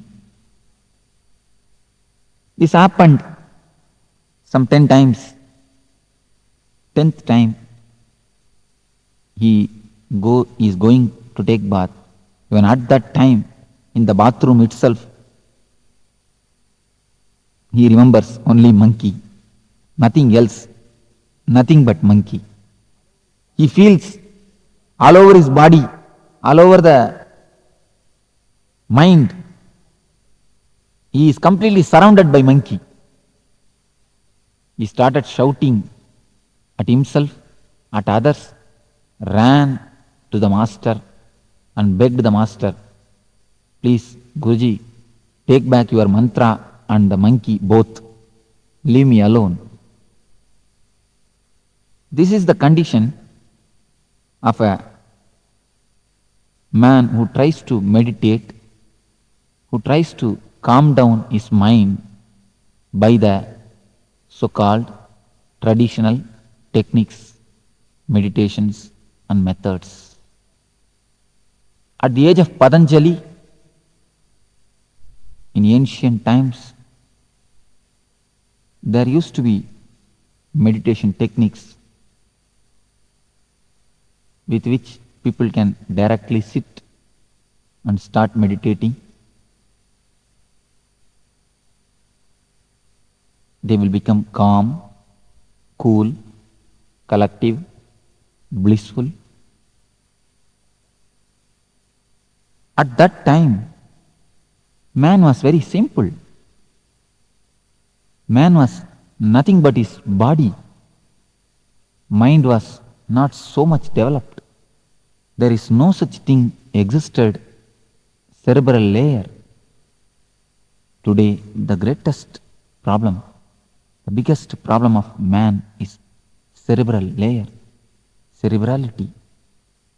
At that time, in ancient times, those techniques worked out.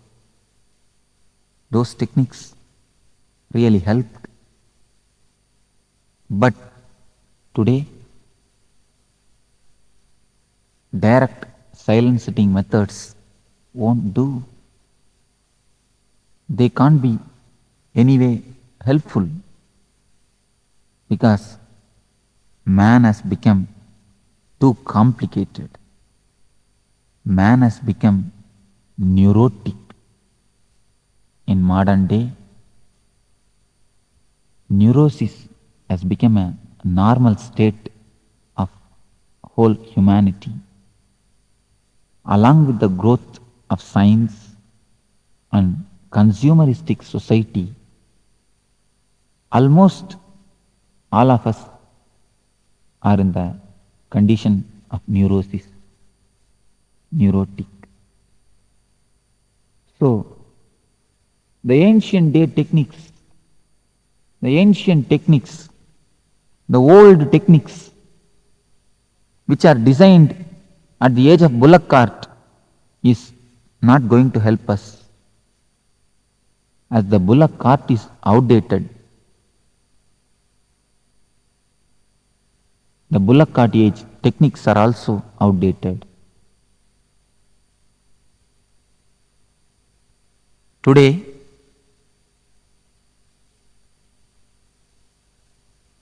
techniques designed at the age of bullock cart, you may be able to have a little bit benefit, no doubt. You will be able to travel, but only in the bullock cart speed, not with the jet speed. But today is jet age. So modern day masters, modern day mystics have designed techniques with which you can travel in a jet speed in your inner space, inner sky, where you can fly yourself from alone to alone. Here is a technique which is called Dukkha Harana, to make you flower, to make bliss, Ananda to flower in you, to transform your being. This technique will help you really to meditate, throwing out your cerebral layer. Let us see what is cerebral layer. Complication in the mind which is created by medias is cerebral layer. Continuously you are bombarded by medias, TV, radio, advertisement boards, hoardings, newspaper, many consumeristic ideas, consumer products are injected in your being. You are hypnotized, you are continuously mesmerized, For example, wherever you turn, a certain product is advertised. Lux is best soap. In book, you read the same thing. In paper, you read the same thing. In TV, you see the same thing. In radio, you hear the same thing. In hoardings also, you see the same thing. Then, naturally, when you go to shop, in a half-sleep state, you ask, give me Lux. Just like that, whole your being is completely filled with the cerebral ideas, with the imaginary livings, with a lot of imaginations. Unless you throw out your suppressed desires, suppressed emotions from your being, you can't sit quietly. You can't sit silently. This is the meditation through which I am trying to pull out the insanity in you. I am not trying to force sanity in you. I am trying to bring out, erupt out the insanity in you. Then naturally sanity, bliss will flower, blossom in you. You are already in Nithyananda. You are with Nithyananda. Only thing, I have to kill the dukkha. I have to kill the layer of dukkha. I have to cut the layer of dukkha to make you Nithyananda. I have to bring it out, the dukkha which is in you. This technique will help you to kill the dukkha, to throw out the dukkha from you. That is why this is called dukkha harana. This technique will help you to throw out all the suppressed emotions, repressed anger, and cleanse your being, make you well-being. Let us enter into the technique. This is called dukkha harana. Various masters have used this technique using various names. This technique is designed from the message of all the enlightened mystics. First, this technique lasts for 30 minutes. First 10 minutes, chaotic breathing. Chaotic breathing, deep breathing, with no system, with no regular breathing system. First 10 minutes, you are supposed to breathe chaotically. We start with breathing because breathing is the bridge to universe. Breathing is the system with which you are living. With breathing, you are alive. Your mind and breathing has got a deep relationship between each other. If your mind is calm, your breath also will be slow, steady. If your mind is aggressive, restless, your breath also will be restless. So your breath and mind is very closely connected. Unless you work with your breath, you can't directly work with your mind. So the first 10 minutes, chaotic breathing to create a chaos in your repressed system. You have repressed a lot of emotions in you. So when you deeply breathe, all your mental system is completely made alive. Deep, fast breathing will give you more oxygen. When the body gets more oxygen, you become more alive, more vital. Now, as you are only half dead and half alive. You have to be made fully alive, fully awake. So, with the chaotic breathing, with more oxygen in your blood, your cells will get more energy. When your body cells get more energy and alive, the oxygenation helps you to create more body electricity, more bioenergy. So this bioenergy, this body electricity will make you more alive, will melt all the repressed emotions which are in your being like a ice. The cold, frozen ice in your nervous system, the repressed emotions will start melt. The next step, the second step is catharsis. What is meant by catharsis? What is the need of catharsis?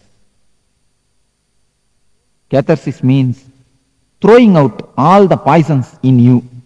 If you want to scream, scream. Give complete freedom to your body. Allow whatever expressions. Just scream, shout, roll, sing, dance, jump, make faces. Speak the language which you don't know. If you know Kannada, speak Tamil. If you know Tamil, speak English. Shout like animals. Through this technique, through this catharsis, you will throw out all the repressed emotions, all the suppressed emotional hangovers. You can throw out in the air. You can cleanse yourself, you can cleanse your being by this great meditation technique. Now, for example, in your office or in your place of work, your boss may fire you for some mistake. Your boss may scold you. But you will not be able to fire him back, scold him back. You will become tense. You will be angry. Your body will be active, alive, aggressive to kick him, to beat him. Just like an animal, your body will be releasing an acid, a chemical to react, but you will not be able to react. You are not permitted to react. You will not be able to react. Then what will happen to the chemical? What will happen to the anger energy which is released? You will suppress it. You are going in two-wheeler on the street. In signal you are stopping. Just next to your vehicle, one car comes and stops. As soon as you see the car, you will have one thought, a desire to possess it. You may repress it afterwards, but naturally a desire to possess it. What will happen to these desires which are continuously repressed? Sexually, so much of desires has been repressed, suppressed. What will happen to all these suppressed emotions, suppressed desires? If they are all there in you, how can you sit silently? How can you taste, enjoy the silence, the bliss in you? So throw out all the poisons. Just shout, shake your body, make faces. Do whatever you want. Just freak out. By freaking out these 10 minutes, you will be able to see that all the repressions are emptied. You become vacant. All the repressions are thrown out. You are now calm, cool, collective. When the cassette says stop at the 20th minute, stop as you are.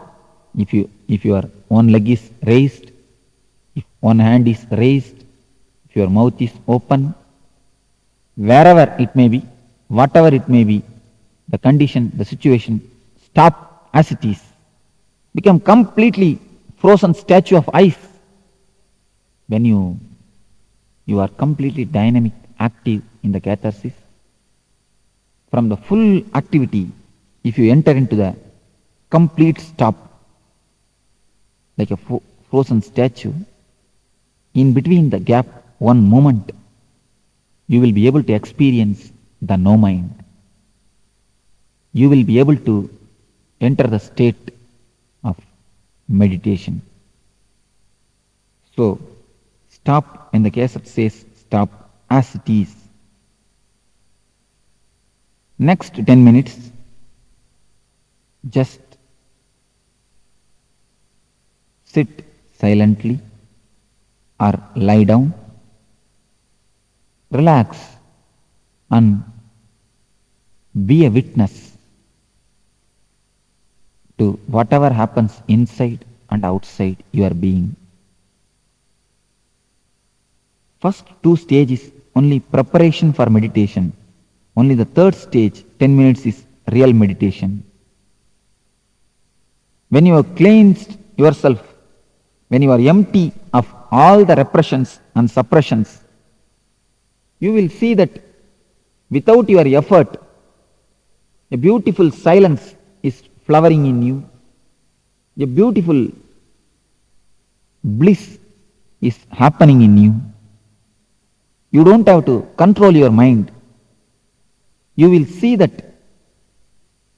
mind is silent by itself. Silence cannot be forced. It can only happen. The last 10 minutes,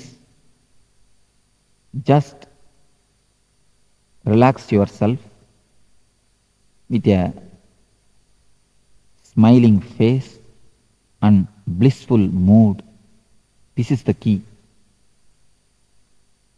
Silent face and blissful mood. Completely relax. Don't concentrate on anything.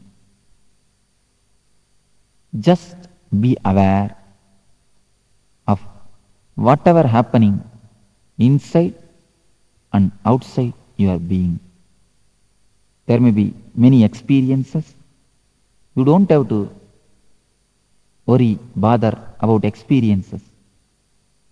Just as you watch TV, as you watch television, movies, layer by layer, film by film, picture by picture, watch your mind, thought by thought. Be completely relaxed. Be completely cool. Be completely collective. Be completely in a state of bliss. This meditation, Dukkha Harana,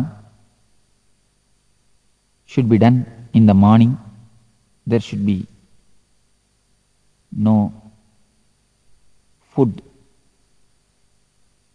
taken before the meditation. You should be with empty stomach. Loose white cloths are best. And do it along with this music. 21 days of this meditation will help you to transform yourself. You will feel as if you have taken a psychological bath. You are cleansed completely. Your being itself is reformed, transformed. This meditation will help you a lot to transform yourself. In 21 days, you will be able to taste, you will be able to experience what is Ananda, what is silence in you. So, when you kill the dukkha, Ananda in you automatically, naturally flowers, blossoms and oozes out a beautiful smell within you and around you. Let you all use this Dukkha Harana meditation technique and kill the dukkhas, go beyond the dukkhas and enter into the blissful state, enter into the bliss and be with Nithyananda.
Have you heard of the word fear stroke? For example, in the night time, around 9 o'clock, you are taking a small walk in your garden, like this place. In some place there was no light. If you see a coiled rope, what will happen? And the moment you feel it is a snake, you get a shock. Of course, within 1 minute you will understand it is a rope because it is not moving.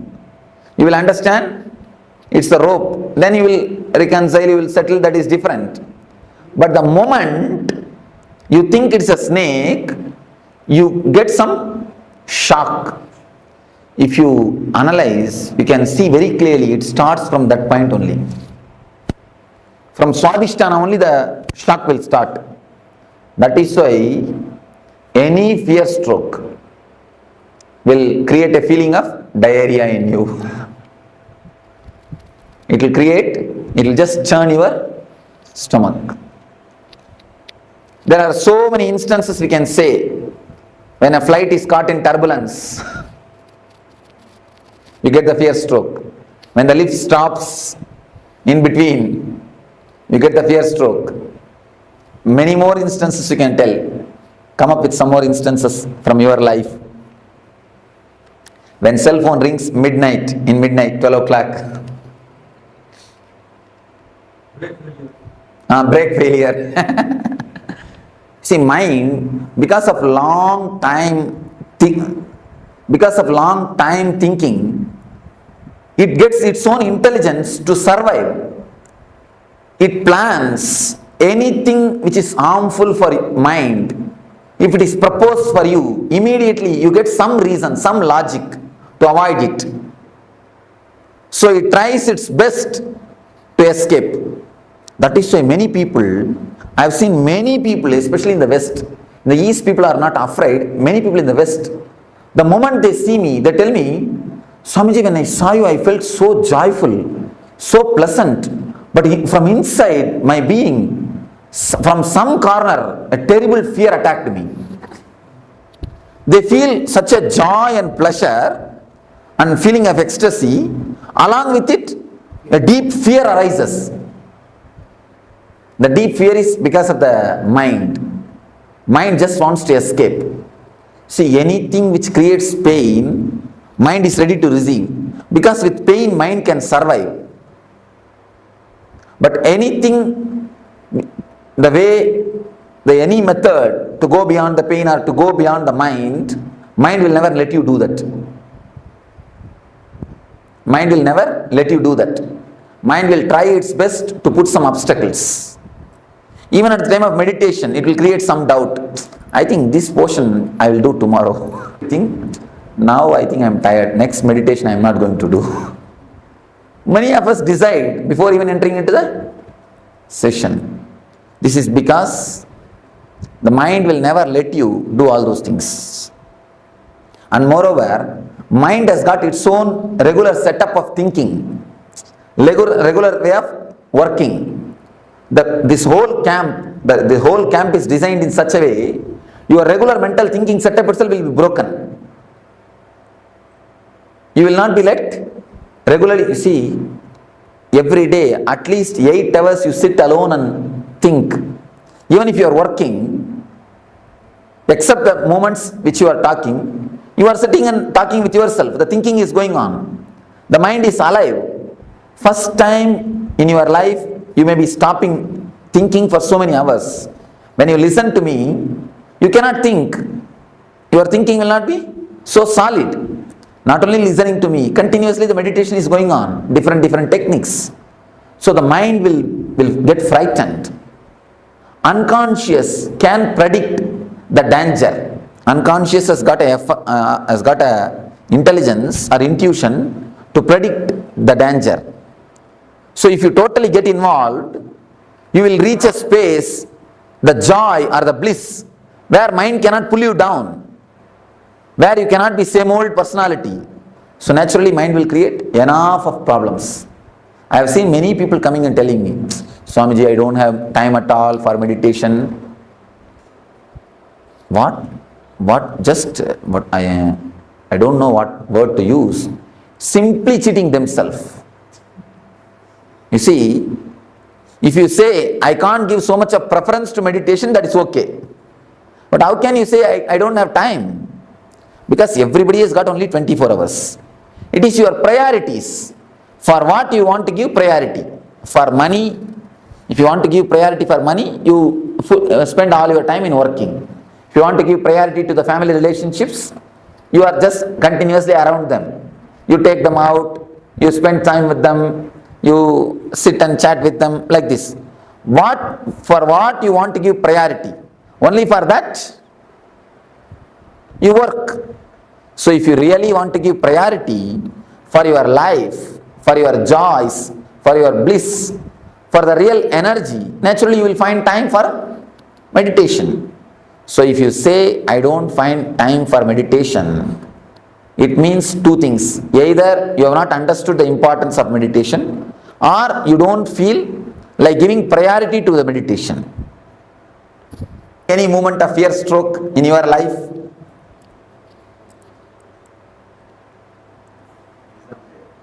Oh, exam fear. Oh. Okay. Even exam is a fear, not fear stroke. Interview is a fear stroke. When he asks a question, you do not know the answer, you get that shock, fear stroke. The fear of unknown things. Whenever you see, in the midnight, you feel like having a cup of coffee. You slowly come down from your bedroom to go to the kitchen. Suddenly you see a shadow moving. Then you get the real fear stroke. Instead of boiling the milk, you are boiled. That's right. Some other situations? I have always had, whenever I am planning to leave my home, whether on work or whether on any private journey, immediately I get some churning in my stomach. Yes. Yes. It means in the young age, when you leave the house, mother will warn, hey, be careful, come back properly, don't go here, don't go there. The mother's train, that gets recorded. Actually, the kids' Swadhisthana is very simple, very relaxed, sensitive Swadhisthana. We actually we put lot of inputs, so that gets recorded. That becomes a solid thing. That's why in the young age, I've seen in some houses, they make the kids to sit on the dining table. If they do some mistake, if they do something wrong, if they are too naughty, they make them sit on the dining table. That only creates the height phobia. The height phobia is created if you punish the child, making them sit on the heights. So naturally they get that fear. The fear is recorded inside the Swadhisthana. So that only creates the height phobia. For every phobia, these things are only reasons. So at least with your child, please don't create. With your children, please don't create the phobias or deep fears. Never let them, don't give all these nonsensical inputs. I have seen many parents doing it. See, you may catch cold if you move in the rain. Never think children also will do the same thing. Children have got their own strong immune system. It is you who teach them. Don't go in the rain, you will catch cold. Don't go here, don't go there. This will happen, that will happen. Don't eat ice cream. All these things are your teachings. By teaching all these things, you make them dull. Once they have become dull, buffalo, then we feel comfortable. Yes, we have created our we have reproduced. Or we created replicas. Never create this type of strong imprints, samskaras in the kids' mind. And if the kids are jumping around, if they whirl, if they spin, immediately you tell them, hey, keep quiet, sit. You will hit this wall, you will get hurt. I tell you, if they get hurt, be prepared to do the first aid. Never stop them. If they try to climb on a tree, don't pull them down. Just be prepared to do first aid. And just be there. Even if they fall, you can catch them. Never try to disturb them. Never try to pull them down. In the West, I saw the beaches. Kids simply enter into the ocean and play. Parents are just waiting to take care of them, that's all. They never go and disturb them. And in India, we cannot even imagine. I think they will put practically a chain and hold them. Except like a dog, except putting chain, they have done everything else. Don't do that. These are the reasons, these are the things which create very dull or a dead life system. These are the few things of fear stroke. We can very clearly feel the love is felt from the heart. The worry and the depression is felt from the stomach, navel. The fear stroke is felt from the Swadhisthana. Sex is felt from the Mooladhara. In every layer, you can see exactly the emotion being felt in those chakras. Let me explain the fear stroke. 3 things you need to understand about the fear stroke. Average in 24 hours. And one more thing, you all have forgotten, you get fear stroke in dreams also. Even in the dream states, you get fear strokes. And suddenly you get up and you will see your heart rate is high and you are sweating. Either you've fallen from a height. Yes, you have fallen from a height and you get up, you see. Fallen from a height and many things. So even in the dream, you get the fear stroke. Average, at least 6 times you get fear strokes every 24 hours. Every 24 hours, at least 6 fear strokes. You may think it looks too much. But the people who do research on this, they say average at least 6 fear strokes you get. They say maximum even 12 people get even 12 strokes per day. Minimum 6 strokes. One thing you need to understand, fear stroke is just like shaking a rose plant. There's a rose plant. Every day, 6 times if you shake the root of the rose plant, what will happen? Plant will die and the whole flowers will wither out. Just like that only, the same effect happens on you. Fear stroke does the same effect on you. Your whole nervous system is just shaken for one moment. You see, after 2 minutes you understand it is a rope, it is not a snake, by torch, or because it is not moving, you understand. You settle down, that is different. But the moment you get the shock, that's like almost like electric shock, and especially the strong fear strokes, you can feel almost like electric shock only. Your whole body is just shaken. The fear strokes shakes your whole nervous system. First thing, at least 6 fear strokes you get in 24 hours.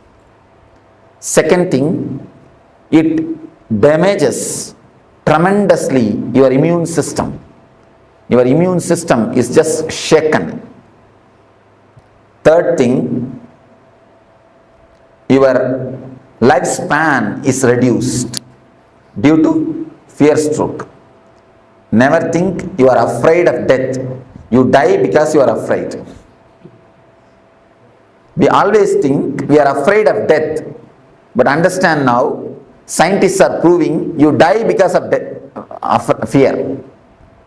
Your fear brings the death more closer. There is a beautiful Sanskrit saying, a man who is courageous dies only once. Man who is coward dies every day. The fear stroke only is called death of every day. Every day you die. Every fear stroke is a death. And in death, you will have only one fear stroke and leave. That's all over. But in the covered life, in this type of lifestyle, every moment you get the fear stroke. Every moment you are dying.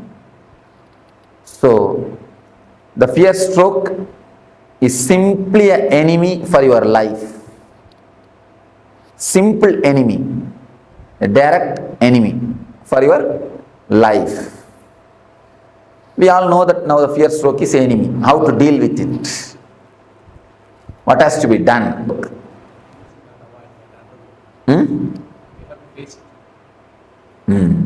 Yes, said beautifully.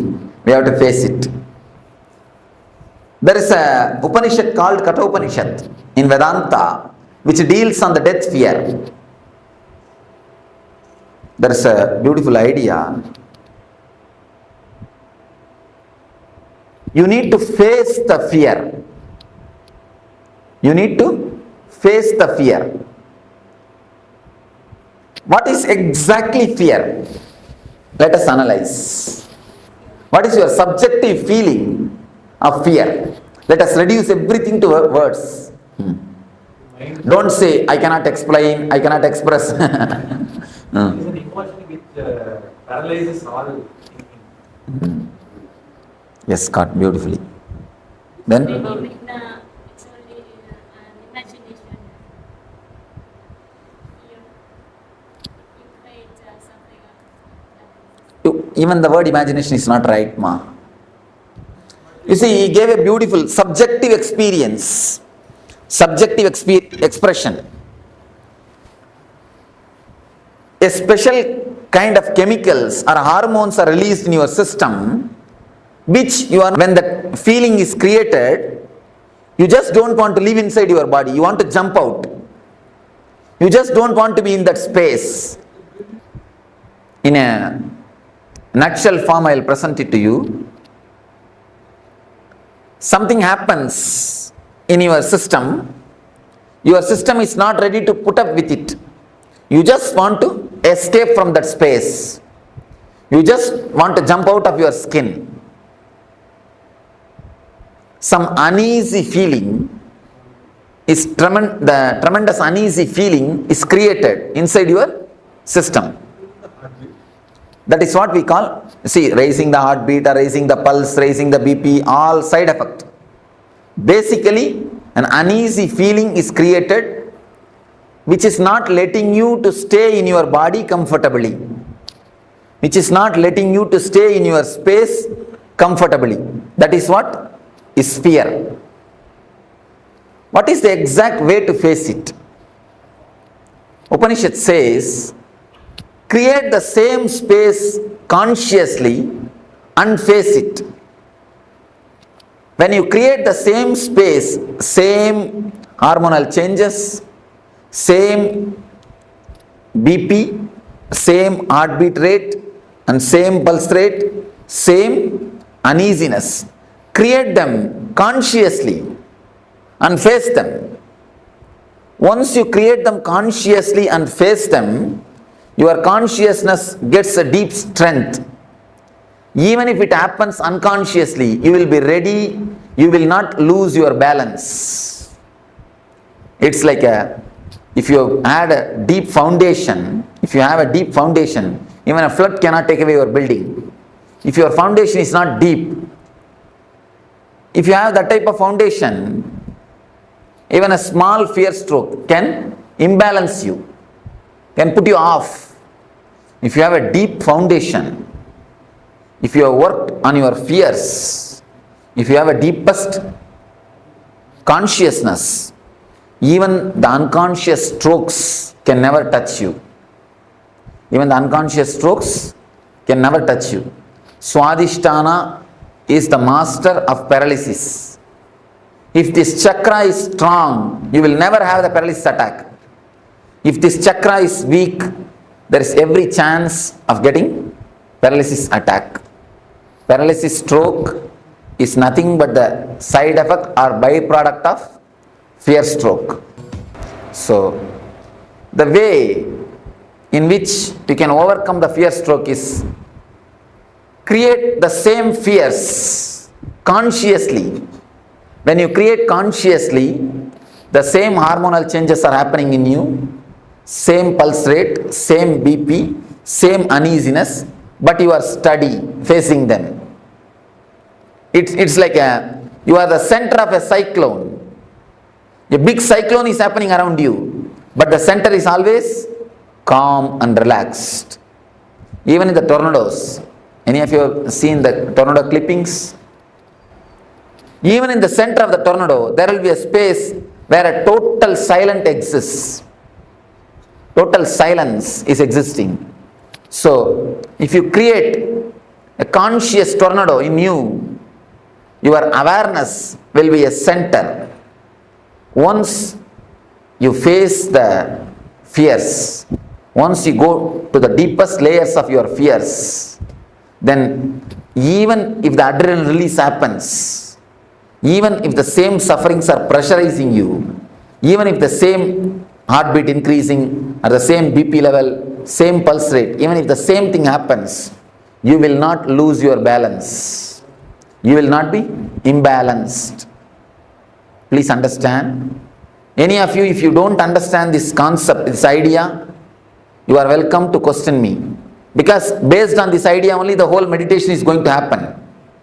How much you understand this idea, that much only you will be able to meditate. If you have any question, please crisscross me. Every innumerable situation fear stroke can strike. You said that consciously create so many situations like that. You put a right question. All the innumerable situations can be brought under 4 classifications. You have the 4 layers of fear. Is fear of losing some part of your body in accident or through some fatal disease like cancer, all those things. This is a second layer of fear. The third layer of fear is fear of losing your near and dear ones, your loved ones. Fear of losing them or losing love from them. Losing them physically or losing love from them is a third layer of fear. The fourth is fear of the unknown, fear of your own death or fear of God, fear of the ghost, fear of unknown is the fourth layer. These are the 4 major layers of fear. If you think there is some more fears than these 4 layers, you can tell me.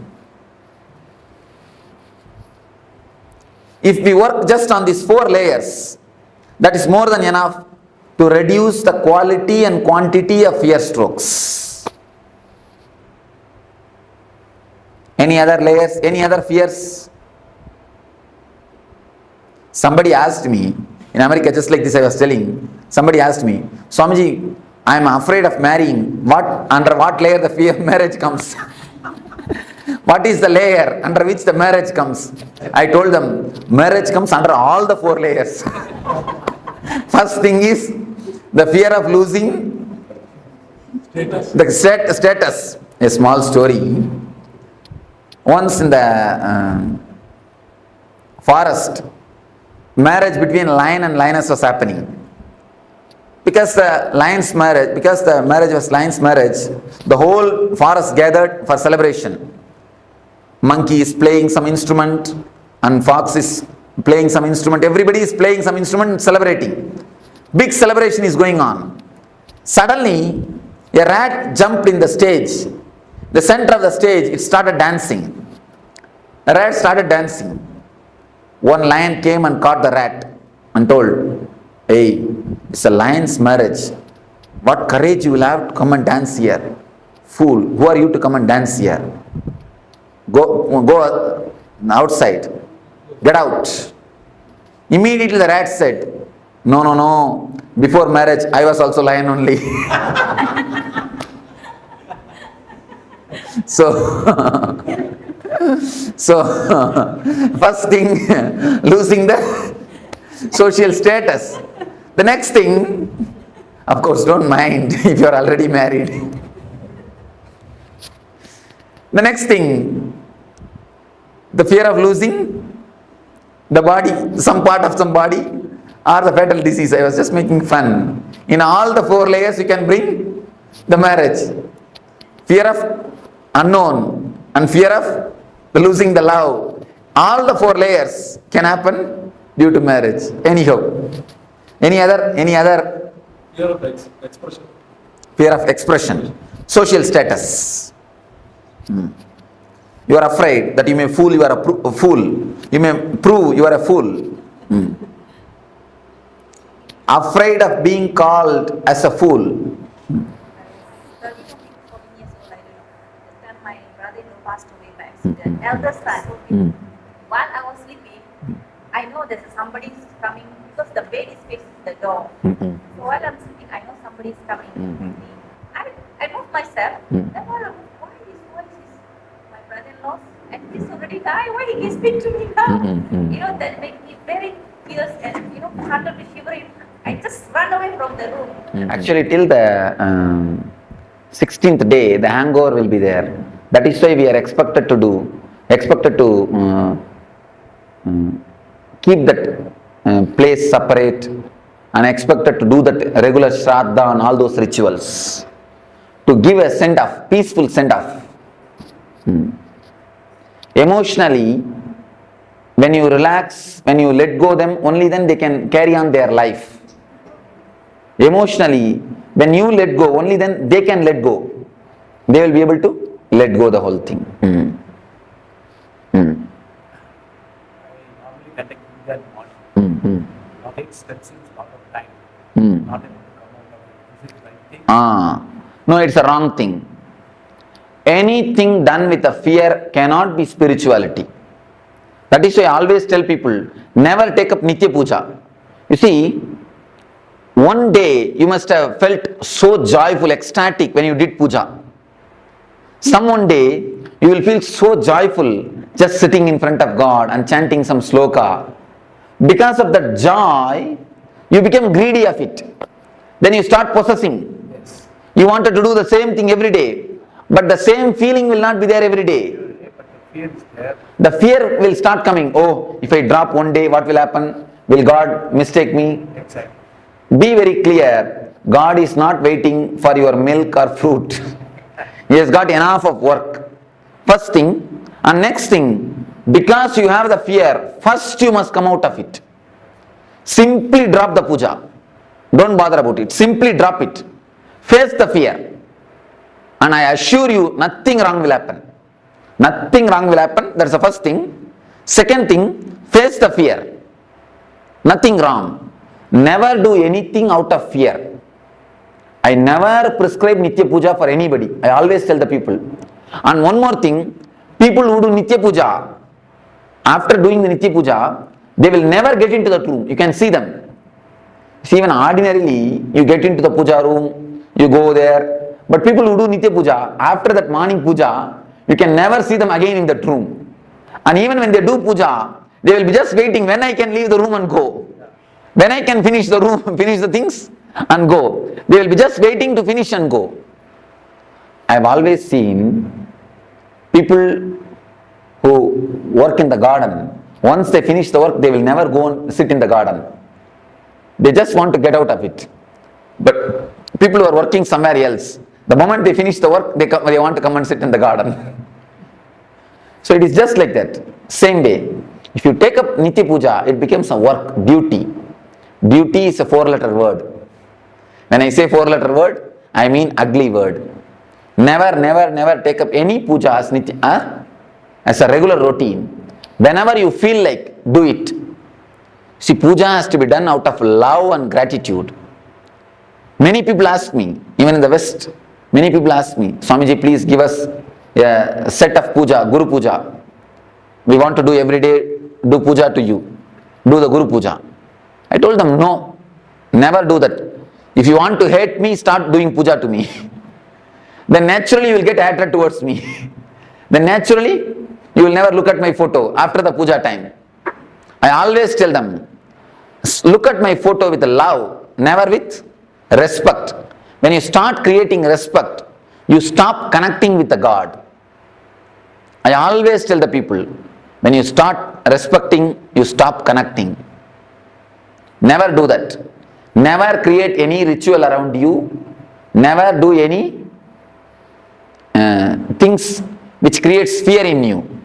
Always out of love. Somebody came and told me. But everything not able to do some reason. That's a fear. Something may go. And one more thing, you will feel as if something is lost. It's addiction. Addiction to Coca-Cola and addiction to mantra, addiction to puja is one and the same. I always tell the people, never be addicted.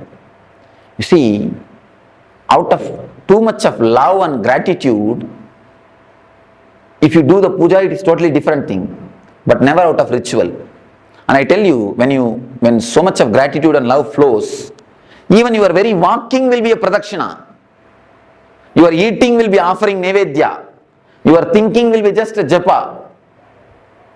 Even your sleep will be a meditation. There is a beautiful sloka by Shankara.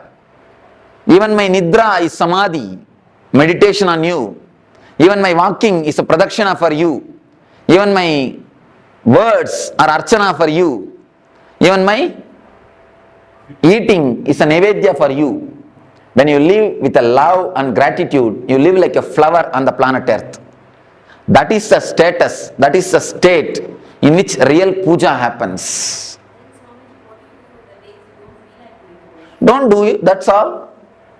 Why do you bother? Huh? What is this? Why should you feel guilt? One thing, if you think the God will punish you if you don't do puja, why should we worship him at all? Pull down, he is not God, it means. If he accepts you, whether you do it or not, only then he is God. You understand? Only then he is a compassion. Only then he is a love. He will accept when you do it, he will not accept when you don't do, means he is more or less a politician. And pull him down from his seat. One thing, remembering him will be always with love. Then you will not have the fear. If it's a ritual, you will have a fear. Be very clear about the things. Be very clear, analyze yourself. If it is out of fear, drop today itself. This moment itself, drop it. If it is out of love and gratitude, you can do it. I always tell people, no intelligent man can do any practice more than 21 days. It's a law. If you are an intelligent man, you cannot do any practice. Practice means this type of rituals. Of course, meditation you will be able to do. That is different. Any kind of ritual cannot be done more than 21 days. If you do it, it will become a dull, dead thing. The moment you enter, you will be waiting when I will leave, finish it and go out. That is it. Rama, Krishna, by the time you finish the 108 Nama, only Nama will be there, nothing else will be there. What is the significance of this 21? Last time on the previous class of 21 hours.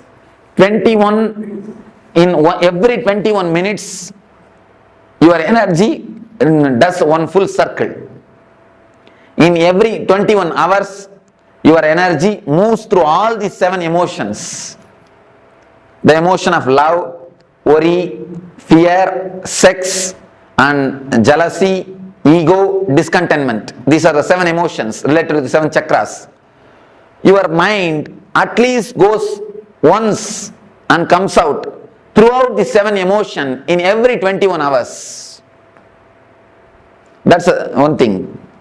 In every 21 days, at least 3 days you fall in every one of these emotions.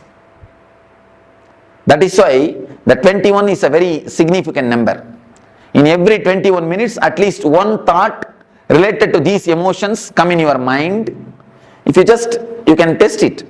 Just sit for 21 minutes and write down whatever thoughts come up in your mind. You will see all the 7 emotions thoughts will be there.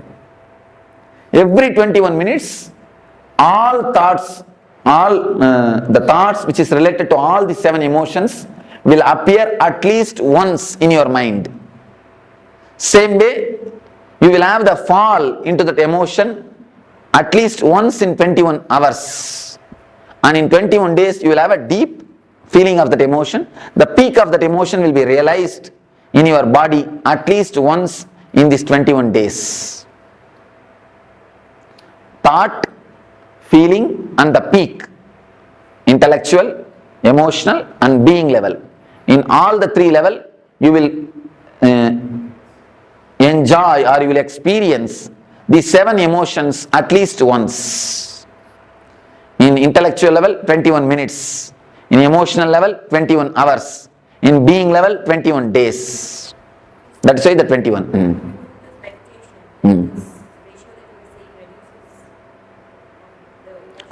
Of course, naturally the depth, the quality gets reduces.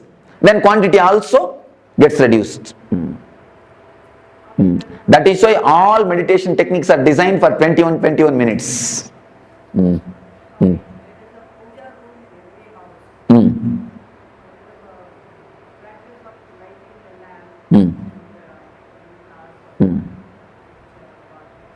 Make it as a small ritual.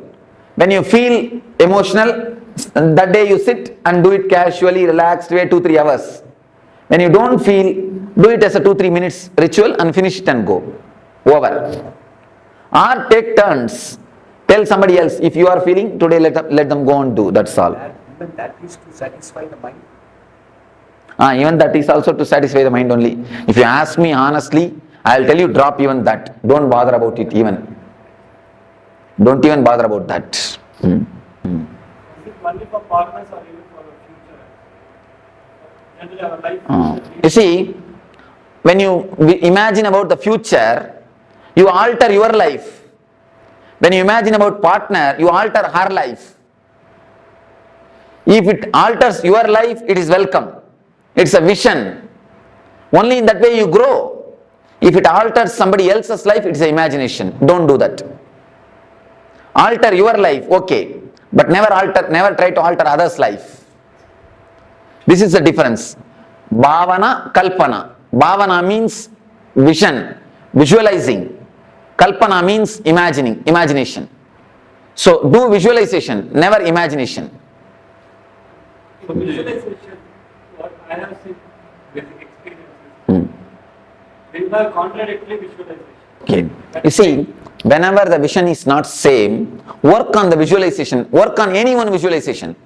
If you think as yourself as a cricketer, start working towards it. If you think yourself as an actor, start working towards it. When you start working, someone will drop automatically.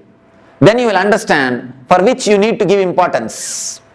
In 1 or 2 steps itself you will understand which is going to suit with in your life. Then naturally the other one will drop. But never drop any visualization without working on it. Because you will have hangover. If you drop that visualization, if you drop the idea of being an actor without trying to work towards it, at least take 1 step towards some producer's house. Then if you feel, no, this is not for me, it is difficult, then you drop. You will not have a hangover. If you drop without having any steps taken towards it, you will have a hangover. So start taking steps. Naturally, whatever is not for you will drop. Not that you need to drop it, that will drop you. Naturally, you can go ahead in the steps which you need to go. So visualization for the positive aspect is so good. Right. Sometimes the mind thinks other aspect also is negative. You get into the trap of negative, sometimes negative. That is called unconscious visualization. Meditation is the only solution for unconscious visualization. Otherwise, the unconscious visualization is nothing less than a poison. It is a simple poison which will kill your life. See, with poison only your body will be destroyed. With unconscious visualization, your lives after lives will be destroyed. You will carry this unconscious visualization everywhere. So drop the unconscious visualization, that is a just poison. Meditation and bringing more consciousness to your thinking setup. See, if you meditate just 21 minutes per day, the whole 21 hour will be flooded with awareness. So don't miss at least 21 minutes of meditation. every 21 hour, at least 21 minutes allot for meditation. Then you will see, because in every 21 minutes, you come up with one full circle. If one circle is filled with consciousness, it will have an impact on the whole day circles, on the whole day energies. So naturally the awareness will improve. When the awareness improves, the unconscious visualizations will disappear. You see, chanting of mantras makes you only unconscious. It never helps you, it makes you only forget. Chanting of mantra is like a painkiller. Painkiller only makes you forget the pain, not that it heals the pain. This meditation will heal the pain. It will heal the very symptom itself. So now, don't miss this meditation. Do it totally. Then you will see the symptom itself is healed. And you can do this meditation even in the house. By sitting. Don't do it by lying. By sitting you can do it. Now, any one meditation technique if you practice, that is enough. Which is suitable for you, tomorrow I will answer. Tomorrow in Energy Darshan, every one of you can take advice from me. I will see the energy of every one of you and you can take the right technique. That one technique if you practice, that is enough. Please don't start practicing all the 7. That will become an Aramba Suratva.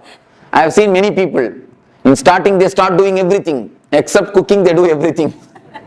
If you do all the 7, where is the time for cooking in the house? Then after 2 days, no, this is not for me. So don't do that. Take up one meditation and do it sincerely every day. Meditations you will not feel bored. Meditations are not rituals. So do one meditation every day, that's enough. Of course, if you feel, you see, for some people I give 2 meditation. For that type of people, morning one, evening one. For some people I give only one meditation. If you receive only one technique, you can do twice. If you receive 2 technique, do it only once. Because I see the chakras. If some chakra is damaged, I give them the meditation technique.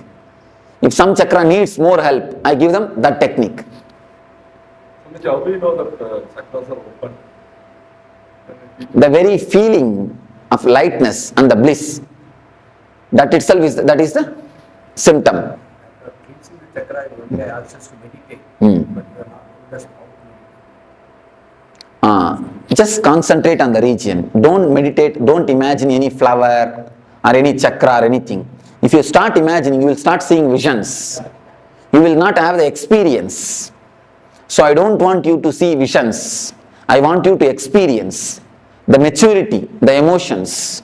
So best thing is just concentrate there. I'm getting some golden light. If it automatically happens, okay. Don't do it by yourself.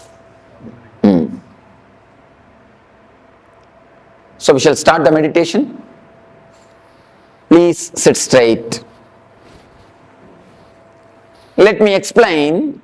Sit straight. And now I think you can close your eyes and listen. If you just listen, that's enough. Then when I start the meditation, I'll guide you. If you are not able to sit, no need to tie the ribbon. If you are not able to sit on the ground, you can sit on the chair, nothing wrong. But sit straight and close your eyes.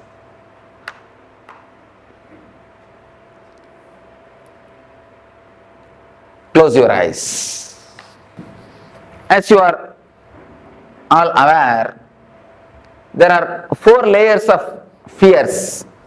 First thing is fear of losing the wealth, comforts and social status. Next thing, fear of losing some parts of your body or fatal diseases or accidents. Third thing, fear of losing the near and dear ones, the loved ones. Fourth thing, the fear of unknown, your own death. If you have fear, deep fear in some one layer, work on that particular layer deeply. Otherwise, come one by one along with me. I'll guide you one by one. First, if you have the fear of losing the wealth, visualize as if you have lost it. Imagine really you have lost it. You don't have it. You are really lost. Put yourself in the worst situation which can happen. in your life. Allow the fear, allow the uneasiness to happen to you. Allow that shock to happen to you. Allow the suffering to happen to you. Consciously visualize and allow the suffering to happen to you. Same way, step by step, we will start penetrating all the 4 layers of fear. Now please tie the ribbons.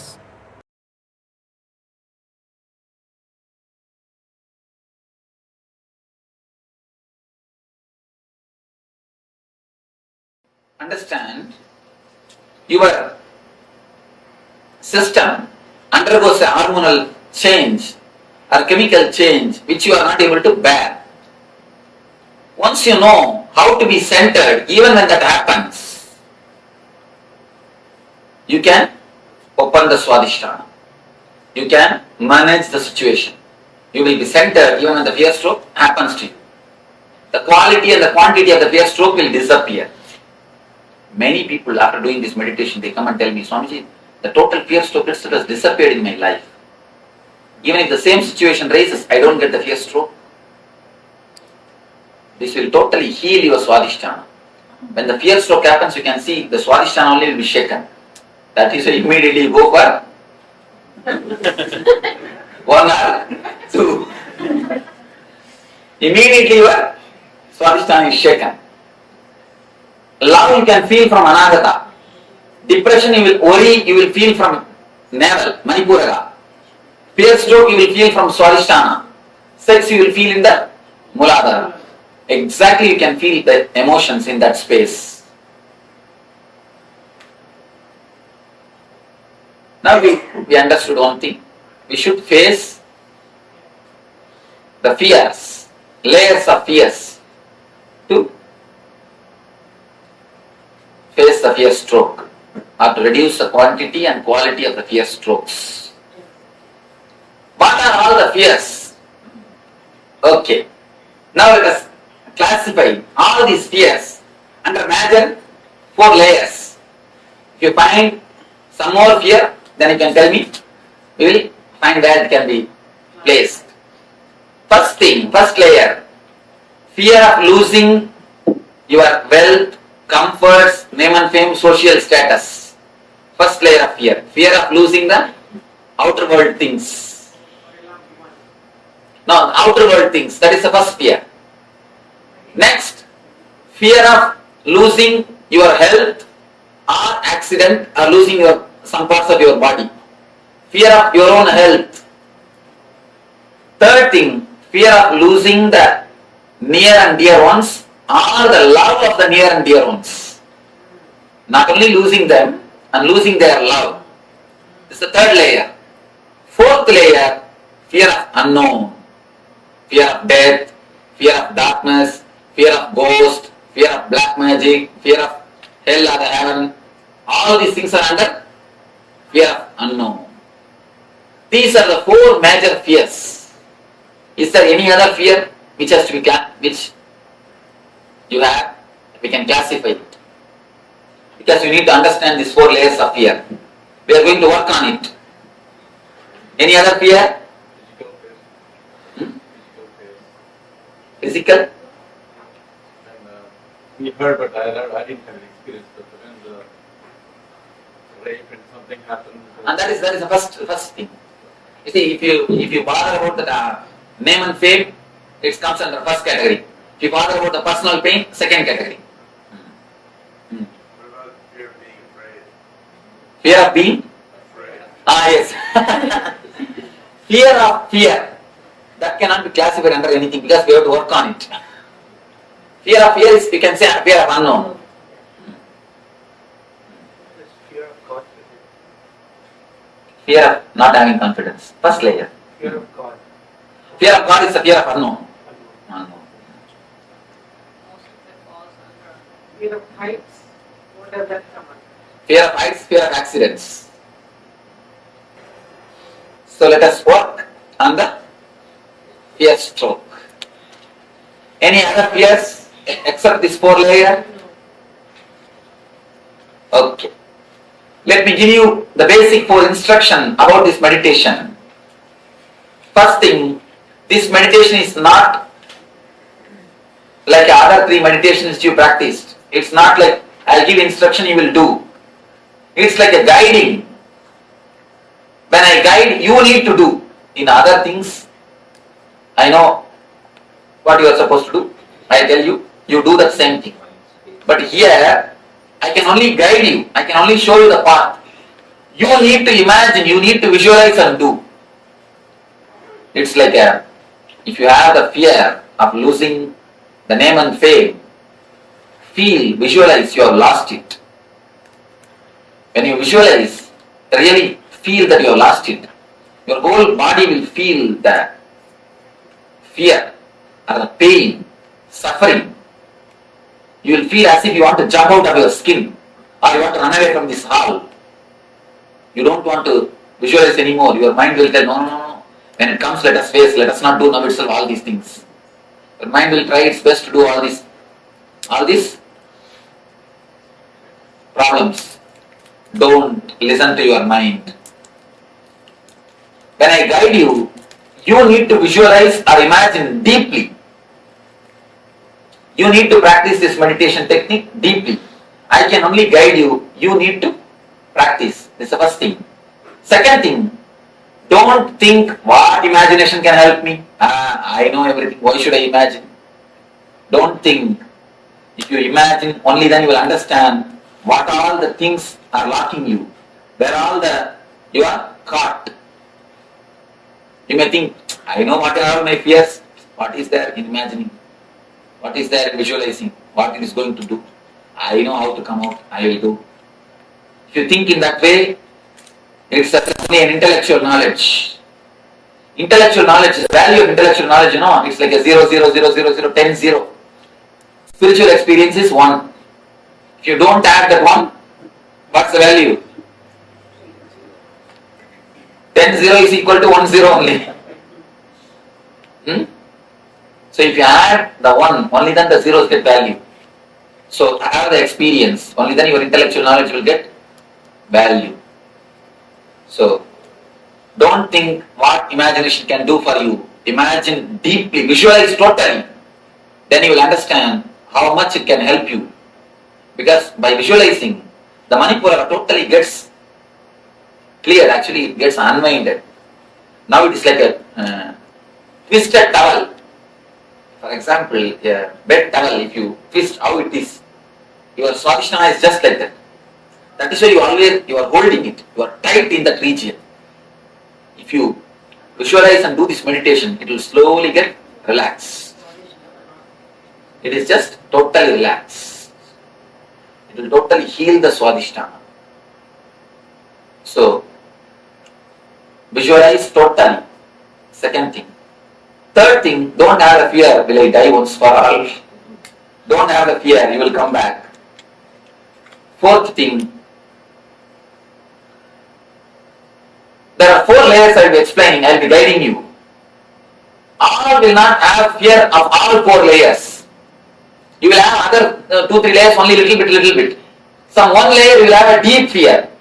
Work on that deep fear layer some more time, even if I go to next layer, don't bother about it. The 4 layers, losing the outer comforts, name and fame, social status, losing your own body, health or some parts of your body are accident, losing the near and dear ones or the love of the near and dear ones, fear of your own death and the unknown, fear of unknown. If you are caught in any one layer deeply, work on that layer deeply. So, any more doubt about this meditation? Visualize totally. Let your eyes pour tears. Let your hands tremble. Let you feel that you are sinking. Let you feel you are dying. Nothing wrong. Allow everything to happen. Everything to come up. Only then your consciousness will get strengthened to face the fears and reduce the quality and quantity of the fear stroke.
navel is the source of energy. Because only through navel you are connected to your mother. Your mother is the source of all your energy. Now let us discover it, they say. I read in that book, Why God Won't Go Away. It's a book. It's actually 3 doctors. They did a lot of research on this psychosomatic zone and the mysticism. How the mysticism, the prayer, meditation, all these things, what is the effect of all these things on the mind? They have done research with the SPECT scan, what is happening in the brain at the time. More than neuroscience study. And they published their report. And after that report, they say the students in the medical college signing for the spiritual study, the spiritual aspects of meditation. Spiritual meditations. What is the meditation, the other healing systems, alternative therapies, all these things, the study, the signing for the, before this book, if the signing rate is 10%, after this book they say 80%. The signing rate, 80%. Such a tremendous new opening is done by few doctors, but very thoroughly organized study and very critical study also. Never think the bias used, very critical study. And in the study they reported the mother, she may be in India and child may be in America, but if a mother falls sick, that works on the brain of the child. No connection. There is no need that the child should be informed. The mother is sick. Simply it shows in the neural system, the brain system of the child. Of course, no proof. We cannot give any logic, but it happens. It's happened. Are you talking about telepathy or what? No. All the child. You see, delivery, if you learn, then only it will do. What age? What age of You see, below the 7. Below 7. Below 7. All the kid. Below 7. After 7 only you get the individual. Below 7, no individual. All the kids. It is stored in the brain. There are few kids who have got the immune system strong, they don't get the disease. But there are many kids whose immune system is not strong, they get the disease. Even a small fever, what to say, headache, it is immediately responded. The corresponding thing happens to the kid. Of course, very hard to believe, very difficult to believe. Logically, there is no connection, but they say it is what this is what is truth. Such a after vast research, they say it is true. It is happened. Why? Because the nerve center, Manipura, we are connected to mother through this Manipura. The first source of energy is nerve center, Manipura. From to the nerve center, we are related to mother before birth and even after birth for some time, few minutes, till we get their connection with the air, with the outer existence. We have a connection with the navel center. Navel center is the center which can give all the 5 energies to us. The ether and air and Agni and water and Prithvi. All the 5 energies, 5 elements, Panchabhutas, all the 5 energies can be given to us through navel center. Other chakras can receive only 1 or 2 energies, but the navel center can receive all the 5 energies. That is the reason we are connected to mother through navel. This chakra is disturbed by worries and depression. By worries and depression, there is a master key. Let us enter deeply. How? You may ask. Any worry, you can see the first blue will be for stomach. You can always see it's an experience of thousands of people. Any worry, the first blow will be for the stomach. Either diarrhea or other underlying problems. Any worry. You always say, I can't stomach it. I can't digest it. And the next thing, let us see what is worry, and then we'll enter into what is depression. First we'll finish the worry, and then the depression.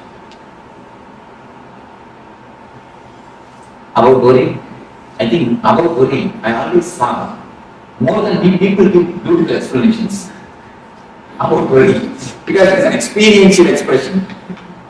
So let me ask some of you to give few explanation about worry. Anyone? Anybody who can give an explanation about worry? I lost my money. I give somebody borrow money. I want to collect. You don't want to pay me. Keep on bothering me too much. I'm worried about my money. That's one thing. A small story about this. You see, and also another thing. My son is a 31. He don't want to marry. I keep on pushing him. That is one thing. You see, as soon as he told money, I remember a small story. Once a man vanished. He got $100 from a man called Guru. He spent it. Then the room asked him, "Where is my money?" He borrowed $100 from another seat and gave to the room. After a week, the seat asked, he borrowed from Guru and gave to the seat. After a month, Guru asked, he borrowed from seat and gave to the room. After repeating this for 10 times, he called Guru and seat together.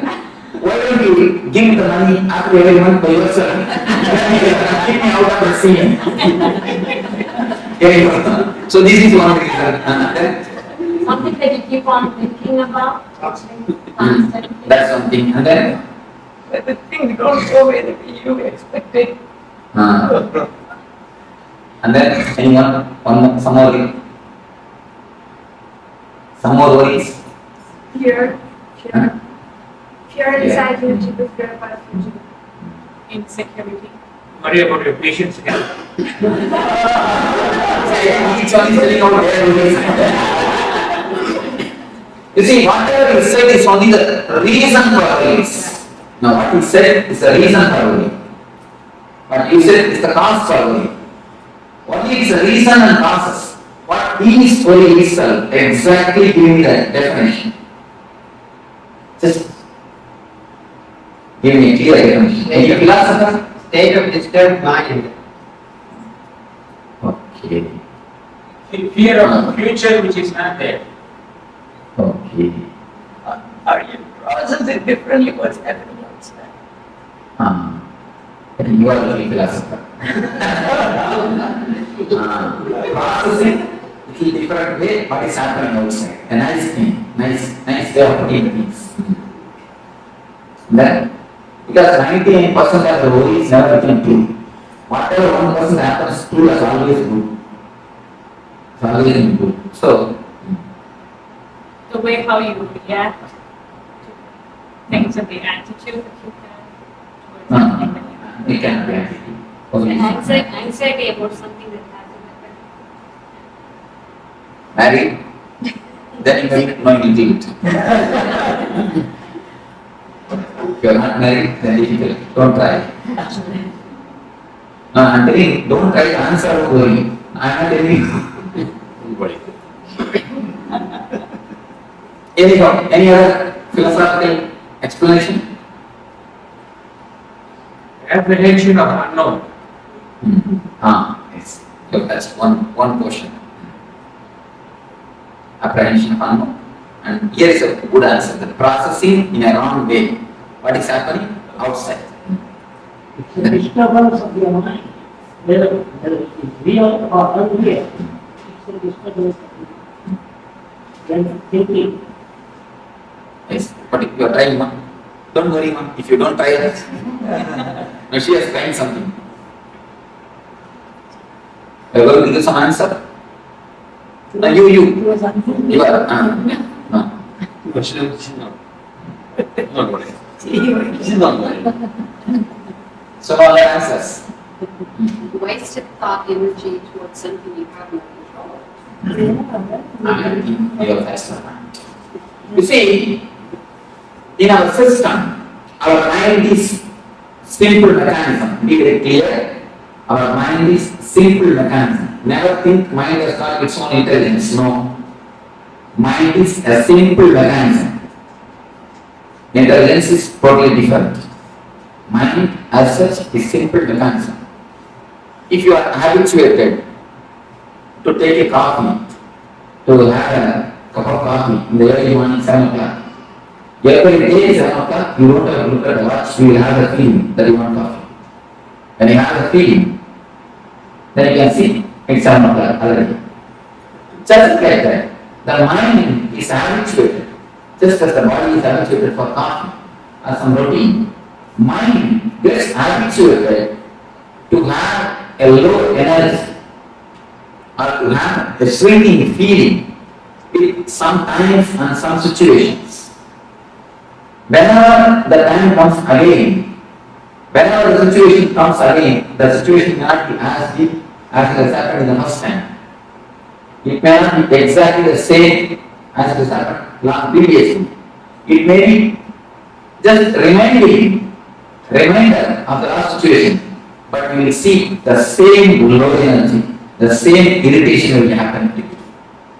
To reduce the whole thing into more clear terms, you can say, if you take the mind as a computer, the few programs which have been affected by virus is for you. There are few portions of your mind which is affected. It is like have you seen a gramophone record? The gramophone record is disturbed and it is repaired. It will repeat the same line. It will repeat the same line. Any of you have seen gramophone record, the old gramophone records? It will repeat the same line. It will never go next line. The same line. I went to his estate. Below his estate. There I saw the gramophone. And tape was repaired. The tape means what they put inside. Record. That is called record. Scratched, it was scratched. That is called record, scratched. And there is a song in Tamil, it means the income is 8 paise and expenditure is 10 paise. It is not going to the expenditure at all. It is again repeating on the income. It's not going for expenditure at all. So that is a good card for only income. No expenditure. It might have done it on purpose. That I don't know. Repeating the same line. It's not going to the next line. So, I believe that before. then I think you have to do expect. So there is the same thing. Sometimes it happens to our mind. The words, even if you want, even if you don't want, whether you want it or not, whether you like it or not, the same words is repeating inside you, which makes you feel shrink. Is what is for you. The continuously the same verse, which is getting repeated in your system, in your mind, and which makes you feel shrunk, even if you don't want it, is what is called worry. We have two things, please understand. We have two things in our life. One is dialogue. When you speak with others, when you speak with somebody else with volume, it is dialogue.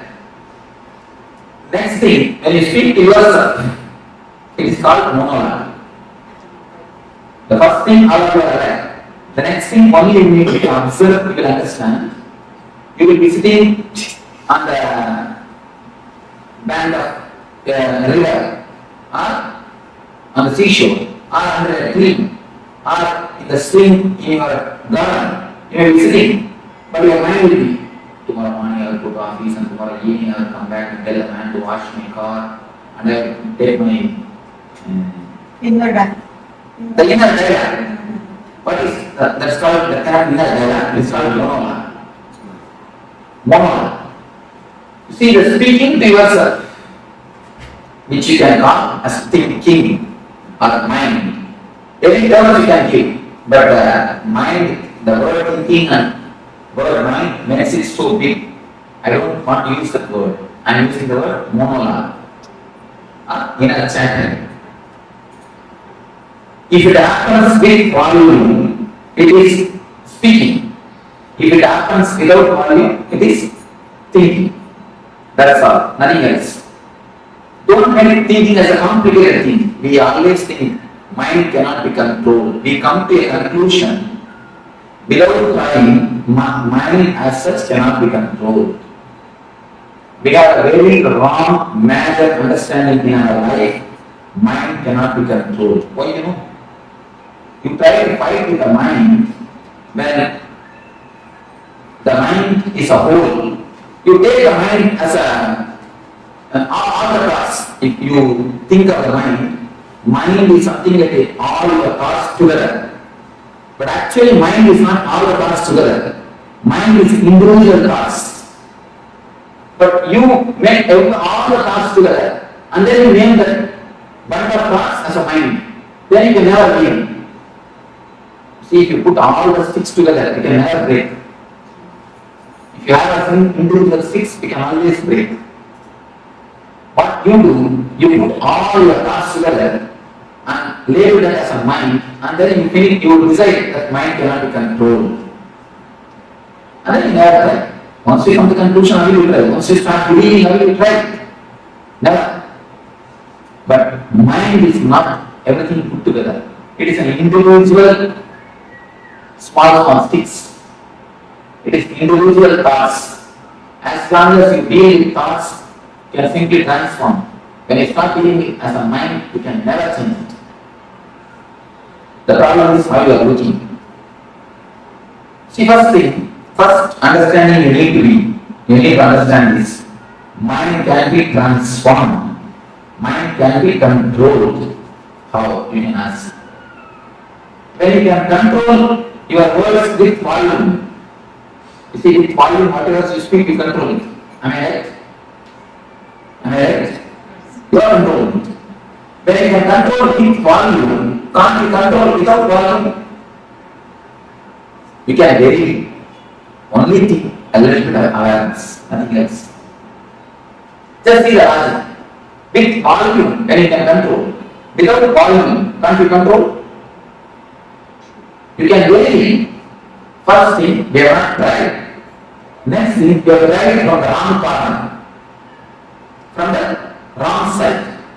Whenever you look at your enemy, you look at him as a whole. Just like that.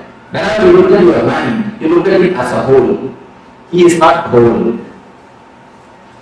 Never think he is a whole. He is a small parts. If you know the mechanism where to touch, you can simply come over it. The habit. The worrying is a completely habit. It's like a more recorded program. You see, in the starting only, you need some reason to worry. In starting, some reason, something happens outside, you start worrying.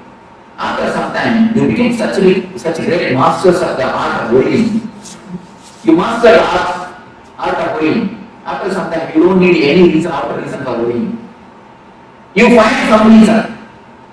Or even if you fail, if you can't find any reason, you see, I have seen some people, if they can't find any reason, they will come and tell me, Swamiji, today things are going so well. I think tomorrow something bad is going to happen.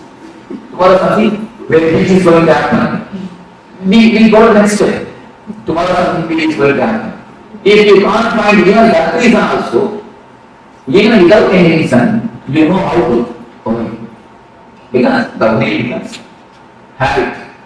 Your system completely gets habituated to worrying.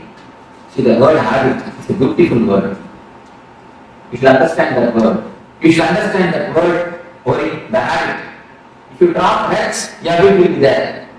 If you drop A, bit will be there. If you drop B, it will be there. Only when you drop the I, it will die. The very word has got a beautiful meaning, habit. Drop H, your bit will be there. Drop A, bit will be there. Drop B, it will be there. Only when you drop I, it will die.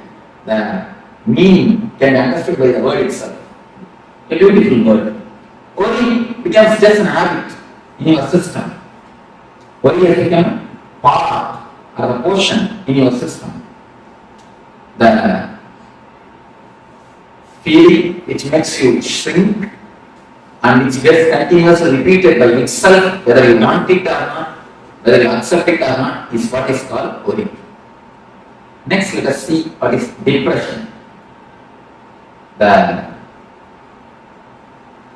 circuit or the way how the depression is created.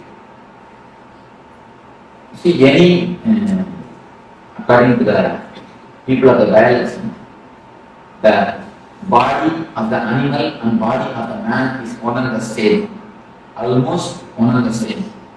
Only mentally we are more, we are something higher than animals. And now they say that chimpanzees do 80% of all the activities what a man does. 80% can be simply done by chimpanzee. Only one thing, he doesn't have his own mind. In the plane of mind we differ, but in the plane of body, we are almost one and the same. If a chimpanzee gets angry, he will simply beat other chimpanzee, or at least a cage. But if a man gets angry, he cannot beat somebody else. In the society, if you are angry against your boss, what can you do? You can give only a smile. Nothing else. If you are angry against your wife, what can you do? Nothing can be done. There you lose job, you will lose food. Nothing can be done. See, anyway, you can express your anger whenever you want. You cannot completely express it. But they say, the doctors, they say, whenever anger happens to you, poisonous chemicals are released in your system. Poisonous chemicals which disturbs your immune system is released in your body, in your system. What will happen to all those chemicals, all those acids? It's like an acid bath. It's like a bathtub filled with acid. You are taking acid bath every day, every time, whenever you enter into anger, and you express it, at least you come out of it. The chemical is worked out. When it is not expressed, it is completely, totally suppressed, and just it gets deposited in Manipura chakra. Manipura is the energy center in which all these negative emotions are deposited. Any suppression, sexual suppression, or the violent suppression of the violent emotions, or the anger, or the vengeance, anything, if it is suppressed, it directly comes to the energy center of Manipura. Manipura is the center where all the suppression happens, all the suppressions are stored. If you suppress, what will happen? The suppressed acid only creates acidity. Nothing else. That is what directly happens. That is the reason the Manipura gets disturbed. The depression and the worry directly disturbs Manipura. Anything suppressed directly attacks Manipura. Manipura is the first chakra, first center which is disturbed by the suppressions and the system of suppressing. That is the reason children don't have any suppression. See, if you see the kids, you can see a grace in them, a beauty in them. You will not see any ugly child around the world. You can see the photographs of kids around the world. Indian kid, American kid, African kid, Sri Lankan kid. Any country, you can just see the photographs. You will not see a single kid who is ugly. Have you seen a single kid who is ugly? You must have seen in so many TVs. Even Ethiopia, they are living in poverty. Even there, kids you see, they have their own grace. They may live in poverty, they may be lean and thin, but the grace of the face will not be lost. Because they are nothing in the Manipura. They are not collected anything, they are not suppressed anything. Have you seen a single kid who is ugly? Have you seen a single grown-up man who is beautiful? The problem is Manipura. The depression and the worry takes the grace from a being. No depression or the worry is accumulated by the kid. Even if they accumulate, they have a beautiful technique to throw it out. Have you seen after feeding the kid, if you put him to rest, he will just blabbering. Have you seen? Something like that will be blabbering. The blabbering is a beautiful technique to cleanse the Manipura. Kids do that. Whatever meditation you are doing in all these 2 days, all the kids they do. Because the system has got its own intelligence to do all the meditation. And the same way, any of you, if you know Yogasana, the major 12 asanas are there. All the 12 will be practiced by the kids from the age 1 to age 7. Without knowing, without you teaching them, they will be practicing. The Dharma all the asanas, they will be practicing. Because the system itself, the body itself has got its own intelligence. In the so-called process of growing, we have lost all these things. And you can see the children spinning or drilling. Have you seen? If you have a small kid, you can understand. For no reason, he will just drill. The spinning. But the spinning is the greatest meditation in Sufism. They say, when you spin or drill, the energy is centered perfectly. The centering of the energy happens. In Sufism, the drilling is a meditation technique. But when the child does, we beat him and make him sit. At least Indians. I went to the Santa beach. I saw small kids. They are just entering into the water and playing. The parents are also very relaxed and they just let the children go. And I can't see the scene in Marina Beach. In India, first thing they won't let. And even if they let, how so many rules and regulations they will put up. Child will hate the playing itself.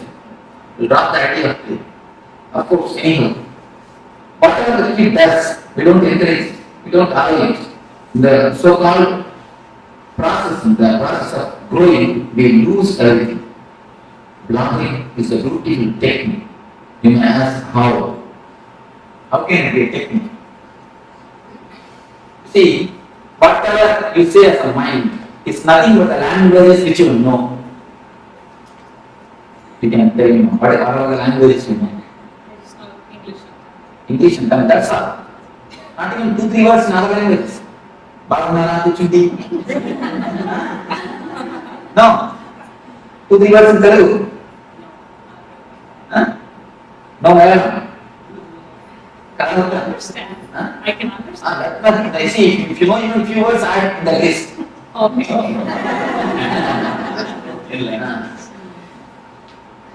I can understand. Karakata. Gottilla. I can few words. And then Hindi. Thoda. And then Hindi. Any other language? That's all. You see, if suddenly something happens and you forget all these 5 languages, can you say you have something else called mind? No. Even acting out happens only with the seed of language. The verbalization may not be by the language. You see the man who doesn't know any language and he acts out. You can see he has got his own language. But as far as you concern, only these 4-5 languages. You are not developing your own language. Only if a man is born from birth, if he doesn't know any language, then only then he develops his own language. For you, I am telling you for you, if you forget these 4-5 languages, can you say your mind exists? No. Alright, tell me what way you can exist. I can just tell it to myself. I cannot have a dialogue with someone. That is what. Then again you are using the same language, 5 languages. I am telling you, if you forget 5 languages completely, there is no other thing in our mind except this language. our mind has nothing else, at least the active portion of the mind. Whatever is active in your system has nothing else except this five language. Except this language, not for you five, for others their own languages. You cannot think anything except these few languages. Without that language, it is like a big lake covered by snow. The lake is the energy, the Atman. Snow is the thought process, the chattering. If you can break the chattering, if you can break the thought process, and the water which is inside, or the pure water which is inside can gush out and energize your field. You are this side and the energy is that side. In between, the ice layer is there, snow layer. The ice layer stops the energy reaching you. The ice layer is what is the mind or the thought process.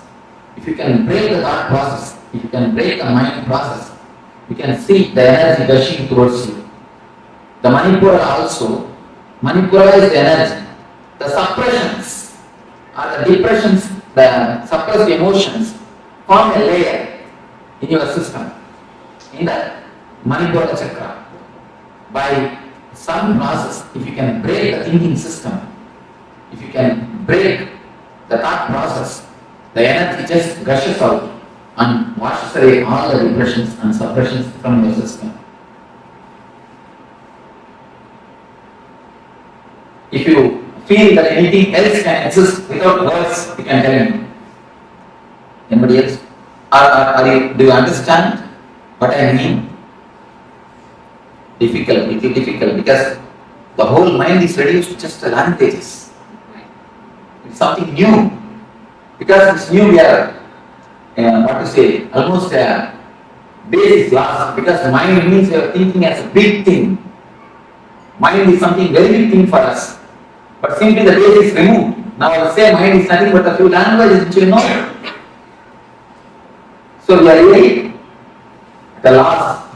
The big property is taken from us. But lastly, I tell you. What about people who think before they had any language? You see, that we cannot imagine. Now if you imagine, again you are using only the language. Then you try to imagine, they had their own language. Again, when the mind got developed, when an animal has become man, in the process, the language development was there. The sounds, I see the special sounds are associated with the fear. If a man feels that a fire is happening near him, he used to create that sound, and all will understand something frightening thing is happening there. So they will run away. Like with the sound, the language was developed. They had their own language. With that sound, they think. They start thinking with that sound. Do you understand what I say? The tribal language, you may call it. I guess we have always assumed that language is a way of expressing what is in our mind. But now you're saying language is simply the mind. Because anything in your mind you cannot have without language, without word, without verbalizing. The verbalizing process, the verbalizing process is the process which is the uppermost layer of your energy system. You are above the verbalizing process and your energy is below the verbalizing process. That is the reason the connection between you and the energy never happens. So any logical thinking is lost without language. There cannot be there cannot be any logical thinking. There cannot be any logical thinking. You see, when you use your logical mind itself, you are not using your whole energy. Please be aware. When you use your intelligence, you are putting all your energy to use. When you use your logic, you are not putting all your energy to use. You can always see the decisions of women is very sharp because they think more with intelligence, not with intellect. The decisions of the men, maybe immediate, they will give an immediate result, but for long run, the decisions of the women are the sharp because they think with intuition. any decision with intuition or intelligence, any decision with logic has no intuition. I always seen the decision taken by logic gives immediate result, but for not for long run. Decision which is taken with intelligence and the intuition, which may not be directly, you cannot directly give a reason, but you will see, for a long run, for the whole life, it will give a tremendous effort. Swami, I have to thank you for telling this to all the men over here. Swami, to give me some examples. You are See, if you can question me, I am ready for argument. I'm just figure out in my mind, please give me some examples. You see, there are few conclusions. I will not be able to give you directly example because of whom I have seen, in what the place I have seen, all those whole examples I will not be able to give. But you take this conclusion and scan your life and see. For a long run, any great logic man, a man is excellent in logic and a great professor, he will be giving lectures and convincing thousands of people. He will come to the house and a small problem. He will convince his wife for half an hour. After the half an hour, she will start from the first step. You see, she will start from the first step. What do you know? Because the conclusion structure is not by intuition, by intelligence. They don't have thinking. You see, I have always seen women doesn't think much. They get proper results. Because most of the energy is stored in the seed form itself. Whenever it is necessary, it gives out the result. In the ancient India, women are more treated like counselors. Any problem, in the evening, man will come and tell the problems. She will give the counseling and tomorrow morning it will be executed. More they are treated as counselors. And not only that, the techniques to keep the intuition awakened is practiced by women. The dot itself is a technique to keep the intuition awakened. Tomorrow we will be using the technique with the dot, with the Anya chakra. The techniques to keep the intuition awakened is always practiced by women, but you cannot see any women logically. How much you try to convince by logic and think about it. Is it that they think through the heart more? No, they think through Manipura. They think through Manipura, not through heart, but through. Are they more emotional? Or? No. They think through intuition. The Manipura is the center. You see, Manipura is the center, very active in women. That is the reason only women could give birth. And not only that, Manipura is active in women. One more reason, they need to give birth. They need to give a whole body to one more life. For that, by nature, Manipura is strong for women. They need to give a full structure. Practically, the work of Brahman needs to be done in the energy center. So the Manipura of women is more strong. That is the reason. And this, I have seen the intuition counselors there, and that also, women are more successful. Even in India, the Ayurveda Surah, have you heard of this? Intuition counseling. Even in that field, women are more successful because the Manipura is very strong for women. The intuition or the conclusions will be more strong because the layer will be very thick. The thinking layer is not deep in women. Only the conclusion layer, the energy layer is high and strong for the women. Just the proportion between men and women here says we are smarter. That cannot be the publicity. No, that cannot be the solid reason. No, I want a solid reason. No, we have intuition that we are going to be enriched in our power by attending your course.